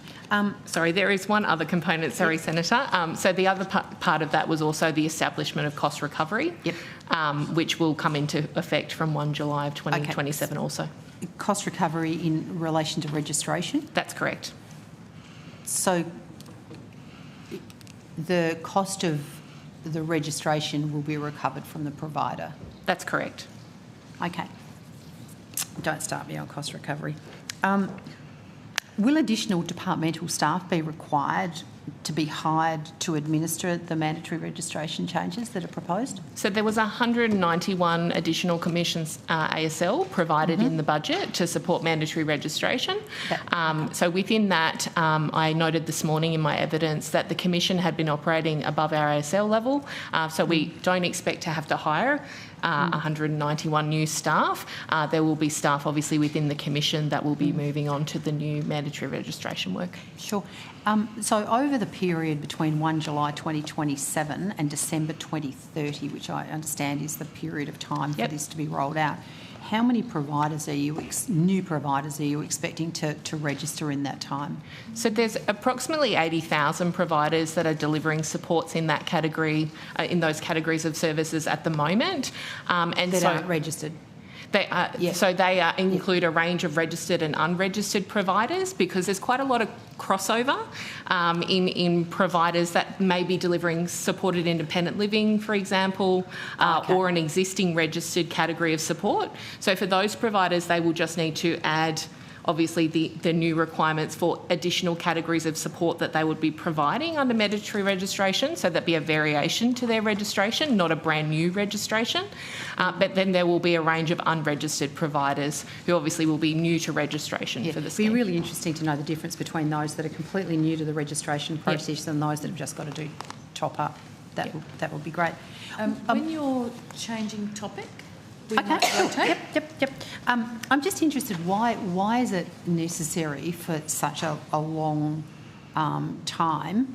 Because we're talking about 3.5 years. So Yeah, so in the introduction of registration, I think it's important to get the right balance around certainly moving towards having registration as a key component of the scheme and shaping the market, but also making sure that that's not happening at such a speed that it potentially leaves such thin markets that participants would be unable to access those support services. So it's really about making sure we've got enough transitionary period to support the ongoing delivery of services within the market while also transitioning providers to a registered. So I'm interested in cost recovery. So we've got a period of time of 3.5 years that 80,000 providers will go through some level of activity, whether it be new or existing providers. So how are you going to manage the cost recovery arrangements during that time? Because until you've actually got the scheme up to full operation, you will only have the ability to amortise the cost of the cost recovery, of the cost of actually doing the registration over a smaller number of people. Is that going to be taken into account in terms of cost recovery, that they're not expected to fork out the whole lot of the cost of your administrative arm? That's right. So we will work with the Department of Finance over the coming months to develop the cost recovery model. The way that works in the cost recovery framework in government is that we need to be able to determine what is the efficient price, and we'll only do that based on the activities of registration. Okay. So it's not on other regulatory activities. So it would only be the cost of facilitating the registration process for those providers. And so that cost would be determined based on that year. Yep. And then it's revisited every year to make sure that we're getting the cost pretty much bang on to what it costs the Commission to do that work. So when does cost recovery come into play? When are you intending to bring it into so it's expected to come into play from 1 July of 2027. So it's going to come in at the start of the program? From when advanced registration is expanded. Well, I'll look forward to the breakdown. So when you provide the breakdowns of the 5 areas that you said, it'd be really good if you could profile it over the forwards. Yep, we can do great. that. Thanks. So will there be scope for tiered registration of providers based on their service delivery type? That would be a question that we're just working through at the moment in determining what's the most appropriate cost modelling to be able to apply that. So we will work that over the next couple of months to be able to determine what's the right way to structure the pricing for fees, but ensuring that we are only cost recovering, obviously, the cost of actually doing the registration service. Sure. And what I'd be really interested to have a look at what the communication strategy is from the agency, or to be able to make sure the providers understand their registration requirements, because as you point out, we need to be very careful that we don't have participants being impacted by this change.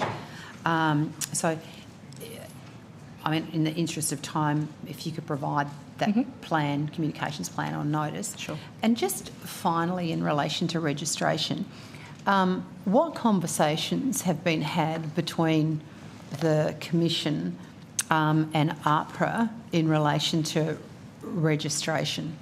Has there been any discussions with APRA to ensure there's not I might just hand to my colleague who will be able to provide a bit more detail on the interaction between those categories and APRA. Sure. Louise Glanville, Quality and Safeguards Commissioner. So we meet regularly with APRA. We meet with a lot of other regulators and talk to them about the work that we do and the work that collectively we can do. There's often quite a bit of confusion about the fact that registration, like with APRA, they are actually, what is happening there is they are recognising the professional health discipline that the person might have, so that is sort of the registration path for them for their work. And we have also ongoing discussions about registration more broadly, often get raised. Do you want to talk a little bit about that, Alyssa? So we do have a number of allied health professionals registered with the NDIS Commission. It's not a mandatory registration category, but those that register with us go through our verification audit. And will that continue to be the case post these changes? Well, we're doing a range of policy work that is actually exploring what the appropriate tiered and risk proportionate approach is around different professionals within the scheme. So have you actually had specific conversations with APRA around the development of this policy area that it directly affects or relates to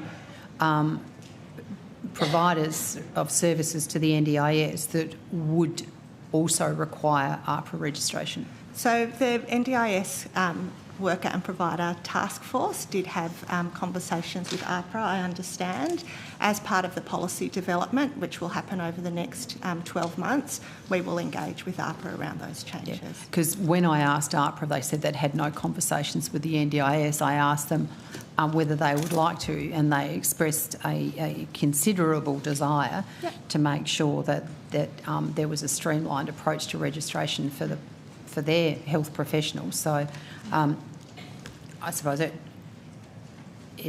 seems to me like a very obvious place to go for efficiency so that we don't have duplication and double handling. So thank you, Chair.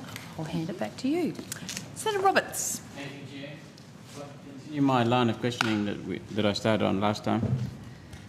Is the difficulty really fraudulent claims by providers rather than fraudulent claims by those with disabilities? I get the impression it's providers that are the big issue.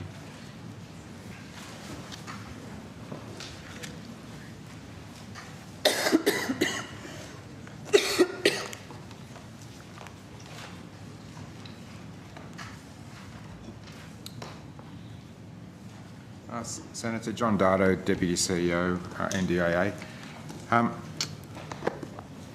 There is overwhelmingly,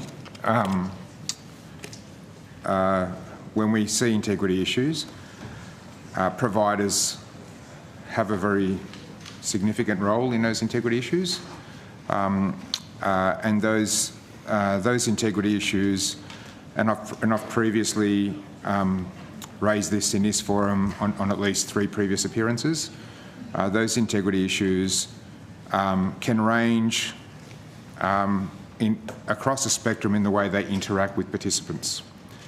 The integrity issues may be that the provider has taken over the account of a participant that does not even know that the provider is abusing their plan. And so the participant has no idea, they don't know their identity or their plan is being used or compromised. We've been doing a lot of work to find ways to detect and stop that, and there is more work coming around that type of capability. But that is an example where a provider is doing things to a participant without the participant even knowing or the nominee knowing. And sometimes eat up their whole plan budget. That used to be more easily done in the past. It is almost impossible to do now. We've got a lot more detection and controls to do around that now. But there are examples, 4 years ago where somebody's entire plan would disappear and they would not know that it had been spent, and it would disappear literally in the space of a couple of days. We have mechanisms now that detect those fast drawdowns and put controls in place very quickly to do something about those fast drawdowns and to check with the participant or nominee from a safeguarding perspective and to protect the participant's plan. So there's a whole raft of controls that have been implemented over the last 4 years to stop that really malicious end of the provider behaviour. And I would also emphasise that in those cases, we've always taken a safeguarding approach in that, once we identify that plan has been drawn down without the participant or the nominee's consent, the teams in the agency engage with the participants and nominees to put money back in the plan to ensure continuity of service so that those participants are not disadvantaged, right? I think the second thing, on the spectrum, the next level down from that would be that there may be providers that are taking advantage of very vulnerable participants. So they are providers that have targeted a vulnerable cohort. The participants do not know that the arrangements they've entered into with the providers are problematic. The participants are highly dependent on providers. In the most extremes of those cases, we've worked with state police and other enforcement to intervene, to address those behaviours by those providers. And we've certainly shut a bunch of those providers down and continue to do things to identify those. And again, the provider is the one at fault the participant does not, that in those circumstances a vulnerable participant has been targeted. There are...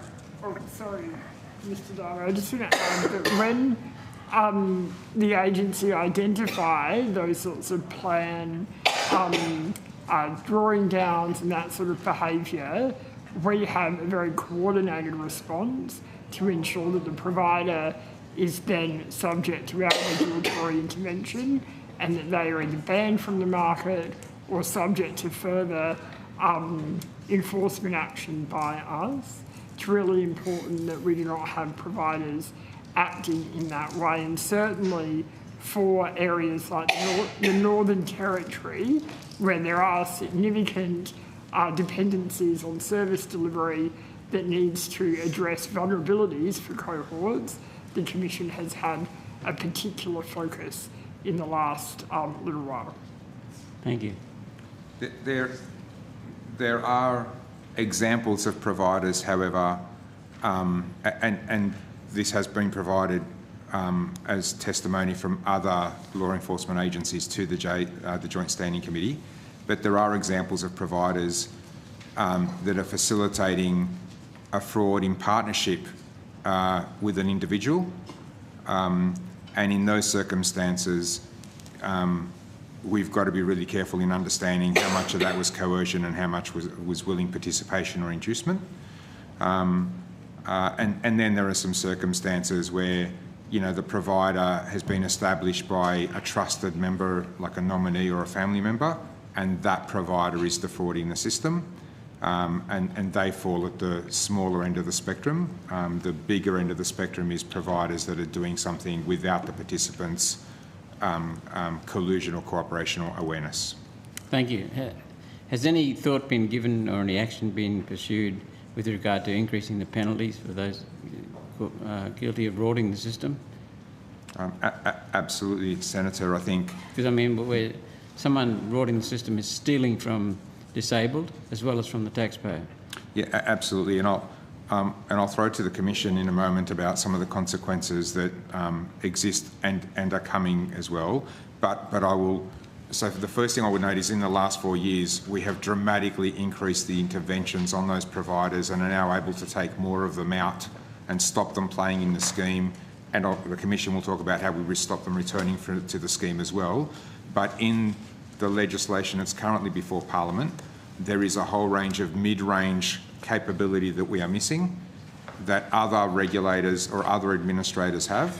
And so in the legislation before Parliament right now, there are a range of penalties that would be available to us to apply without having to wait to get through the courts in 3 or 4 or 5 years' time. And so those penalty provisions can be quite significant in the tens of thousands of dollars, and that would give us a way to attack the mid-range set of offences. And if we can do that early, then we would stop them from graduating into the higher range offences. Thank you. And the Commission. Yeah, thanks. So we have recently received a really important new set of powers in the Integrity and Safeguarding Act, which came through the Parliament in April this year.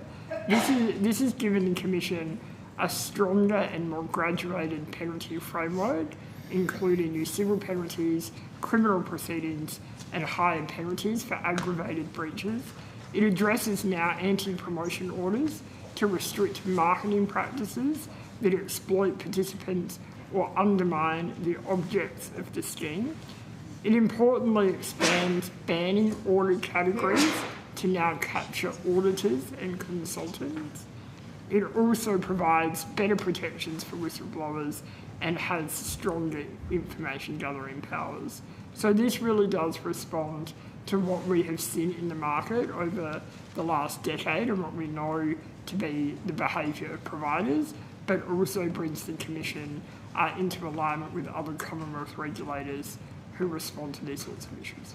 And Senator, just in particular in relation to the whistleblower protections, it's Louise Glanville, the Commissioner of the Quality and Safeguards Commission. It is important too because those protections will very much encourage reporting of suspected fraud, exploitation and unlawful conduct. So we figure that will be more apparent from these sorts of powers that we now have, and that's a big plus in terms of addressing the issues that are of concern to you for people with disability. Okay, thank you. Just one second. Would you be able to find your nameplate, please, just for people who are watching online? Someone might have taken off with it. Hang on, I don't know where it is. It's there somewhere. I think it's a bit of magic I might be able to do, and there it is. Oh, well done. Thank you. Sorry, Chair. Sorry, Senator Roberts, back to you. Thank you. I think I know the answer to this question after listening to the previous answers. How will the NDIS ensure that those in genuine need do not lose essential services? It's basically by tightening up and the scrutiny and approval of plans. That be? I think certainly from a... Because we don't want to cut off too many people who are entitled to support. The integrity work does not target anyone that's entitled to be on the scheme. And even somebody that's entitled to be on the scheme that may have done something in error or mischievous, that of itself does not remove their entitlement to the scheme. We might change the way we manage their plans, but that does not remove their entitlement to the scheme. The integrity work is about optimising that what they're entitled to is actually being delivered to them by good providers or through good service systems, and to make sure they're getting the full value of it. The integrity work is not about reducing what they're entitled to, it's about improving the quality of it. Thank you. Sorry, Senator, I think your question was about not cutting people off who need it and correct, and what they get. And the fundamental answer to that is that the bill before the Parliament will move to a more consistent test of actual functional capacity.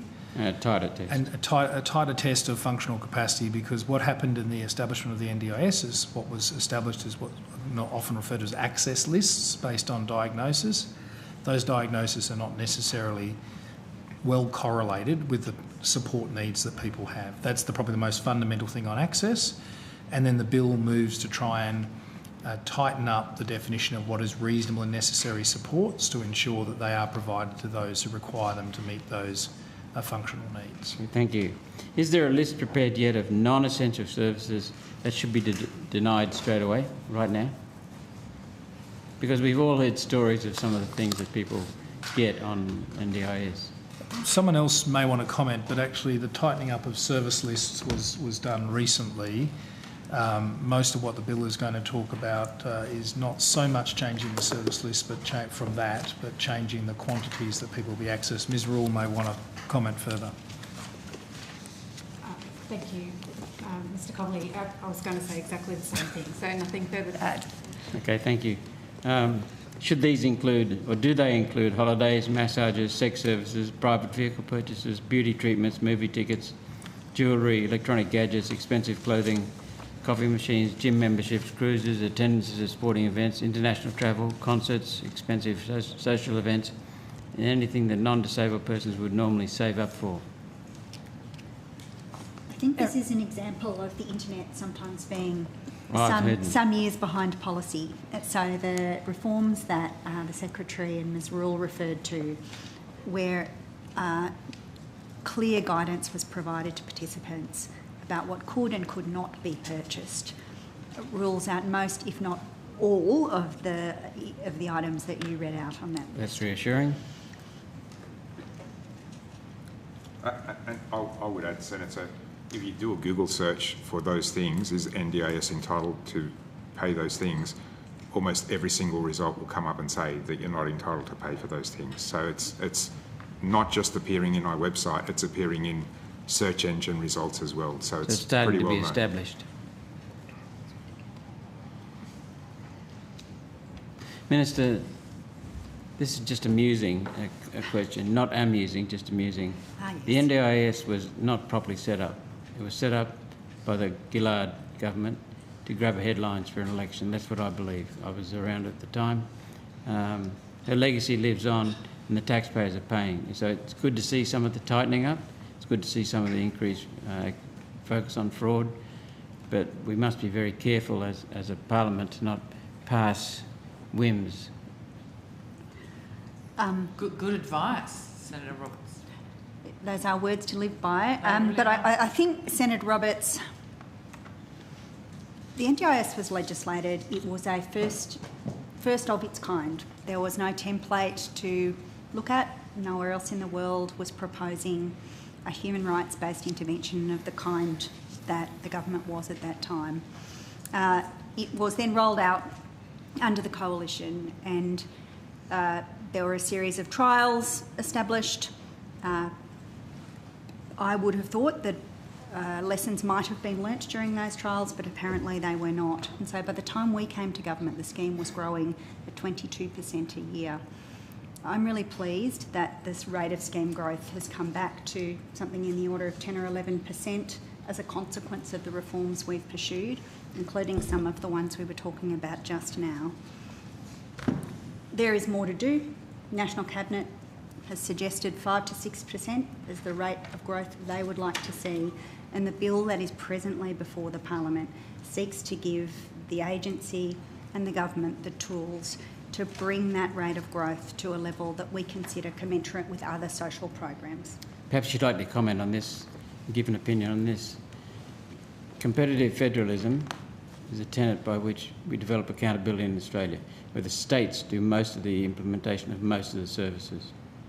Whenever we centralise, we lose some of that accountability. We lose a lot of the accountability. Whereas if the states had beefed up NDIS systems themselves, then we would have learnt from each state and come up with a far quicker path to understanding it. Senator, I accept your point. I accept your point. It's an interesting point, but I think about what the system was like before the NDIS, when in effect the states were responsible for disability. Without the cash.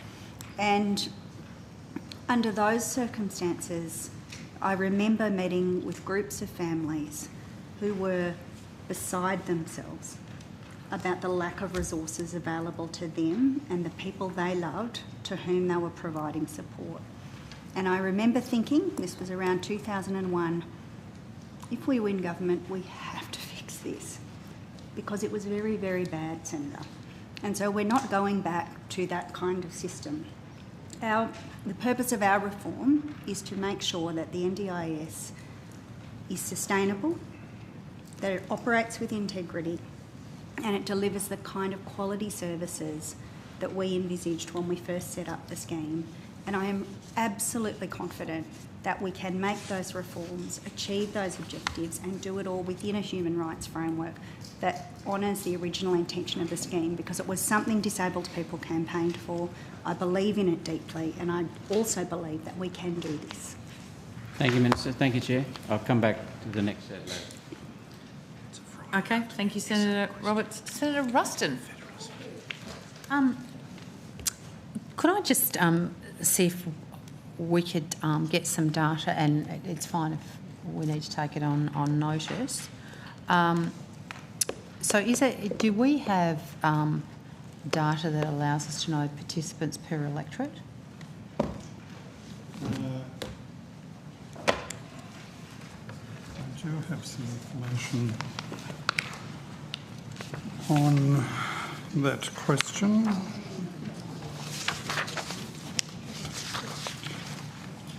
So I think the answer is yes, and this relates to some of the questions that Senator Askew provided beforehand. Our people, as I understand it, are working diligently through that. That is a lot of material. So it's not something that you would normally, it's not a data set that you push a button and there it is? No, that's as I understand it. So we are working to respond to that. Mr. Gifford may have some additional. Mr. Gifford. Senator David Gifford. Yeah, we would typically produce data at the electorate level, but in response to Senator Askew's questions, sure. I think there's a document that I think has been tabled. Yeah, because it's still being qualified. Oh, sorry, still being qualified. Sorry, apologies. No. And it would also be interesting to understand, and this may be, I'm sorry, I probably should have read your letter, Wendy, the average funding per participant per electorate on a year-on-year basis, if that is able to be. We'll just we'll just have to double check if that was. I believe that was part of that request as well. Yes. We'd also be keen to understand if the plan assessments, so the number of plan assessments that have been conducted, and the number of times the plan assessment has actually resulted in a reduction in the plan over that period of time. Just to clarify, Senator, that's per electorate. You're asking that question, right? Yep. once you're in the electorate, you might as well get all the data. And regarding the complaints process, be interesting to understand the number of provider enforcement actions that have been taken for the same data set over the same period, and the number of banning orders for the same data matters set. for the Commission, Senator. Sorry? They're matters for the Commission. Okay. I'm sure you'll be working together. Banning orders. Yeah, banning orders and provider enforcement. Yes. Yeah. If you could provide that, that would be great. So is it possible to understand the number, or to know, or do we know the number of participants on the NDIS who are Australian citizens as opposed to not being Australian citizens? So residency requirements have to be met as part of access to the scheme. Yeah, I'm sort of understanding. No. I get that. So my understanding is that in the early life of the scheme, when people were initially transferring, that the way the agency worked with Centrelink's information set, the process clearly established whether people met the residency requirements but didn't actually capture data about the specific sub-elements of the way that's expressed in the Act. My understanding is that the agency in recent years has better quality data on the residence requirements, but over the life of the scheme, that has been there hasn't been a good structured data set on that. Okay, so there, if I'm reading you correctly, you're saying there would be quite a legacy element of people who would never have been required to provide that data, and so therefore they would be in the scheme without you knowing whether they were necessarily... that is... Okay, sorry, please. So the residence requirements under the Act were established through, as I understand it, the agency accessing Centrelink's data on those relevant questions. So there was a process to establish that people met those requirements, but the way in which they met them, whether they were a citizen or had a permanent visa, was not captured through that process. As long as you met that, the residency requirements, it didn't matter what type of visa you're on, as long as that was a visa that was captured by the NDIS. That's correct, as I understand it. And is that, for new entrants into the scheme, is there any additional information around that now? Mr Gifford can help. So I think the information is captured at the point of access decision now. It is important to note, though, that we don't, for participants, for example, who who are permanent residents but not a citizen, who then subsequently become a citizen, that information wouldn't be updated. But do you collect the data now at that point of access as to what their status is now, as opposed to just meeting the requirements of the Act as Mr Head just described initially? Yes, that's correct. So when did that come into being? I believe I can probably take it precisely on notice. I believe it was around about 4 years ago or so. 4 years ago, okay. Yeah, that'd be just... So the question then is, if you don't seek to sort of in some level of real time or periodically understand the status of the person, how do you assure yourself as an agency that a person continues to meet the residency requirements of the Act? So once somebody's on the scheme, I'm assuming there is no requirement or action where you would seek a revalidation of their eligibility for the scheme? Senator Amity Durham. I'm one of the Deputy CEOs, look after Children's Specialised Services and Scheme Interfaces, and that includes our access and eligibility reassessment activities. So we do, at the time we would conduct an eligibility reassessment, we will go back through all of the criteria for access. So what triggers that? So there are a number of triggers for an eligibility reassessment. They include fixed times for children particularly, so at age 6 for children with developmental delay and age 7 for children with global developmental delay. But we also, at the time for other participants on the scheme, that we conduct a plan review or a reassessment. If the delegate that's conducting that believes there are grounds to conduct an eligibility reassessment, those cases will be referred to the, to the branch. As an example, would that person sort of be triggered to think that the participant might need a reassessment on the basis of their residency status or their status as an Australian citizen? What would be the trigger for that? So when we check for access and the criteria, we go through a number of steps to check against that criteria. So as Mr Head said, we access Services Australia and their mainframe system to check on the residency and citizenship status, and that system, we use that system because it's up to date. And so rather than us set up an equivalent system, we've relied on Services Australia. Yeah. So how frequently would that happen? I mean, is that an automated process where you know, there is a trigger that would say a person who had previously met the eligibility criteria in terms of their status as a citizen or being in Australia, if they change that status such that they were no longer eligible, would that be automatically notified to you? Not that I'm aware of, no, Senator.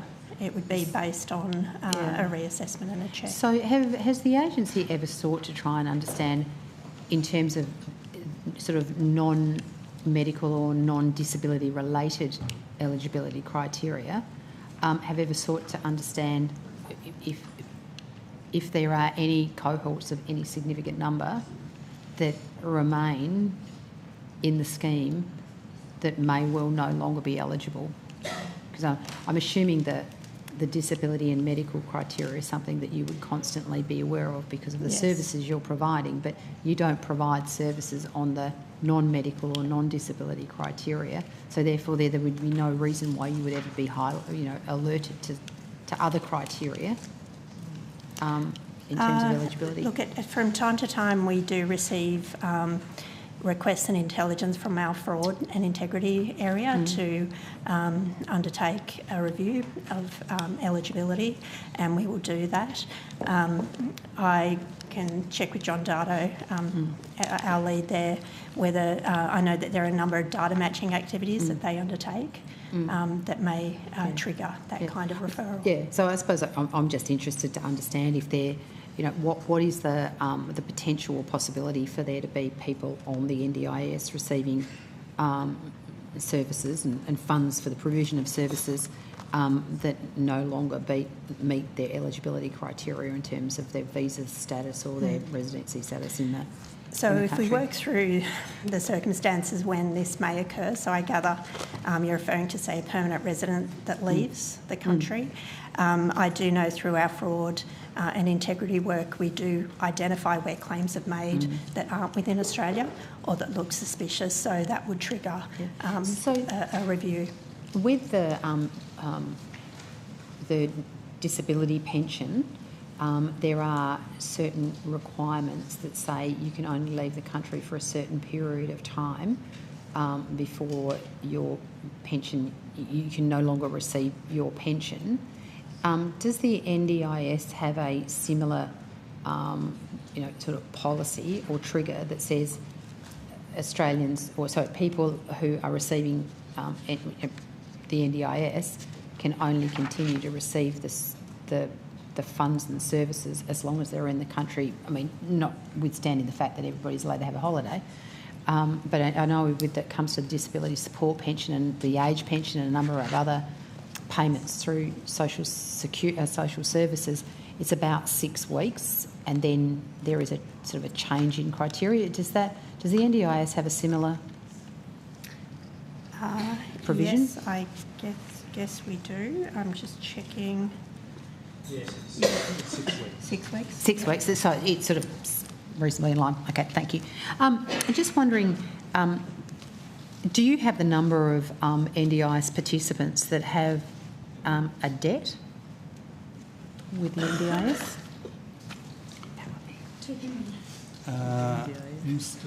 Like any debt? Or debt to the agency? No, debt to the agency. I mean, obviously, no, I don't expect you to be worrying about whether they've paid their car loan this week.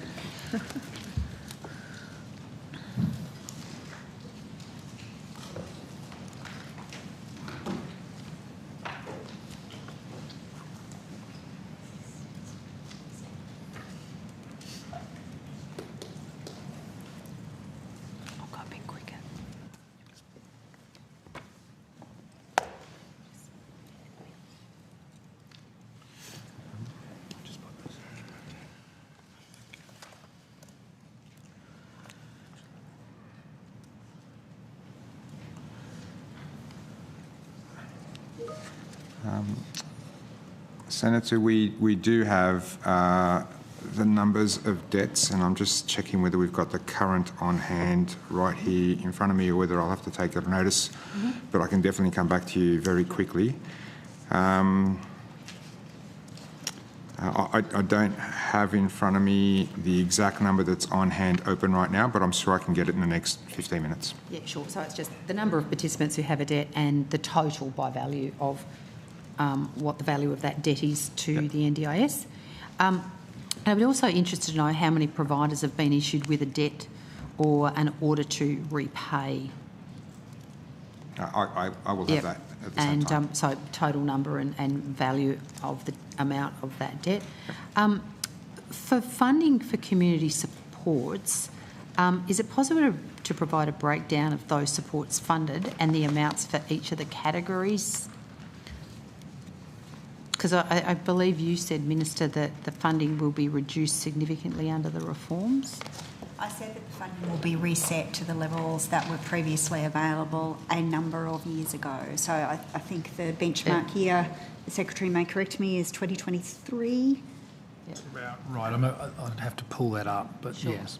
Yeah, that's fine. I think it was 12 million to 4 million, and sort of interested to understand where that reduction, where you're anticipating that reduction might be. Can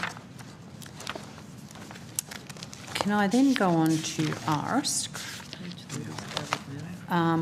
So just the only thing I'd just say, Senator Ruston, is typically the SCCP amount is allocated in an amount of money that is flexibly used by the participants. And so whilst a plan might be built up by components for needs, at least in old framework planning, that they would have flexibility within those amounts. So Ms Long has come into the table. She will probably provide more information.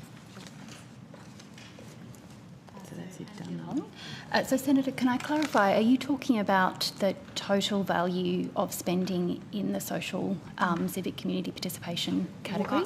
I think... Because you said... Sort of yes and no. Yes, yeah, I'm interested. The Minister made the comment that you were going, the proposal was to go back to levels of spending in a previous time.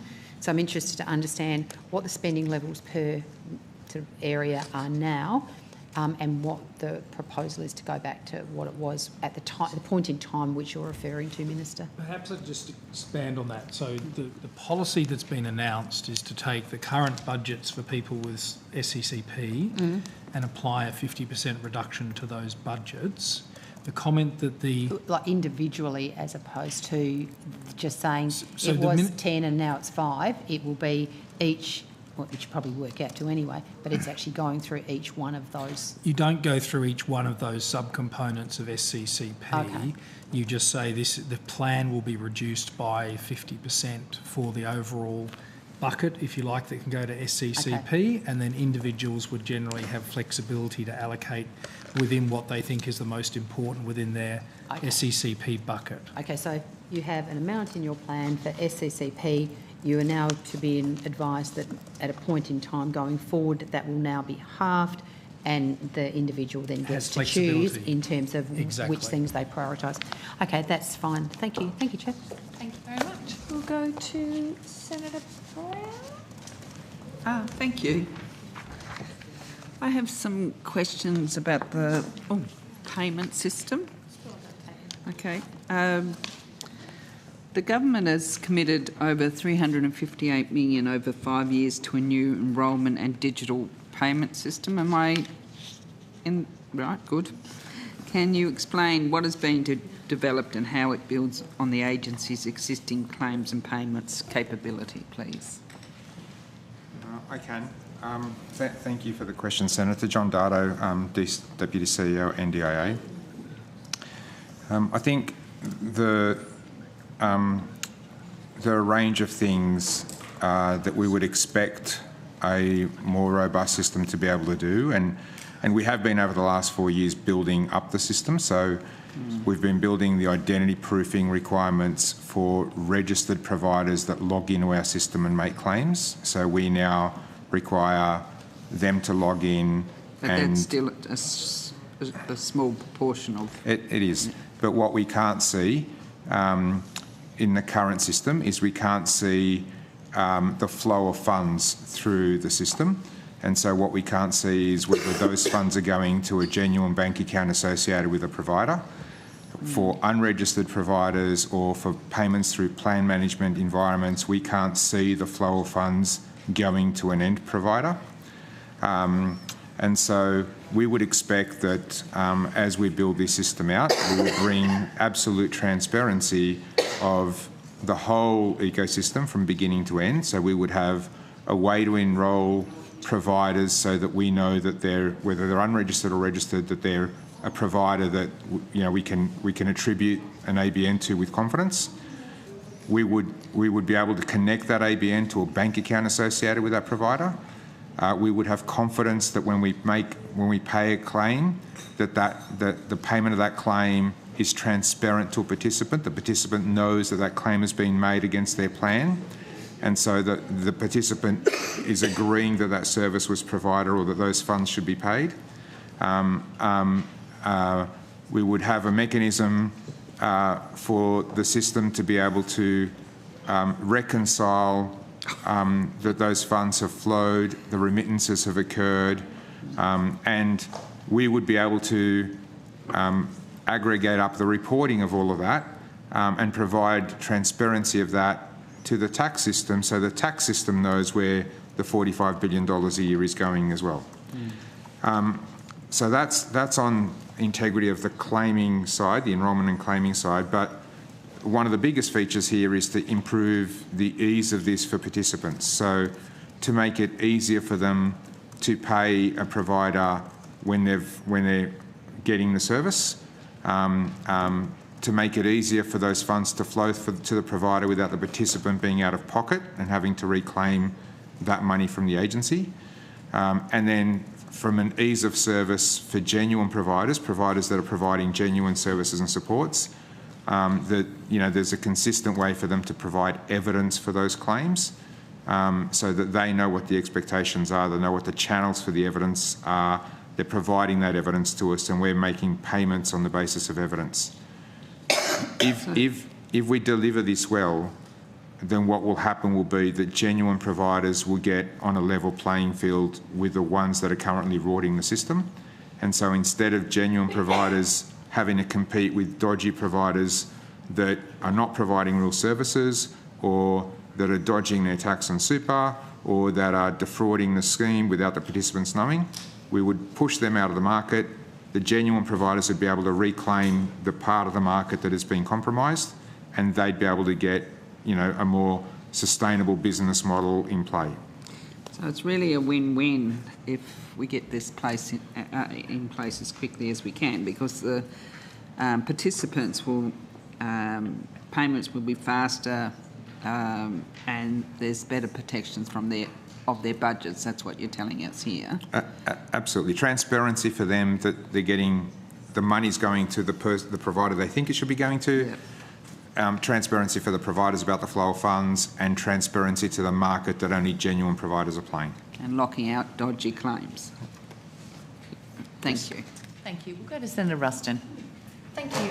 I've just got some high-level questions around the funding in the budget in relation to the reform that are in the bills that are currently before the Parliament. Has the government released any of the modelling that underpins that $37.8 billion reduction in NDIS payments? So I'll ask Ms Long to come to the table and perhaps depending where we go, we might need the scheme actuary. Mm-hmm. It depends a little bit what you mean, I'll kick off, by releasing the modelling. Okay. What it has done in the production of documents is provide a detailed measure-by-measure breakdown across the forward estimates. Okay, I suppose then maybe it's more about the assumptions that underpin how that dollar figure, and this may well be publicly available, and just, you know, like what are the participant numbers in the NDIS over that forward period? You know, when are the exits as opposed to not new people coming in? Average plan growth, eligibility changes, foundational support development, and obviously the fraud savings, which seems to have been the matter of quite a lot of interest by other senators today. So I'll ask Ms Long to go through it. Much of the information you've just described is in the public domain now with the OPD, and I'll go to Ms Long. Maybe one caveat, which I'm sure she'll make, is some of these measures are interdependent. You know, it's not like if you took one away, you would get the same number in each of the others. Yeah, so that's sure. a caveat. Yeah, I suppose I'm just trying to work out, you know, how you came to at the highest level, how you came to $37.8 billion. But Ms Long, if it is in the public domain, then if you just want to point me to where I can get it, that's fine. Yes, so there's an order of production of documents, number 504, 506, 508. Yep.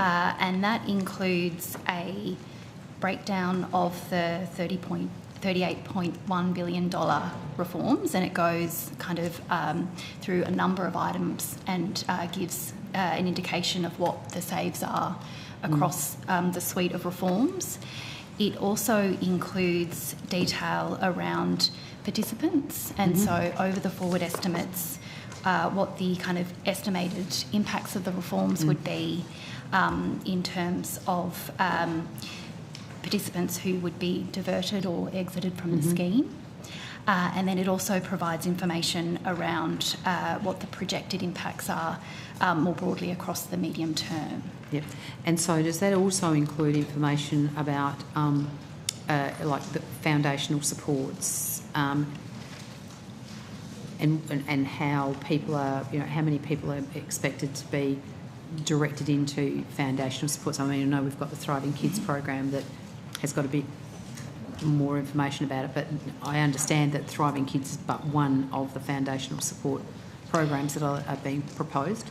So, no, it doesn't take into account broader impacts due to foundational supports. So the modelling that's been released provides indication around participant impacts, particularly in relation to the reforms around substantially reduced functional capacity and the changes to access in the scheme. It does also take into account the impacts, some of the impacts from Thriving Kids as well, but not broader foundational supports. Oh, okay. Well, I might pop on notice my questions here, and then, but at the same time, I'll take out the information that's I'm able to get from that OPD and just put the rest of it in relation to those. And does the OPD also identify the magnitude of the fraud savings that are likely to be achieved? So, yes, it does. However, I would note the savings attributed to fraud are quite small in terms of the fiscal savings that we would expect for the budget, because of the nature of addressing fraud is often that money goes back to the participants as opposed to being a fiscal saving. Okay, yes, quite understand. It'd be interesting, I mean, Mr Dardo probably is the best person to answer this, is that the component of the fraud activity that is impacts the package or the plans of individuals, and what level of fraudulent activity impacts the agency itself, the budget of the agency? Well, Senator, by definition, almost all fraud against the scheme has to be against the plans of a participant, by definition. Sure. And so this is why, sometimes in having these discussions, it's difficult to separate out the participant from the provider. Sure. The money goes into participants' plans. For a provider to defraud the system, they must go and get it out of a participant's plans. For us to then do something about that, we must interact with the participant or their nominees. And it's important to understand that doesn't necessarily mean a participant or the nominee's done the wrong thing, but by definition, unlike many other government programs, you can't defraud this system without going through a participant plan. Sure, I suppose I'm thinking that, if participants are being defrauded, there's either one of two things. They're not getting the support services that the funding that they've been allocated needs to buy, or their plans are by necessity having to have more money put into them to make up for the fact that the funding is not being spent in the way it was intended. So there is a piece of work there, I'm sure, that you would have done to understand is, does the NDIA provide any contingency into people's plans on the basis that I think you yourself, when we were speaking last time, said it was somewhere between 6 and 10%, and not all fraud, and I accept you said that, but between 6 and 10% of the funds that were allocated to plans were likely to be spent in a way that was not efficient to the plan. The scheme already assumes that where those funds have been inappropriately removed from a participant, and the participant needs them to be topped up because their utilisation is getting to a point where it needs to be topped up, or the scheme already assumes that we put that money back in a participant's plan. Yeah, so I think that's the piece where you can actually get the savings. So is that what the savings measure in the under the the fraud non-compliance component of it is the amount that is required to top up a participant's plan because they've been defrauded or inappropriate behaviour? That would be realised as a potential saving. But I think the thing that I just, when we emphasise this with all of our staff and all of our integrity programs, the mission has always been, the integrity work has always been about, right services by the right providers or systems. It's not been about trying to save money. No. But yes, there is a byproduct of saving. Yeah, there is a byproduct of saving some money. Yeah. I was just trying to work, because I accept the fact that it comes from a participant's plan. But if you've got to top up the participant's plan because they've had been defrauded or their expenditure has been inappropriate, then that is actually where that. And we have provided evidence at the Joint Standing Committee that for the interventions that we have applied, there have been some cash savings realised as a result of those interventions. So that was provided at the Joint Standing Committee. Sure, thanks. And I think the order of magnitude there was about $500 million in cash savings from those interventions, which far exceeds the forecast that was expected from those interventions. So it's about double the forecast. And keep in mind, those interventions, the benefit needs to be counted all the way through to, say, the June 2029. So we've exceeded the forecast cash savings well ahead, 3 years ahead of where we were expected to deliver the savings, if that makes sense. I'm not sure that's a good thing or a bad thing. I think what it is... That was a facetious remark. In the case, though, Senator, I've observed some of your parliamentary colleagues making the case that all that would be required to return the NDIS to sustainability would be interventions to address fraud. And I think the point we've made a number of times over the course of the hearing is that doesn't reflect the historical experience of disrupting fraudulent activity. But it's not to say that there aren't savings to be obtained, and Mr Dado has just explained the level of performance in terms of recovering money through the investments we've made so far. Yes, so think that officials have been very clear that that's exactly what they've been saying. Sorry, I've been using the word 30 in number 37.8, but you said it's 38.1, so I'll make sure it's right. So it depends if you're talking, apologies, if it's the underlying cash balance or the fiscal balance, that's the distinction. Yes, I'm not even going to try and go there. So how much of the $38 million reduction depends on reforms that have not yet been designed, for instance, the changes to eligibility? So I'm not sure I could give you a figure just off the top of my head. I would have to have a look at that, I think. There are a number of the measures are reliant on passage of the legislation that's before the Parliament at the moment. And then there are also others that will require further engagement, consultation with the community, with states and territories before they're implemented. So I think, a significant example of that would be the changes to access around substantially reduced functional capacity. However, there are some of the elements, for example, around tightening unscheduled reassessments that would take effect, after the bill is passed. Sure, and I would imagine that the inquiry into the bill would probably be fleshing a lot of that out. I'm particularly interested in understanding if you did any analysis in relation to the risk of cost shifting into other systems, including health, education, aged care, from a federal perspective, but also from a state and territory perspective, and that would include state and territory disability services, notwithstanding I understand the commitment in relation to foundational supports and funding to the states and territories under that program.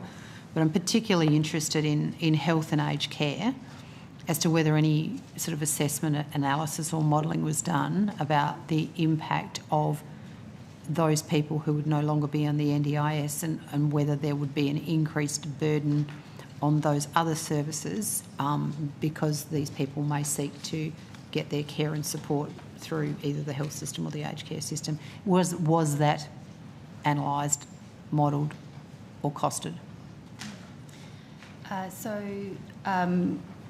For the reforms to substantially reduce functional capacity in terms of the eligibility to the NDIS, we need to work through exactly what the threshold is for access and how that's applied, and there's a range of engagement with states and territories. Okay, so maybe as my part question, of that. to be simple, so I understand you've got more work to do. You've been very clear about that, but I'm just asking you a question. To date, has any analysis, modelling or work been done to understand what the impact in terms of cost shifting to, as I said, health, aged care, but it could include education? Has any of that work been done, or are you waiting for further work to do that? Because I get why you've still got to do more work, but we're going to be asked to put a piece of legislation through the Parliament. Just keen to understand how fulsome the information is going to be before we're asked to do that in relation to potential cost shifting. Has any work been done? If I might comment first, Senator.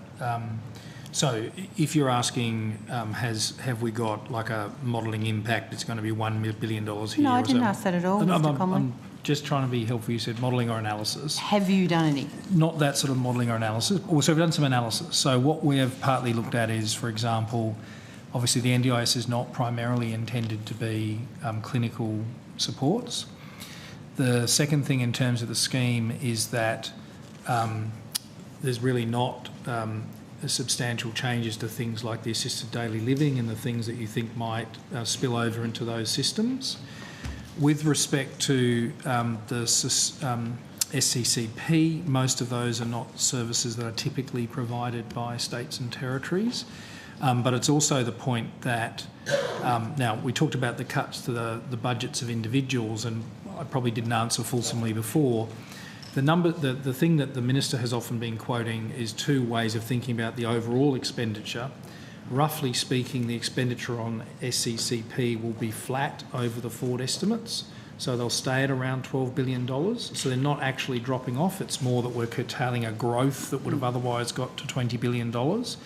And on a per participant basis, the SCCP number is around what it was in 23-24, which was the number that the Minister was doing, which is around $27,000 per participant. I'm not sure SCCP really is relevant to my question in the sense of if I'm asking about health. Well, I suppose what I'm saying is that some people have made the link, including some state and territories in discussions about will a reduction in SCCP put a pressure on the health system? And I suppose I'm just making the point, we don't think the argument's very strong that that would put a pressure on a health or aged care system. No. And so can I just, one other thing, sorry, Senator. Sure. The other thing that we are in conversation with the states and territories is what would happen to the rest of foundational supports. So the national agreement that was reached on the 30th of January reinforced or confirmed the fact that there would be $10 billion in foundational supports. Know that. 4 has been allocated to Thriving Kids. There's another $6 billion available. So in our analysis, we think about the factors I've just talked about in terms of why we think the pressure would not be as large as some people might purport. And there's a $6 billion discussion on foundational supports, which is very substantial in terms of these sorts of supports. Yeah, and I sort of, in a sense, and probably why I didn't go to the states and territories quite so much was for that very, very reason. But, I mean, have you talked to yourself about what the impact on you? Sign of madness. I've gone into the room of mirrors and I've had a very, very testing session. Yeah, a very stern talking to yourself. No, but just in the sense, I mean, talking to yourself in terms of, you know, you're responsible for health and aged care as the Secretary. I'm just keen to understand, you know, you made the comment the NDIS wasn't designed in the first instance for clinical supports, it was disability supports. Clearly, clinical supports have sort of crept their way into some of the things that the NDIS is doing. If you take those clinical supports out, put them back into the health system, and I'm not being critical that that's probably where they belong, there is a cost shift there, whether that be a cost shift into primary care, which is obviously hits your budget as the federal department or federal Department of Health, or hits the state's budgets because of their responsibility for hospital services. And you know, quite frankly, this could be quite a reasonable amount of money. Have you got any idea of the quantum of the cost shift, appropriate or otherwise, I'm not saying, of the cost shift if by reducing these services being provided through the NDIS and moving them back into mainstream health services? Yeah. As an example. So all of the people in the NDIS currently have access to mainstream health services. I know that. That was the design. I know that. But who's paying for it is the question. And so, and I do keep coming back to SCCP because that's the particular one that is being reduced the growth rate. We would not envisage that would lead to significant shift into the health system. Yeah, I get that. The bit that we think may involve a shift, whether it's health or not, are those ones I think that would be covered potentially by foundational supports. And the reason it's hard for me to go a little bit further than that in definitive is that is a conversation with the states and territories about the allocation of those. Minister Butler has been on the record a number of times of saying that a significant priority for him would be moving to a tranche of foundational supports for psychosocial supports, which is the one that probably overlaps the most with what you might think would be in the health system. We are in a conversation with the states and territories about how that is prioritised and when that is rolled out. Sure. So I suppose I'm just going to draw your attention to the time. This is just my last question, and then excellent. I'm fine. So I think what I'm trying to get to is this is a very, very large saving, and just how much risk is associated with the potential for other parts of taxpayer-funded services ending up being increasing in order to achieve this particular saving. Now, I understand from what you've said, Mr. Comley, that you believe there is some, but it's impossible at this stage for that to be quantified, and I obviously accept your evidence. But I just think it is, this is a very large number, so potentially there could be a smaller but still large number associated with costs that are going to be incurred somewhere else. I acknowledge your $10 million of foundational supports, which you've said, but I'm just interested as to at what point in time we're going to have some clarity around what the offset cost in other areas is going to be for this. That's I'm happy to take on notice what we can provide. I would just make another comment that's really important. It is a very big save, $38 billion. But it is a $38 billion save against the growth rate that was baked into the system. And so if you look in absolute terms at the scheme, it still grows in 25-26. The number was 49.7 billion, and it's still going to be 54.2 billion at 29-30. So what we would say is that what we're doing is we are pulling the growth rate down from an unsustainable level in a system that is, and I think Minister Butler and Minister McAllister have said this a number of times, is providing services in the care economy that are out of step in many respects of where we do other things in the care economy. So that is partly why we would think that the impact on the other systems is not as large as people might think. Absolutely accept everything you've said, but that actually wasn't my question, and I'm just keen for the last sort of like 10 words you said, that's the piece I want. It mightn't be large, but we need to know what it is. Fantastic, thank you. We will now take our afternoon tea break and we will return at 4:30.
Thanks so much, Chair. Let me just scramble to find my place. Here we go. All right, fabulous. Now I understand that there has been a pilot or a simulation of the ICANN tool used in relation to support needs assessments. What are the questions that have been asked during this trial? I need to clean my bloody glasses. You all right? Do you want a tissue? Acting Deputy CEO Service Design Improvement Group.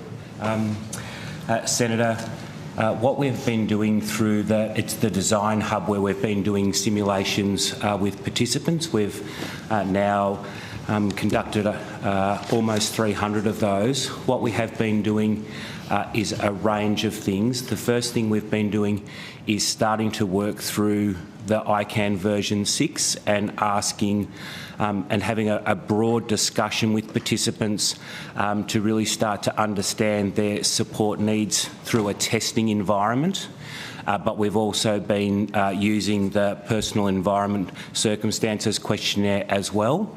And what we've been doing is really having a stop and start discussion with the participant about the types of questions, the discussion, and getting direct feedback for participants about the conduct of that first support needs assessment. Okay.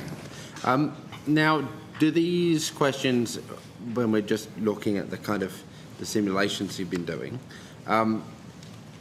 so what I'm hearing from you is the questions there, they come from the ICANN but also from other tools, is that correct? The personal environment circumstances questionnaire, or the PECQ, which is more about the individualised questionnaire, so it's a combination of both. Okay. And what is the framework for assessors to kind of know which questions to ask that may be appropriate for different types of participants? So the starting point for the ICANN is there are 12 domains. I think we've have provided information previously. The assessors work through all of the 12 domains, so it's a holistic understanding of the support needs of the individual, and so our assessors at this point are consistently applying the ICANN. What we are finding is that the assessors in some circumstances are saying to the participant, for example in communication, the assessor may say, you and I are having a direct conversation. Is there anything particular you wanted to address as part of support needs for communication, rather than going through all of those? Mm-hmm. Because what we have found is some participants have said, I'm not sure why you're asking these questions. You can tell we're having quite a communication dialogue. That's part of the testing environment, but fundamentally they are working through the 12 domains of the ICANN tool, and that really comes to the question around the intent of the support needs assessment, which is really around an equitable understanding of the support needs. Okay. Would you be able to table any materials related to the guidance you give those kind of facilitating, or the use of the word simulation that's throwing me off a bit. What do you call them there? Initiating the simulation, or there? Yeah, well, we call them conversation guides. Is what we've been using. I don't have a version here, so I'm happy to take that on notice and provide that. I would say that they are also a live document because we are constantly updating those as part of the testing environment and shaping them, and we'll continue to shape them throughout the testing up until April. So I'm just caveating it that it's not a finished product. Yep. If you could take on notice providing the conversation guides that are contemporary as of now, that'd be great. But also any, you said there was some guidance material or framework given to the assessor in this situation, so that they understand what questions are appropriate or what aren't appropriate. Could you table that? Yeah, I'll take on notice what are the products that our assessors are utilising as part of the training and come back to you. All right, thank you. What are the results of the trial so far? There's a couple of things. So the first thing is we're getting direct feedback from participants about the conduct of the support needs assessment. What we are finding is some participants are saying we would like some more specific questions more than general conversation. So can we be more targeted in the types of questions? The second piece of feedback from participants is that it is a very genuine and appropriate conversation with the assessor, which is really important. They felt heard, and I recall one participant particularly said, I am talking about things that I haven't necessarily spoken with others before, so that's a great opportunity for spending time with the assessor. The third piece of feedback, really important, is we've had a lot of feedback to say this has been the best genuine discussion with an agency staff member over a long period of time. And so there's a lot of conversation around the time that it's taken, but we have received genuine feedback from that. And then the fourth one, to your point, is some participants have said, can you skip through particular parts because it may not be appropriate to my support needs? And again, that's really just updating our conversations guides. I would say the last thing is we have had some direct feedback, of course, from the assessors that are doing the testing. What the assessors are saying is that the vast majority of the participants understand what the support needs assessment is during the conversation. What we want to do is make sure that we have better preparation information for our participants so that they really understand when they go in to the discussion what is the purpose of the support needs assessment and how can I better prepare for that. That will also help with compressing the amount of time that the assessments are taking, because there's a lot of back and forward about explaining what the support needs assessment is. We need to be able to shorten that time and better prepare a participant prior.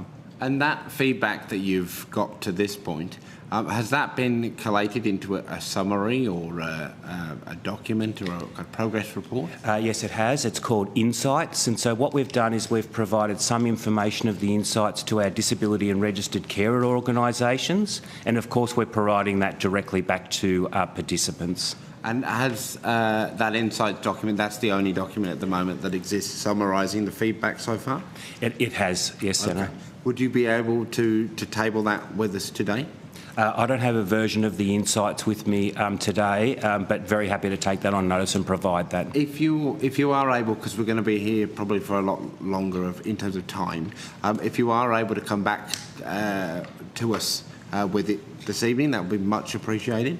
Maybe after the dinner break. Yeah, if you could, that would be fantastic.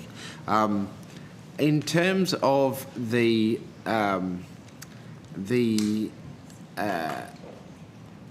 feedback that is contained within the Insights document, I just want to be clear. So that's a summary of the feedback you have received through the simulation so far. How many of these simulations have you conducted to this point? I think at this point it's just under 300. It might be 290 assessments that we have done. But really importantly, with now the delay in the commencement, we will be moving to several thousand.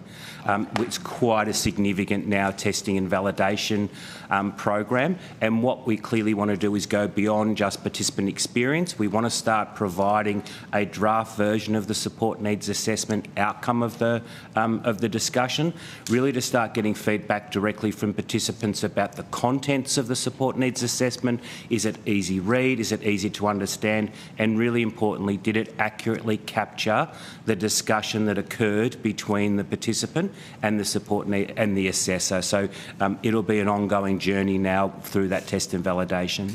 And what was the figure? 209? 290 to date. Okay. And just to be clear, were those 290 participants explicitly asked for their feedback on the process, on their experience? I wouldn't say, I couldn't categorically say every single one of the 290 was specifically asked. I would have to check the volume of how many. We have a standard survey that happens and asks us a range of questions. I would just need to check, did that happen for the very first person? So I wouldn't want to say it occurred for every single one of those participants. And that survey that's sent out for the well, you're not sure whether all 290 have got the survey, but the data that you've got from that survey so far, is that contained within the Insights report? Yes. So when are you able to, is all of that, the feedback from those surveys in the Insights report? It's a summary of the Insights. So there was very similar feedback that was captured. So it's more a thematic kind of theme, consistent themes that we had heard, and then consistent themes that we had heard directly from the assessor. Are you able to take on notice for us, providing us with the kind of de-identified, of course, but the raw feedback from that survey, those survey results to this point? We'll certainly have a look at what we can provide, Senator. Because we have an opportunity to get a snapshot of where we are now before we further expand the process. Thank you. Senator Steele, John? Yes. It's an important line of questioning. Can I just prompt Mr Rule to just, in the briefest of terms, indicate how this builds on the desktop assessment, which has been another part of the validation process? Certainly, Minister. So we've undertaken around 7,000 desktop reviews that were done essentially with agency staff looking at information on the files for existing participants. Yep. So that was no live-to-live simulations that were occurring. Yep. And then what we then commenced was then our live simulations directly, and as I said, they were really around three things. One was about participant experience. Two was about a core part was about undertaking the accreditation for our assessors, and then third is really about validation of the support needs assessment model. And as I said, we've achieved 290 to date, but that is certainly now ramping up. Now we have additional time. Okay, fantastic. And just for people following along at home, when we're talking about live to live, we're talking about talking to people, aren't we? Human to human interaction. Human to human. And desktop is a human being sitting down and looking at the data on the file, but you don't actually interact with the person. Spot on. Yeah. Yep. Okay. So in terms of who then conducts the individual that conducts the simulation, who are those individuals conducting those simulations? So the assessor. So the assessor are agency staff. We have now ramped up our additional assessor capability, and so part of undertaking the simulations, and the participants are aware of this when they come into the design hub. They are aware that this activity is being undertaken as part of accrediting the assessor, or this part is actually being undertaken by an accredited assessor to start to work through. So there are two separate different assessments, because our assessors to be accredited through the consortium have to have undertaken an ICANN with a participant. So we need to be really clear about which testing is being undertaken. Okay. And just, I think there might be a little bit of confusion here, because we've got the simulations work being done by the Design Hub. We've got the desktop reviews, as the Minister mentioned. But as I understand it, there's also been a third process underway to kind of test the validity and the experience of the ICANN tool that is not a simulation being done by the Design Hub. It's another process that participants have been involved in. Is there that third process? Yes, but that's being conducted through the Design Hub. The Design Hub is just the area and the function that may actually undertake those various activities. When we engage with participants and seek their nomination, we let them know which piece of training are they being undertaking. Okay, so let's clear this up then. So we've got a couple of things going on at once. We've got desktop reviews, of which there have been 7,000. Correct. We've got the Design Hub simulations, of which there have been 290, and then we've got a third category, which is that's the accreditation of the assessors that's being undertaken.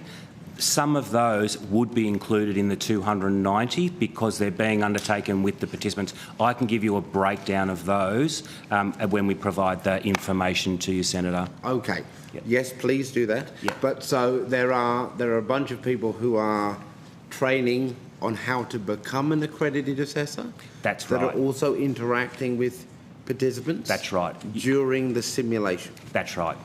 But also separate to the simulation? No, you have to be accredited, you have to have undertaken the assessment with an individual in a live environment. That isn't a desktop review. Right, okay. So what you're doing is you're basically doing the training and accreditation of a bunch of folks at the same time as doing a simulation on the participant experience of the...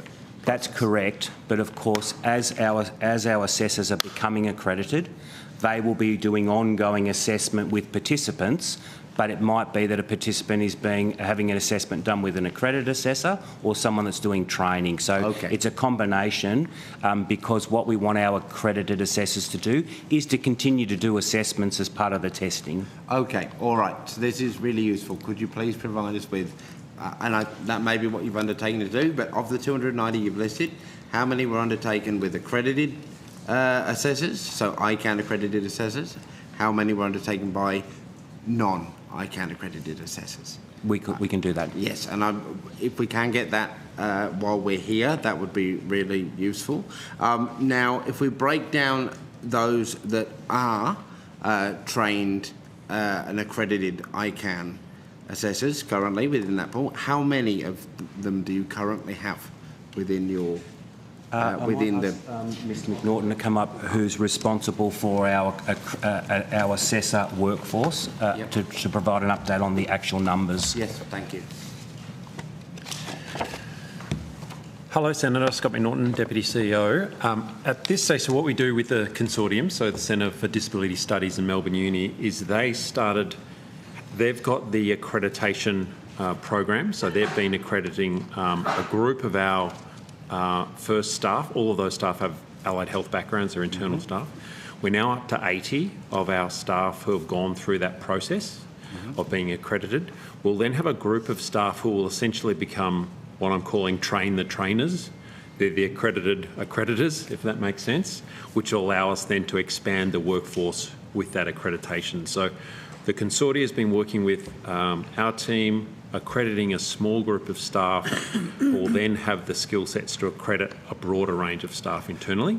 Okay. We're up to 80. We're going to expand that over the next 4 or 5 weeks to double or even triple that amount. I just want to pick something up that Mr. Velin said. Part of the training is definitely doing a simulation with a participant, but there's a classroom-based component to that too, of course. Yeah. Yes. You go through a range of activities before you do your simulation. I understand. So of the 80, just so I've got the numbers right, how many are trained allied health professionals? I'll get you the exact number. The first tranche were all allied health backgrounds. We're then expanding that slightly so we can increase the testing pool of people that can do testing, because as Mr. Verleen said, we want to get to between 5,000 and 10,000 simulations by the end of this calendar year if we can. So you want to get to... But somewhere between 5,000 and 10,000 to give us a really robust sample size. Right, so you want to go from 290 to 5 to 10,000. Yes, it's a significant ramp up, so that's why we're ramping up the workforce at the moment. Okay. Now, so you're going to let us know how many of those are allied health professionals? We'll give you that. Have there been, so there have been, just so that I'm clear on this, we don't know the number, but out of that pool of 80, there are some that are in fact trained allied health professionals. There are, okay. The majority of them are. The majority of that 80. I'll get you the exact number. I think all 80 are, but let me confirm that on notice. You're going to get, okay, awesome. So you've got a bunch of them and they are now accredited, trained ICANN assessors. That's right. What is the process that has been used for the assessment in terms of time? So how, mechanically, what does this assessment process look like? So it involves obviously the face-to-face component with the participant, which is anywhere from sort of an hour and a half to, I've heard them go up to 4 hours. The one I sat in on was around about an hour and 45 minutes to 2 hours. But then there's a pre-work, so where the assessor will do a desktop review of the participants' record, understand their functional capacity, so any information on file, their history, their current plan, any of those reports. So they'll do that preparation. We'll book the participant in, of course, we'll explain it, we'll go through that, and then there's a follow-up period where the support needs assessor does any of the data capture. Okay, so that's what it looks like for the person conducting the assessment? Yes. From the participant end, what does it look like? So the participant end, what we're doing is working with them to obviously book in the assessment, explaining what's going to be happening with the assessment process. They'll then attend that. They're all virtual at this stage, so they'll attend a virtual meeting. We'll go through that process. The assessor will then explain at the end what are the next steps and thank them for it, and if they've got any questions, just confirm their participation. Okay. Senator, can I just add, one of the components, really important components as part of this testing exercise is what is the information that we can give participants beforehand to really ensure that they are prepared for the support needs assessment. And what we're finding is some participants have said, if you could give me some of this information beforehand, I might be able to document it and get a sense about that, so that during the meeting, it's not the first time I'm necessarily hearing some of the questions, which could actually shorten the actual meeting with the support needs assessment. That's what we're trying to work through as well, about preparation for participant as part of the testing. And when the participants participating in the simulation, do they know whether the person that is their assessor is a qualified and accredited ICANN assessor, or whether that is somebody that is a trainee that is still in the process of training? So what we are doing is, when we are booking in a participant, we are letting them know which part of the testing they are being part of. We are letting them know this is with a trained accredited assessor because we're testing the conversation guide and those bits, or you are meeting with a person that is undertaking their final accreditation, so they know going in who the individual is and where they are up to as part of the assessment. In that process, okay. And does the interview structure, if you like, allow a person to bring their support person as part of that process? Yes, it does. Yes. Okay. The one I sat in, the person had a family member and some other friend with them. So that happened in that case, but that is something that's communicated ahead of time. You can bring somebody if you so choose. That's correct. Okay. And then are the participants informed of kind of the outcome of the simulation? Like, do they get to see a final report that's the result of the simulation? We have just started to provide the support needs assessment. The very first weren't, because what we were doing is really learning about the initial experience. So as we are moving towards different phases, we are now moving towards participants receiving a summary of the support needs assessment report. It's just not all 290 did, but we've now started that as part of the testing. Part of the process. And within that, the support needs assessment, the piece that they get, do they get a sample budget as part of that? Not at this stage. It's a sample reflection and documentation of the outcomes of the discussion that as part of this phase of testing. I have to keep saying as part of this phase. Yep. Yeah. So at a convenient point, Senator Steele-John will rotate the call. I'll just make we are one question away, I think, from a convenient point. Thank you for taking us through that process in detail. It's really useful to see it stepped out that way. I would ask, though, you're seeking participant feedback on this experience, and yet what you've described is a process that leaves out, to me, what is a key element that you would need to be able to get feedback on from people to understand how they really feel about this process, and that's the budget that would be the result of the process. Because otherwise, people will be giving you feedback on the feel, the vibe, how the conversation was structured. Did they feel like they were able to talk about what they needed? But the meat and potatoes being, would they actually then get the funding they need to live, is not something they would have a line of sight of. So I'm wondering what the value is of a trial that doesn't allow you to get feedback from participants on what will be the determining piece of information which will affect their experience of the process. I absolutely appreciate, Senator, that is a particular area of interest for participants. What we've really focused in on to date, and conscious we have many thousands of testing still to go, it's been really important that participants have felt like they've been heard and that their support needs have been accurately captured in order to inform a budget. But I absolutely acknowledge that as part of the phasing, we will get to the point around that. At the moment, what we have been focusing in on is that a participant, we've had a lot of discussions from participants that said, who is this person? Are they really going to be able to understand my support needs and to be able to capture that? And so that's just this part of the testing that we've been focused on, but I acknowledge that. So will you be giving sample budgets to simulant participants in the simulations in the future?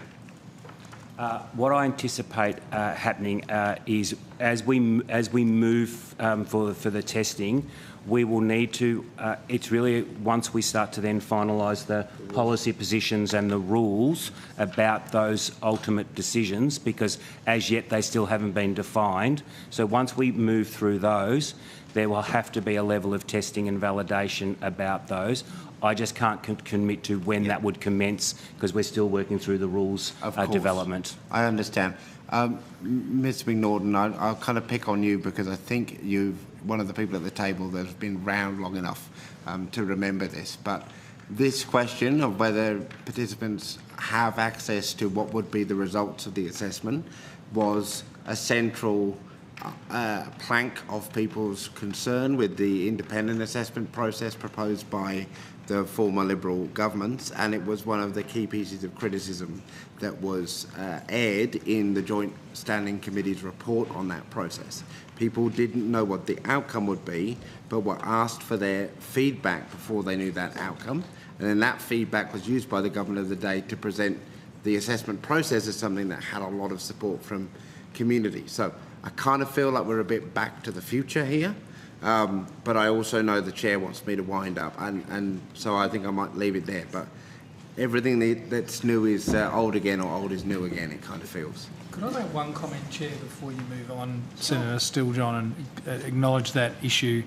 As was said by the officer, the budget model hasn't been finalised. We'll have to go to the rules. Probably worth the context that one of the key reasons the government decided to defer the commencement of new framework planning until 1 April next year was to allow the time to do the testing we've now talked about, but develop the budget model. Yeah, and that's good. But this is a basic principle of, like, you wouldn't buy a car if you went to the showroom, sat in the car, saw the fixtures and fittings, and they said, well, the one thing that's missing is the engine, but like just put down a deposit before we fit the engine. Like, it wouldn't be a thing that you would do. Disabled people were not happy about it when the Liberals tried it. They won't be happy if it isn't part of the process we're actually drawing feedback on as quickly as possible, is my view. But I'll go back to the chair. Thank you very much, Senator Steele-John. We'll go to Senator Askew. Very much. I'm going to go to supported independent living. If we can have some people at the table. Thank you.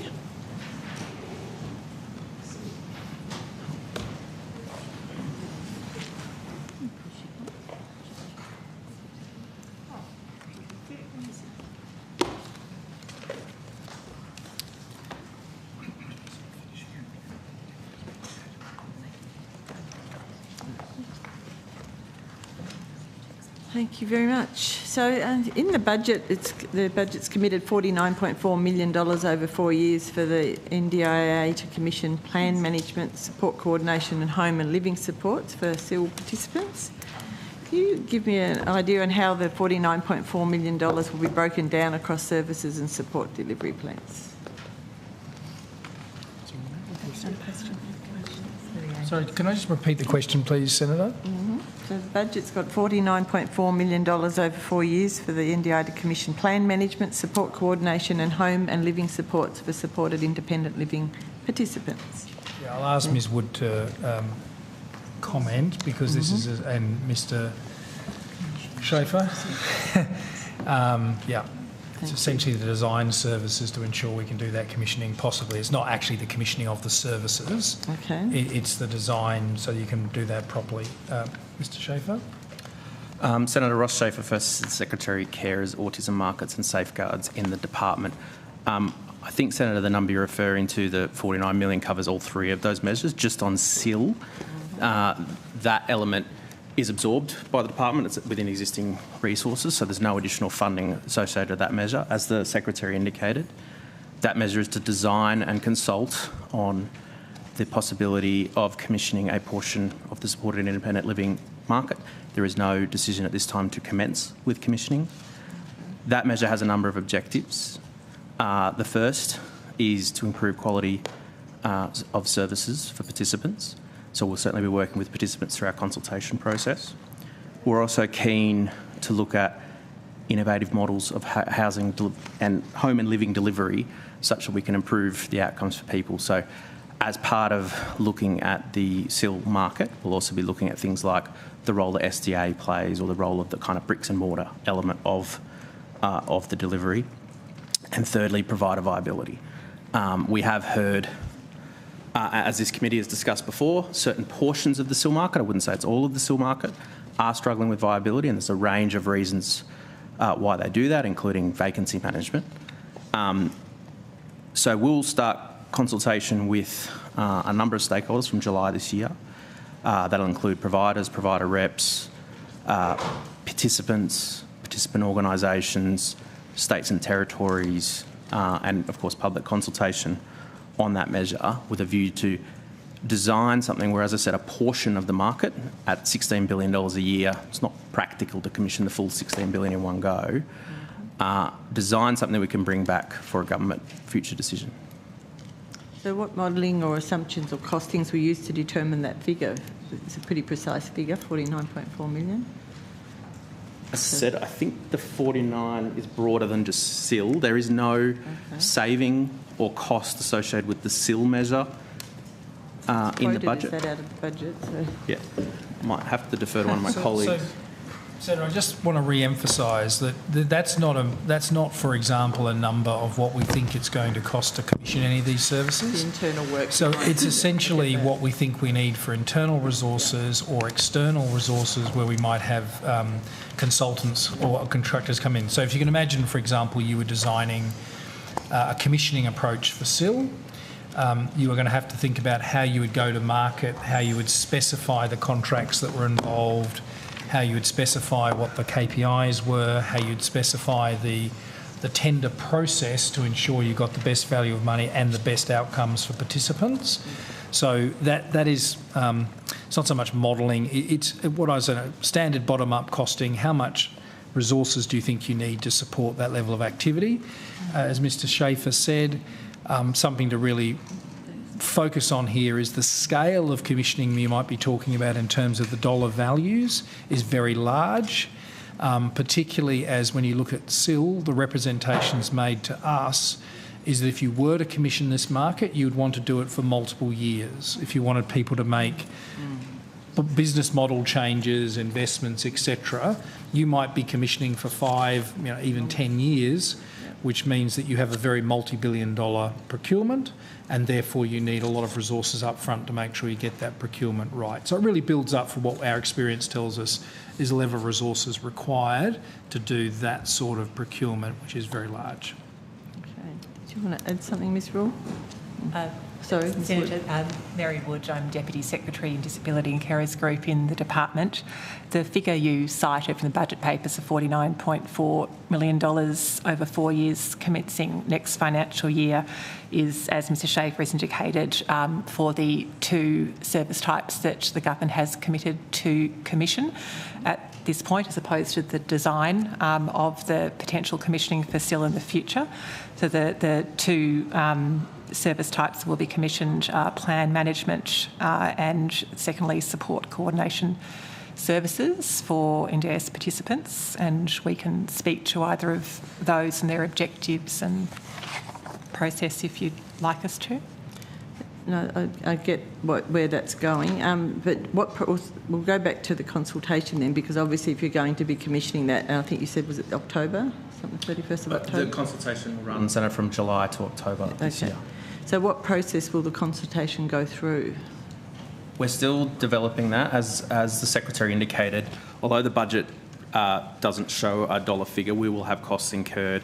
We are expected to go to market to get someone to assist us with the design and consultation with that. That measure is offset by a previous budget measure around blended payments model, which was looking at a very similar set of objectives, particularly where SIL was a component of that. So a portion of that measure we'll use for this. So a different approach to pricing and payment than previously announced. As I indicated, we know the stakeholders we want to consult. In terms of the exact process, we're still working through that now. Okay, so... Senator. Sorry, yes, sorry. Sorry, if I might add, Erin Rule, Acting First Assistant Secretary, NDIS Strategy and Policy Division. That Mr Schaefer has described the consultation process for SIL commissioning. I'd like to clarify that for plan management and support coordination services, it's not a consultation process, but there will be market readiness processes. So there's a distinction there in that the government has conducted consultation, for example, on navigator functions in the past that the agency has led, which can inform the support coordination element of the announcement. And so it's really a market readiness phase, which is more about preparing the market for an approach to market. And what's the time frame around those? I haven't got that information. The plan management panel will begin from October 2027. And support coordination?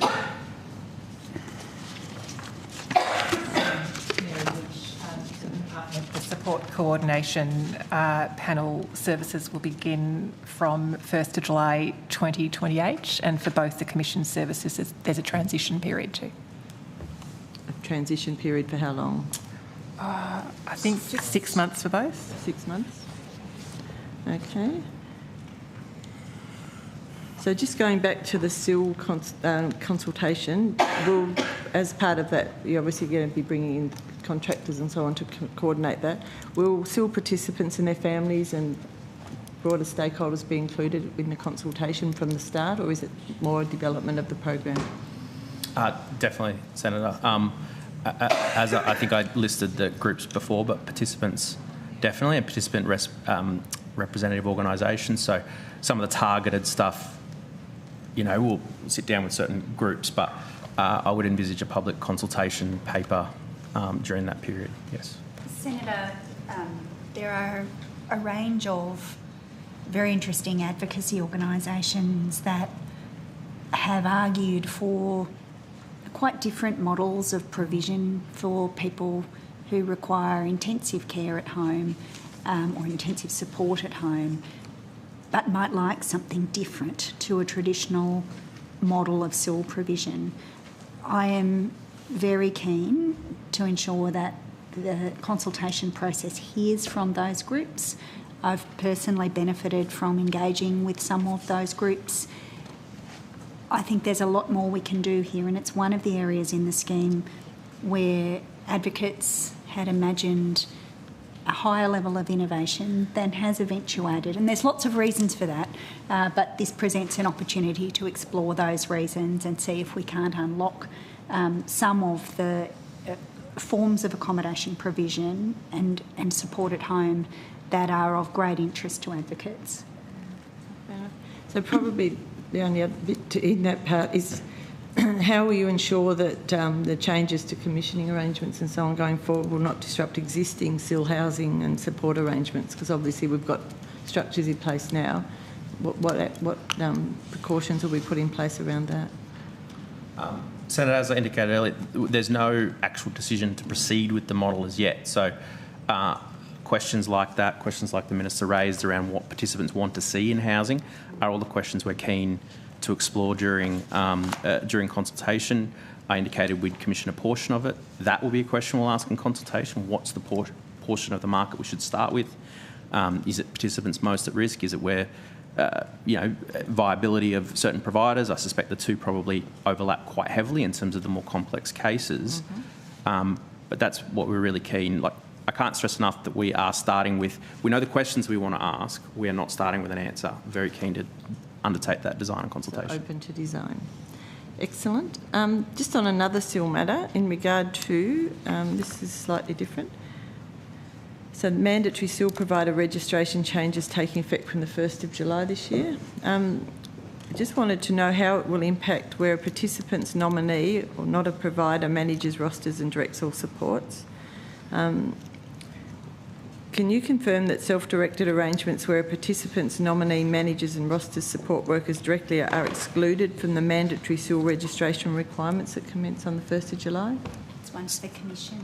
Yeah, Senator, I'll let the Commission answer on the SIL from 1 July, but can I also just indicate for the expanded mandatory registration category that commences in 1 July 27, the next phase, it is also the government's intent to exclude self-directed supports from that expansion. But I'll let the Commission answer on the first phase. Thank you for that question. Alyssa Chambers, Deputy Commissioner at the NDIS Quality and Safeguards Commission. So we've worked really carefully with the disability community to develop the definition of SIL that is within the rule.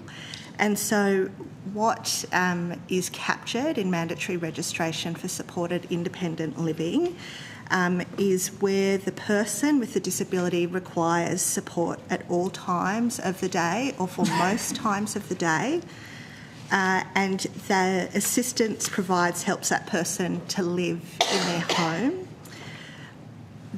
To your question, the definition and who is captured is that the provider must be managing and delivering that supported independent living to the participant in accordance with what is in their package of supports. What is not included is a person who receives a few hours of support a day, or a person who chooses and manages their own support workers, and this includes developing their roster of care. So in this case, for example, participants nominee where they manage, roster and direct all supports, and it is for somebody who requires 24-hour care. So they would be excluded. Correct. Thank you for clarifying that. Just another question in regard to the changes that will be coming in on the 1st of July. Will written guidance be provided to participants, nominees and support workers about self-directed arrangements in that lead up to that timeframe, or has that been provided? So we're working really closely with the NDIA around participant communications. We have got communication on our website that describes what the nominee and those self-directed supports look like and what is excluded from the SIL definition. We've also been doing a lot of engagement with participant groups, particularly those who self-direct their supports or families that self-direct those supports. So we're very open if there's more communication that is needed, that we can provide that and put that on our website. So I suppose if you've got that situation where somebody is doing the self-management, would they be automatically be getting updates and so on through emails and so on? Should they be already getting that information via newsletters, e-newsers or something like that? So we've been doing newsletters out to the sector. We've also written to all of the unregistered SIL providers. We've written to registered SIL providers, and we've worked really closely with the NDIA around communication to participants who are in receipt of SIL or are potentially self-directing their supports.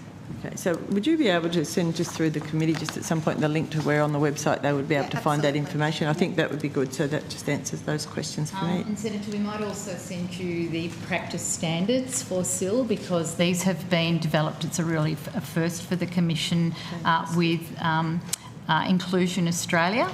So it's an important point about what people with disability expect from the delivery of this service, and will really help us focus continually on quality and what that looks like. So we'll send that through as well. Thank you. It's just clarification in particular around that would be fantastic. All right, that's it on seal. Can I keep moving? You can keep going, yes. So I'm going to go to digital payments now.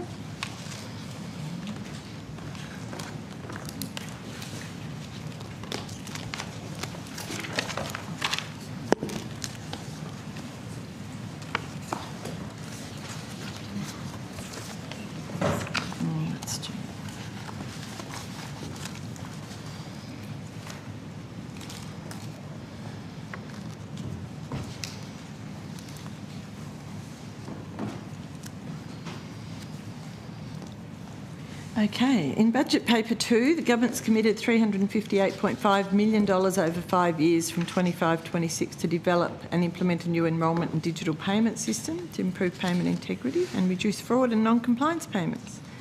Can the Department advise how the price of $358.5 million was determined?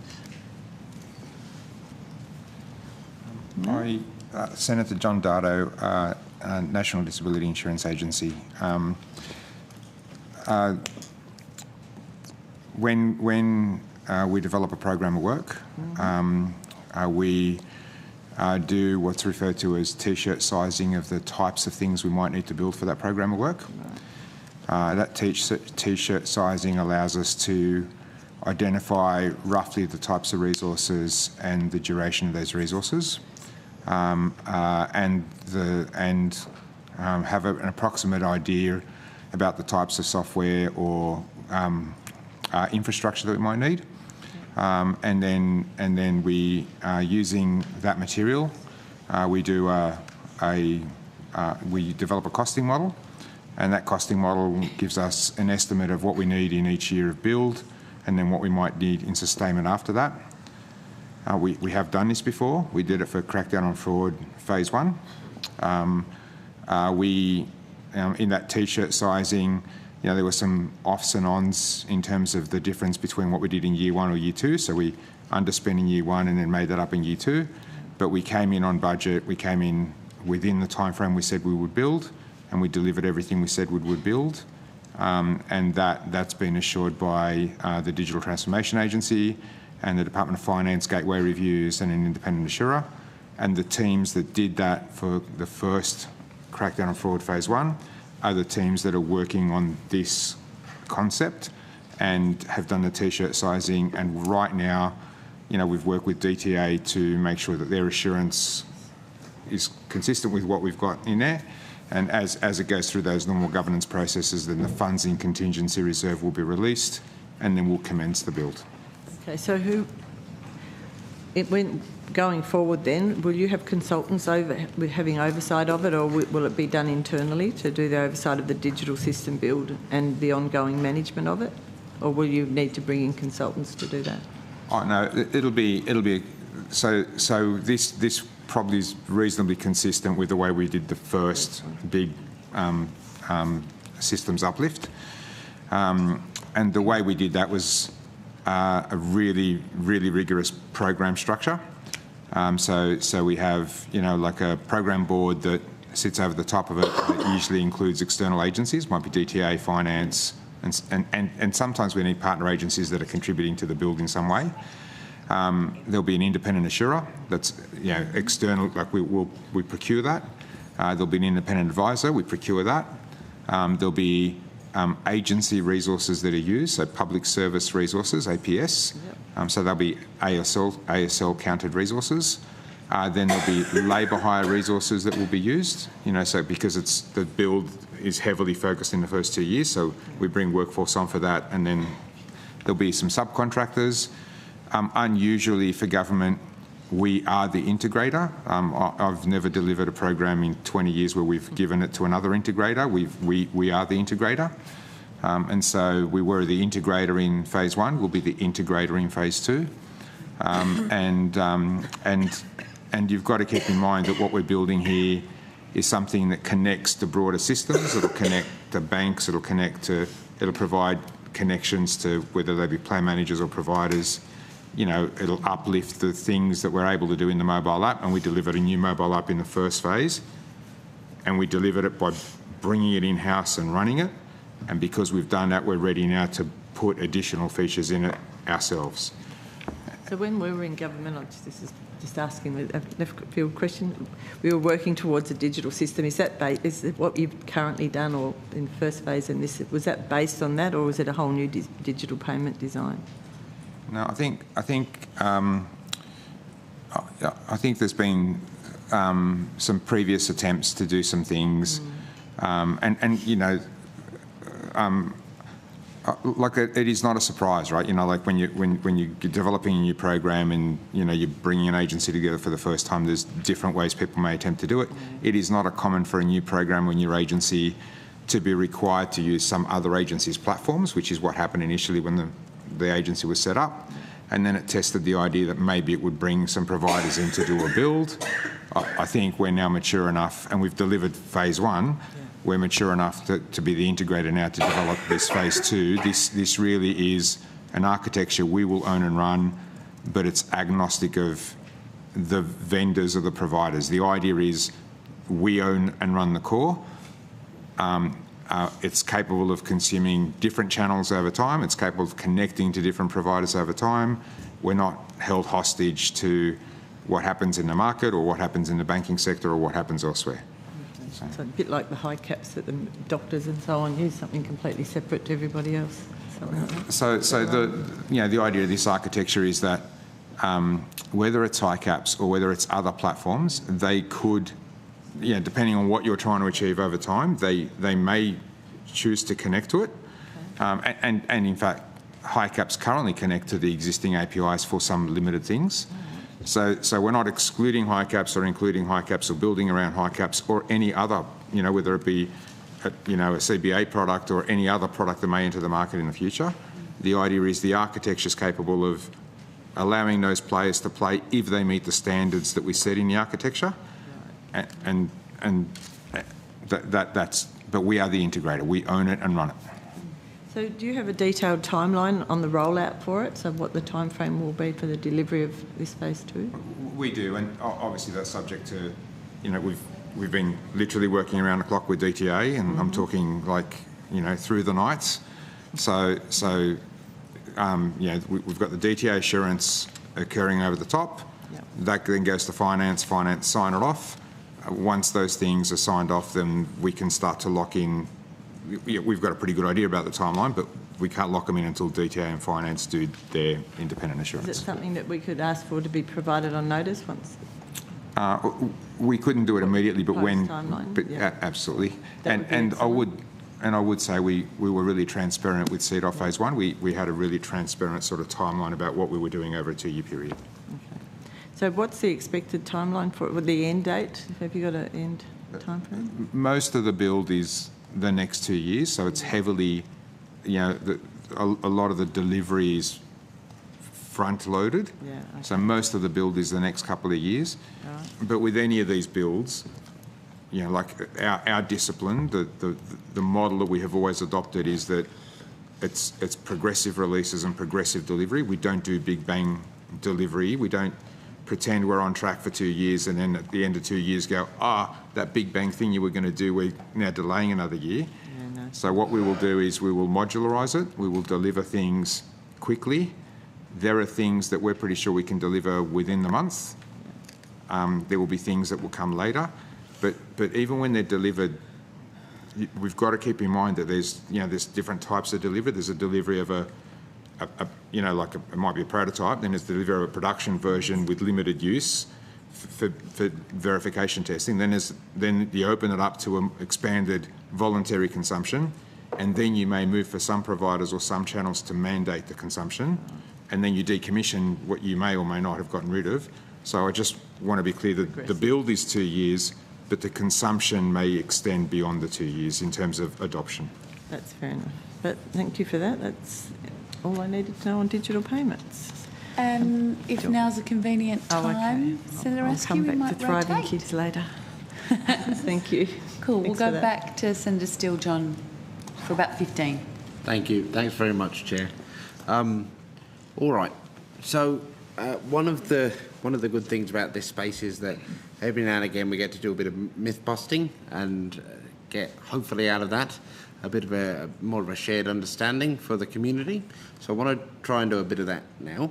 In terms of the agency's position, Mr. Head, I would be correct to say, I should frame this as a question. Does the agency believe that autism is an impairment that can be cured? I think this might refer to correspondence that's been raised with me, which I've given an undertaking to examine. This was raised in a discussion with the DRCO forum last week, and I was concerned on the face of it with the way that correspondence was presented to me, and I've given an undertaking to have a look at how that came to be expressed in the way it was. I've been provided with a copy of it, and it talks about the treatments, etc. So we are going to respond to that and look at how that came to be. So we may or may not be on the same page as to the kind of instigator for me asking the question.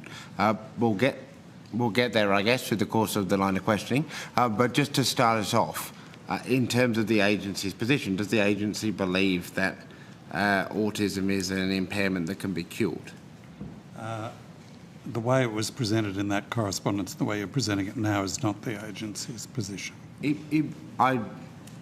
Until we've got a bit further into the line of the questioning, Mr. Head, we may or may not be talking about the same thing.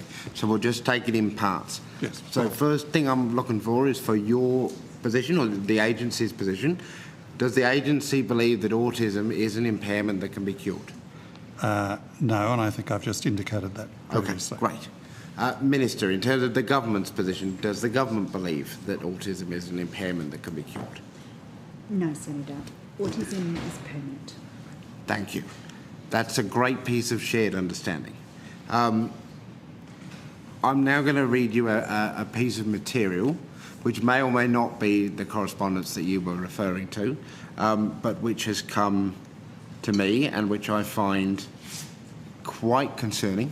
It is the copy of a letter which I will read to the committee, but which I've de-identified. I would have liked to have been able to table it, but unfortunately the copy that's been provided to me, I believe, contains potentially identifying information on the inverse of it, and so to provide it to the committee may be to disclose the person's identity. But it is a letter given in the standard agency font, and it was provided to a participant who is an autistic person and was, I believe, making an application to access the NDIS or in some other way to modify a plan, and the agency seems to have communicated with them as a result of that instigation. It lists the usual things around participant number and those kind of things, and then says, thank you for redacted application to become a participant of the NDIS. We have reviewed the application and we need more evidence to decide if they are eligible. So this sounds to me as though it is sent to maybe a parent who has made an application, or at least somebody who is making it on a participant's behalf. In bold font it says what you need to do, and then beneath that, please send us more evidence to confirm. Please provide evidence from a treating health professional about your impairment, including any treatments previously undertaken to relieve or cure it, any treatments currently undertaking to relieve or cure it, the outcomes or expectations of any current and or previous treatments, any available and appropriate treatment options that have not yet been explored, that are likely to relieve or cure it.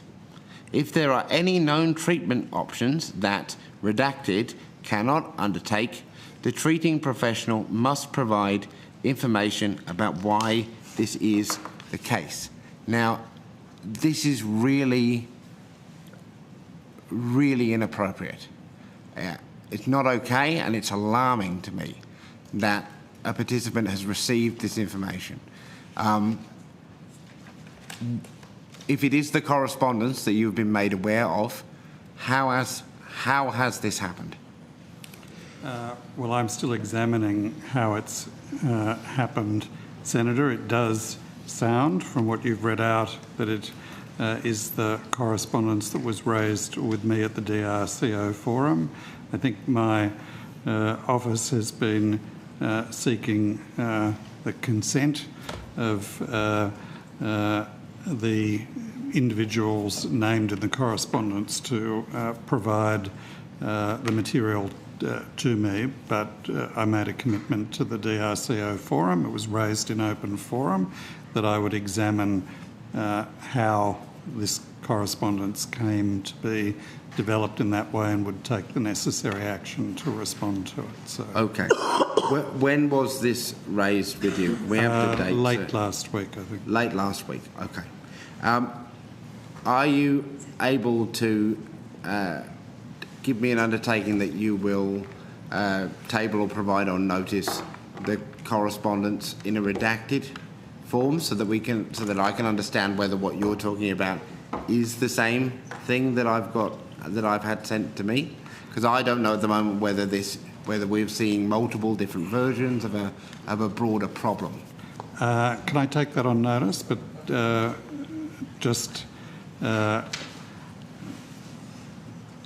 the person who was complaining hasn't complained to the agency, as I understand it. They've complained to a member of the DRCO forum. I've had the material read to me. I want to check where my office is up to in respect of the consent from the participant or the nominee who originally raised the issue. But broadly, I'm comfortable with doing that, okay, subject to testing. Thank you. If you could, that would be good. It's really, I just need to underline for you how serious this is. Well, I understand that, and I said that to the people in the DRCO forum when it was raised with me, and indicated that I would treat getting to the bottom of it as a priority, and I would come back to the forum with an explanation. Thank you, Mr. Head. I appreciate that. Now, one of the changes under the legislation is the ability of treatments and no, I should say not the ability. One of the things you're doing in the legislation is basically articulating that the availability of a treatment will no longer be taken into consideration when making an access determination. The text of your bill states, and I will quote it directly so that we're on the same page, treatment may be appropriate treatment for a person's impairment or impairments, regardless of whether in individual circumstances restrict the person from accessing the treatment.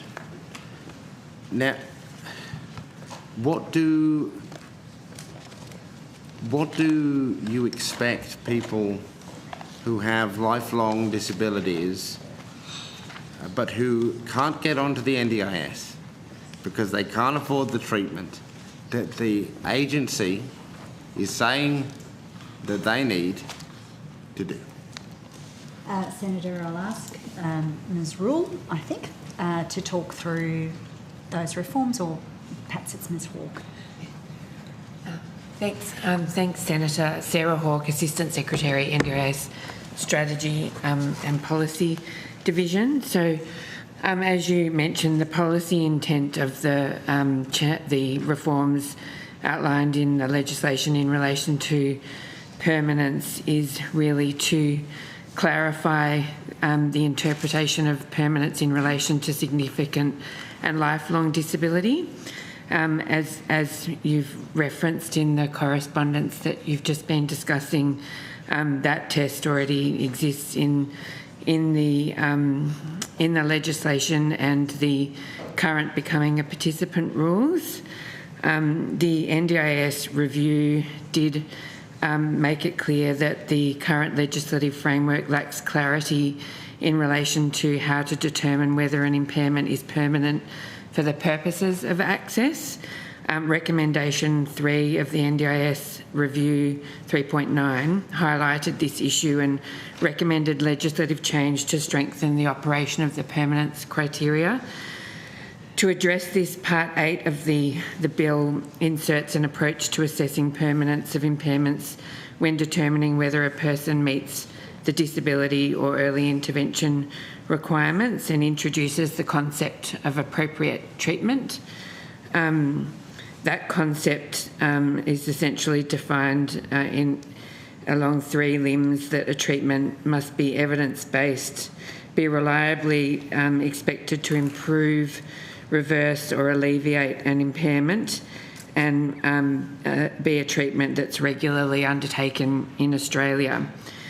So how the bill will clarify the assessment of permanence is that essentially an impairment is not permanent or likely to be permanent unless the person has undertaken all appropriate treatment for their impairment or impairments, and an impairment cannot be found to be permanent if there is other treatment which is likely to materially improve, reverse or alleviate the impact. And to be found permanent, the person's impairment or impairments must be likely to persist for the person's lifetime. So in essence, in relation to your question about access, we have certainly heard community concern that these changes may lead to delays or restrictions to access due to the challenges with treatment availability. And there is an exclusion in relation to consideration of a person's financial and geographical circumstances. So in relation to the bill does clarify that treatment options need to be considered in the context of recognised clinical practice in Australia, and obviously that includes a range of health systems and services available through Medicare, pharmaceutical benefits and the like. And the evidence that the agency will consider, as they do at the moment, is evidence from treating health practitioners around whether in fact there is appropriate treatment available to a person. We are looking to use the, there is importantly, in relation to consideration of whether an individual is taken to have undertaken all appropriate treatment, there is provision for rules to prescribe circumstances in which a person is taken to have undertaken all appropriate treatment. It's really important that the development of any such rules take into account medical and ethical considerations such as individual autonomy and informed consent, while establishing system-level parameters around what constitutes reasonable and appropriate treatment. So we are looking to use the technical advisory group that was discussed earlier today in the context of developing those rules over the next 12 months ahead of the 1st of January 2028 commencement of that part of the bill. And we expect the consultation process in developing those rules will need to draw on a range of expertise and perspectives, including clinical expertise, obviously lived experience, and consultation with the disability community, and input from state and territory and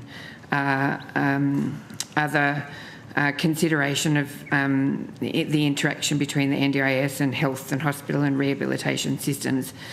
As was the intent of the permanence consideration as part of the assessment of access. Obviously, the NDIS was never intended to replace treatment and rehabilitation systems, and so we have some further important work to do in terms of clarifying the operation of those provisions in the event that the bill passes.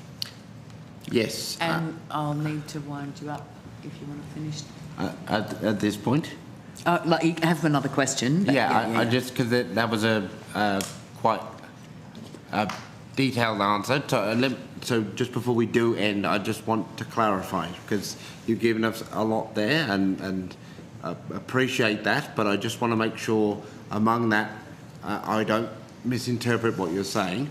It is the case, isn't it, that in the bill as currently drafted, an appropriate treatment may be considered an appropriate treatment regardless of the individual participants' financial circumstances, their individual circumstances that may restrict a person from accessing the treatment. And in the explanatory memorandum, you step those out as financial circumstances, geographical circumstances, and broader contextual circumstances. That's correct, isn't it?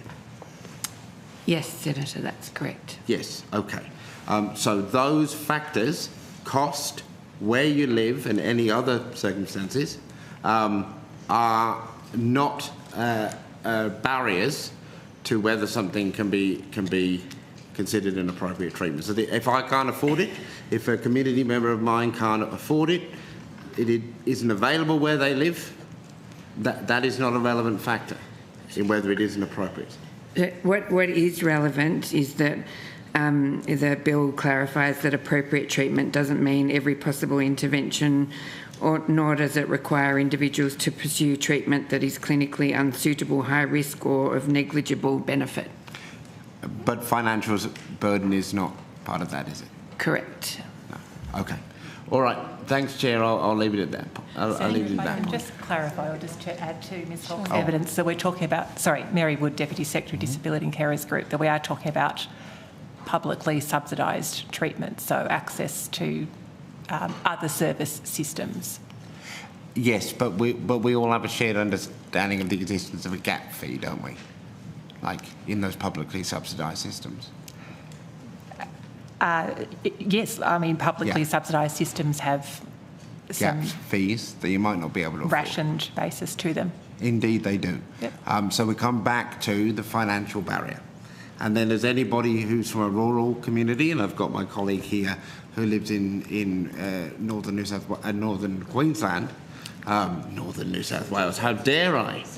Well, Central Queensland. Definitions around where north is in Queensland are highly contested. I should absolutely stay out of that. But my point is, you know, there's the cost barrier, and then there is whether those subsidised services exist in your community. Like that is the practical lived reality of many people in this country. Whether we might wish, as the explanatory memorandum does, that there are mainstream alternative services and supports that should take up the slack or play the role, that is not the reality right now for so many Australians. So whether or not there is technically a publicly serviceable and subsidised option does not in any way detract from whether there's a gap payment in that, whether there are other financial imposts associated with that publicly subsidised service. So the procedure might be covered under Medicare, but not the anaesthetic or those elements of it. And then there is whether or not there's a wait list of years and years, and whether or not it's even available in your town. That's correct, isn't it? Senator, we're certainly talking about the same things, which is universally funded support services in Australia open to all Australians, and obviously there's somewhat different barriers. Indeed. Okay. Thanks. Senator Askew, over to you. And then we'll do Thriving Kids after dinner. How's that? When we're feeling more thriving. When we're thriving after dinner. So will I go for the transport? Okay.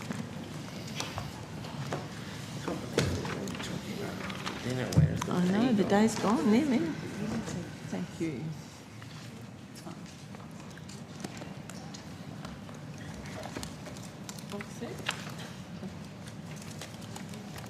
So So, in regard to the transport allowance, I understand that there are different categories of allowances for different levels. I was just wondering if you could talk me through the different levels 1, 2 and 3 and how it's different and the amount paid to participants for each of those levels to start with.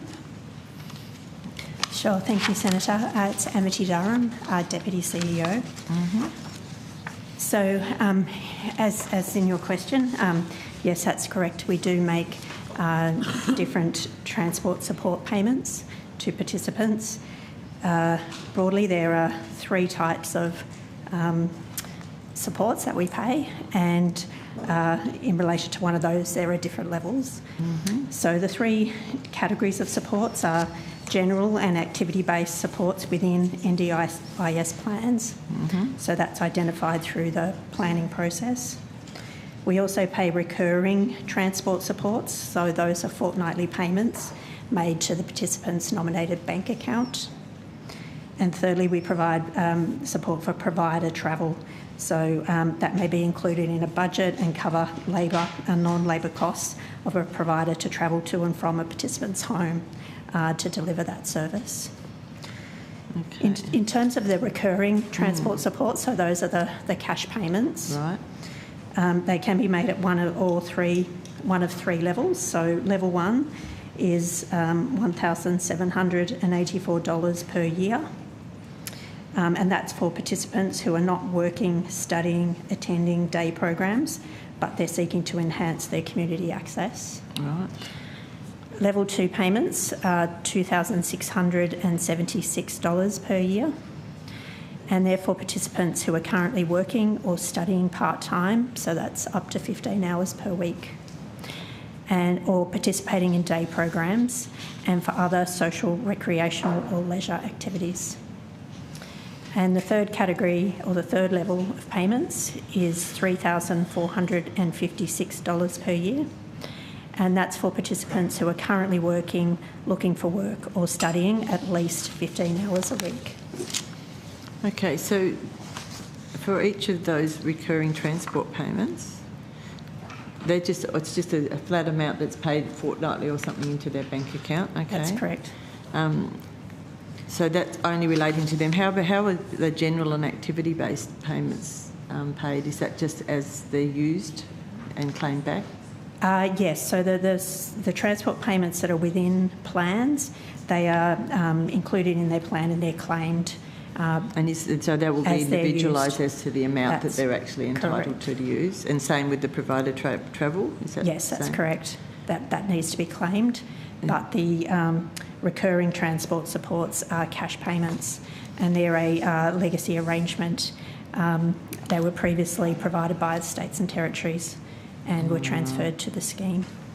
I should mention, Senator, there's also an agreement that was made in 2019 by the Disability Reform Council that the scheme would also fully reimburse states and territories for their state-based transport subsidy payments. So states and territories can also provide subsidies, primarily for taxis. And there is also a further category of payments that we can make for participants who have very high transport needs, and we provide an uplift payment, and that's variable to the participant. Again, that's a legacy payment that we're continuing. So I was just wondering why that would be necessary if they've already got in their plans the general and activity-based or the provider travel, but is that it's based on the state and territory agreement that we would continue those payments.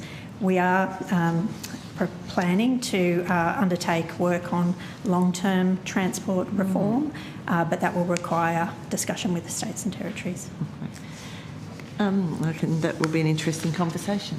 Can you provide me with the data over the last 3 financial years, possibly on notice, for the transport allowance, the number of recipients of each of those tiers, especially in regard to the recurring transport payments, obviously, and the total amount expended on each tier? Would you have that now? Or is not over 5 years. I'm sorry, I can take that on notice.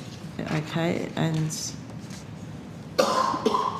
if you could also provide that in regard to those exceptional circumstances, payments for the higher funding amount, that would be good for that same period. Just be interested to see how that changes each year. It would be quite a different variation, I would have thought. Yes, look, they're paid at a constant rate year on year, but we can provide that over 5 years. Okay. Yeah. And how many, obviously that will include the number of recipients, yeah, that was in that request, so that's fine. That's all I've got on that topic, if you would like to finish the dinner 5 minutes early. Otherwise, we could move on. Don't really want to start throwing. Dinner and return at 7 p.m. Amazing.